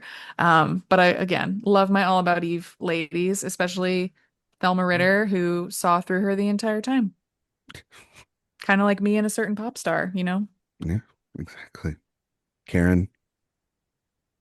I'm a B on this one. I love Harvey. I love Josephine Hull in it. I agree with everything that was already said. I think the way that she plays against Jim Stewart, I love the two of them. But All About Eve and Sunset Boulevard are two of my all-time favorite movies. So, and Harvey is not. So, yeah. Right. Put it in the B tier. Great. I think Josh 1976. cracked the code, honestly, for me, which is comedy. I don't think I respect comedy enough in this. You don't laugh. Clearly. That is true. Yeah. You're a Scorpio. That's right. 1976 Bear Too Straight Network. Our other nominees, we have Jane Alexander for All the President's Men, Jodie Foster for Taxi Driver, Lee Grant for Voyage of the Damned, and Piper Laurie for Carrie. Sophia, you want to go first on this one? Yeah, I'm gonna give her a B because I think it is kind of an iconic win. You know, the such a short amount of screen time. I do think she packs a punch with her monologue, but Piper Laurie needed like this is her Oscar. And We this gave it would to have her. been one of I know, and she would have been like a top tier S Yeah. for me. I also love Jane Alexander and All the President's Men Yeah. and Jodie Foster in Taxi Driver. It's a really good lineup. So I'm gonna go It is a B good lineup. here for her. Yeah. I think we talked about that one earlier this year. Mm-hmm. Go listen to that retrospective episode. That was a good show. Mark, we're straight. This was a for you. really tough one. This was a really tough one for me. I mean, Network's one of my all-time favorite movies, and she is just incredible in that one scene. And I know it's small, but I was borderline S. I went A. Josh, you're gonna drag it down. Here we go. I am going to drag this down. I'm sorry. Because I'm a C. Like, it is that one great scene, yes. But we even kind of talked about it during the retrospective. Like, that's really Just all one that scene. is, you know? It's wonderful in that one moment, but the character just doesn't have anything else to really do. And yes, it is a genuine supporting performance then, but I just don't really feel like she brings that much else to the role for me. And yes, beating Piper Laurie is like that's a tough It's a pill to crime. swallow. So I went C. I'm with you, Yeah, Josh. well, I went to see on this as well. We talked about this on the retrospective. I'm like, And obviously love the movie, and but yeah. I love Network. I'm not like Jay, I mean, you know, who like undermines yeah, that's right. Network, you know, Really? and whatnot. But I love this movie, and I still think I'm like that it won that for the one scene. Like it when up against the rest of the competition. Yeah, I'm all like, listen, one scene you can be great in, but I'm going to say something maybe controversial. That seems like a cameo more than it does feel like a full character and a full scene and a full impact on I the don't film. I don't you go know? quite that far because like you can have limited screen time and Before still the be film effective, and but, before the like, rest it of the just- film and the the impact rest of the is plot, like nowhere to be found. But I'm okay with cameos winning and supporting. It's just like when you Yeah. have this category, that's when I it's know. like, There's just all the act and then all the people that you mentioned, Sophia, you know, in the nominees Mhm. and just the level of acting in that film to begin with, and that being one of the wins. It's just like, well, it's not the same. You know what I mean? Like everywhere else. So that's why I have a rank lower. It's not a terrible win or anything. It's just like, I mean, a terrible performance. It's just a bad win, I think. Eric, here he goes. All right, S. Josh, I'm gonna make you not feel so bad because this is a D for me. Wow. Whoa. It is not a good enough performance or scene to be worthy of a win. Even with lesser competition, it still wouldn't be good enough against the competition. It's a pretty horrific win. I mean, worse than Estelle Parsons for me. Sorry. It just is. I don't think she's good enough. All right. So D. Karen.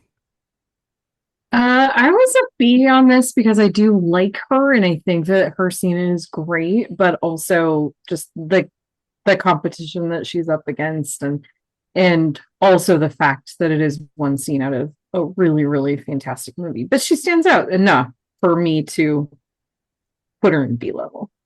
So B. And Sophia, you went B. Yeah. And then Mark, Yeah. you went B or you went No, you went. A. He went A, and then 2 C's and a D. That's a B. Damn, that is Yeah. like the most Yeah, B. all That's over a the place wild spread. card. That is a was wild and spread. I did not expect to be high. I figured somebody would have. You're the high man on this? Wow. Yeah. Okay. Last one, 2016, Viola Davis, Fences. My audiobook era is coming to an end with reading. Our other nominees, we have Naomi Harris for Moonlight, Nicole Kidman for Lion, Octavia Spencer for Hidden Figures, and Michelle Williams for Manchester by the Sea. I wonder if you took the amount of words of these nominees and that one title that you had to set a while ago, and if the same amount. You know what I mean? Just probably close. I'm just saying it's probably really close. Manchester by the Who Sea is for- Harry Kellerman, and why is he saying those terrible things about me? It sounds like our HR complaint, honestly, more than a movie title. Eric, you want to start us off with Viola Davis? God. I kind of wish we had done Beatrice Straight last. Yeah. I thought we were going to, the way it was going. I'm like, okay, this would be kind of funny to wrap it up on the shortest. So you just forgot about Viola Davis winning an Oscar. No, I'm looking at EGOT winner Viola in Davis. in my placement right here. It's a B. She is, I think, the best of the lineup. Oh, I do think she's the best of the lineup. I'm not a fan of Michelle Williams in Manchester by the Sea here, that much. you think she's better than Naomi Harris in Moonlight? I really love Naomi Harris in Moonlight. Here's the thing. I do like her, and this might be more a fault to Denzel Washington. I know where you're going. I think the staging of this feels like staging, and that's a big part of just the look of the film too. Yeah. Sometimes feels like just like a stage, and I don't think that Davis breaks out of that either. Obviously, we get close-ups, which you would never get when you're watching it in the theater, and I think she takes full advantage of that. I don't know. It doesn't. I don't know. Is it something still like a distant B. for you? Yeah, yeah. Okay. Karen, Would you go B? he went B. It's still a B. I'm also a B. Naomi Harris would be my pick in Me this too, category. It feels more like an actual supporting performance. I think that Viola Davis is phenomenal. I think in general she's a phenomenal actress. I loved that she finally won an Oscar. I do think that she gives a good performance, but I agree with you, Eric, that one of my biggest issues with Fences was that it doesn't feel cinematic. It feels like it's a filmed play, and that's okay, but she doesn't do anything to try to help move it into cinema. And it's a good performance. It's not one of my very favorites, and it's not even one of my favorites from her in recent years. So. Mark? I love Viola Davis, and I'm glad she has an Oscar, but this is not the right movie for her to have won for. And my definition of D was fine performance, much better option available. I think there were two much better options available with Michelle Williams and Naomi Harris, so I went D. Josh? Just right at the very end, Mark. Thank you for that. Sorry, buddy. You know what? Because of that, I'm saying A. I really love Viola Davis in this movie. I think it's an incredible performance. I get the critiques, but I think every time she's on screen, you're not looking away. You are completely captivated by what she's doing. So, she's in my A tier. Sophia? I'm giving this an A, and I was giving it an A before the other grade. I mean, I was too, but that just sort of emboldened Yeah. me even more, to be honest.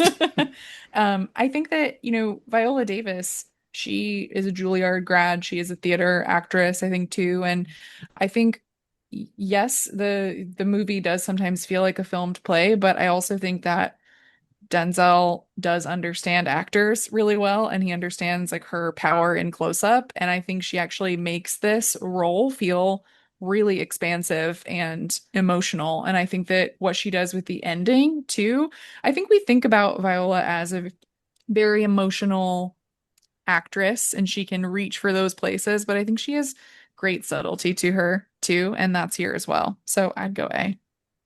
I would go, this is tough. It's between a very high B and a low A. I'm going to go with an A, even though this is category fraud. This is category fraud. And if she was in Best Actress, I think she'd still win because that's the type of performance it is. One, if it was in Best Actress, she'd have my vote. Because I think she's phenomenal in this. I do think Harris and Williams are better than her. That's what keeps her out of being like an S tier winner. I get all the complaints about Denzel Washington's performance in this film, and I'm glad that he didn't win because it's very over the top and it has a lot of the August Wilson adaptations problems that I have, particularly with the way the male characters are actually portrayed in those films. But Viola, between this and Ma Rainey, I think she understands how to take that material and really get all the nuance and all the heartbreak and all the emotion out of it and put it on the screen. I think she understands it better than like Denzel Washington, which is a crazy statement to say. And she carried that performance from the stage to the screen for this. I think she's phenomenal. Yeah, I give her an A for it. I'm happy she has the win. Again, I still think it's just absolutely fucking crazy that she is running and supporting, and she should have been in lead. And I think she still would have won. I think there was this urge to give her a win. I think that there was a lot of from the help loss to Meryl. I think it would not have mattered what category she was in. And it takes away. I think actors would have been more competitive, but you could have set that narrative earlier. I know La La Land and Emma Stone were big that season, but I truly do think Viola had a narrative to beat her. Don't count on good things happening when Emma Stone is nominated for Oscars. That's true. I'm not so sure about that because both The Help and Fences are borderline categories for her, and she would have gone up against true leads, and we have seen just obviously too many times who wins out over that. I got you. No, for sure. I just think that she also with that had even like a stronger narrative. But that's another conversation for another time. She won the Oscar. Maybe a conversation we'll have later this year on a retrospective. Who knows? Okay. So where does that put her? That puts her at an A. I think. No. 3 A's, right? 3 B's. 3 A's, 2 B's, and a D. Oh. 2 A's. 3 A's. 2 A's? 3 A's. 3 A's. Hush, Ryan and me. Would still be a B. It'd still be a B. That's a B. 3 A's. Mm-hmm. Yeah. All right. Mark just hates women. And see, you need to put Mark last every single time. Or first. I was thinking first. Yeah, but if you're first every single time, then all we of us can get adjust. to react. Well, guess what? Yeah, we've we're been done. adjusting based on yours. So you're saying we're done. Yeah, like Eric, try to make fucking rules, and it's like, buddy, we're out of here. Like we're getting out of here. We gotta wrap it up, and we've gotta clarify these S's. The cut one. Okay, yeah, we gotta cut. No, I have something to say. Okay. So right now we have 11 out of 90 winners. That's 12%. Last time we had 15 out of 97 winners. That's around 15%. So we need one more S is what I'm So hearing. we can keep it at 11, and we're technically still at less than we were last year. If we don't want to cut somebody. There's nobody that I would push to cut. There would be some people. Can you read off our 11 S's? Yeah, sure. Hattie McDaniel for Gone with the Wind. Ruth Gordon for Rosemary's Baby. Rita Moreno for West Side Story. Sandy Dennis for Who's Afraid of Virginia Woolf. Tilda Swinton for Michael Clayton, Marissa Tomei, My Cousin Vinny, Eva Marie Saint for On the Waterfront, Monique for Precious, Meryl Streep for Kramer versus Kramer, Olympia Dukakis for Moonstruck, and is that it? Is that it? Am I missing? Jane Darwell. And Jane Darwell. Jane Yeah, Darwell. I it's the one I forgot to And then highlight. Kim Hunter was our asterisk for Yeah, one of she's them the, from last she's week. the 12. If we In went. case We- we The only one of those that I Patty would Duke not was have also highlighted as well as That's right. Kim Hunter. yeah.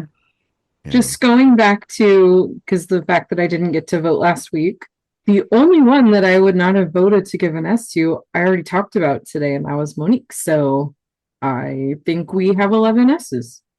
okay. So Karen, you agreed with all those last week, is what you're saying? I did, yeah. Okay. Okay. Good list. But I had like 15 S's. So.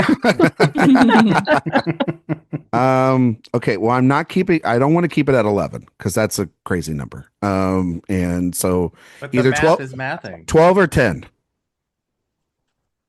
And Well, then I say we go to 12. I'm a If we go proposer to for 12, 10. then Kim it has Hunter, to then be remove- between Kim Hunter and Patty Duke, right? I mean, not necessarily.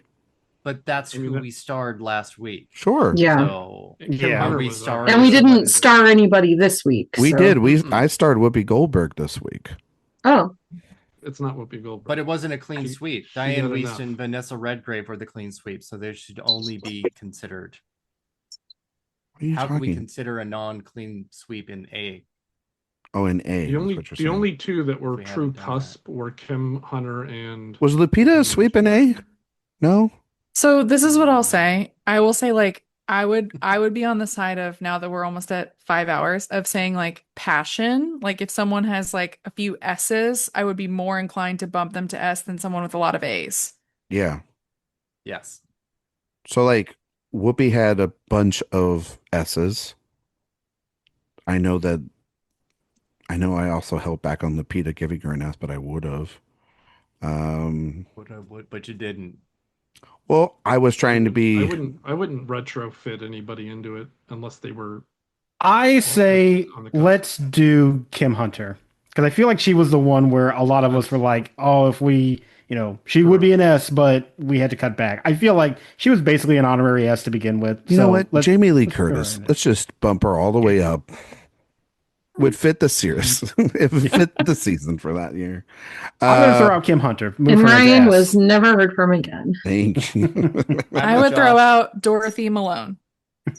Bookshop girl. Oh, That's what Jay calls her. I know. He needs I to would watch throw Written on out- the Wind. Catherine Zeta-Jones. Oh yeah.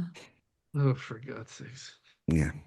That's my vote. Okay. I think the consensus truly was it Kim Hunter? Did she have the most? I feel like there were a lot of sentiments of we're only doing this in A because we thought we only had 10 slots. What were the Press. votes on Kim Hunter? Because I was really high on her. I I, got- would have voted. You know what? Why don't we just Yeah, make it rest Kim on her. Hunter?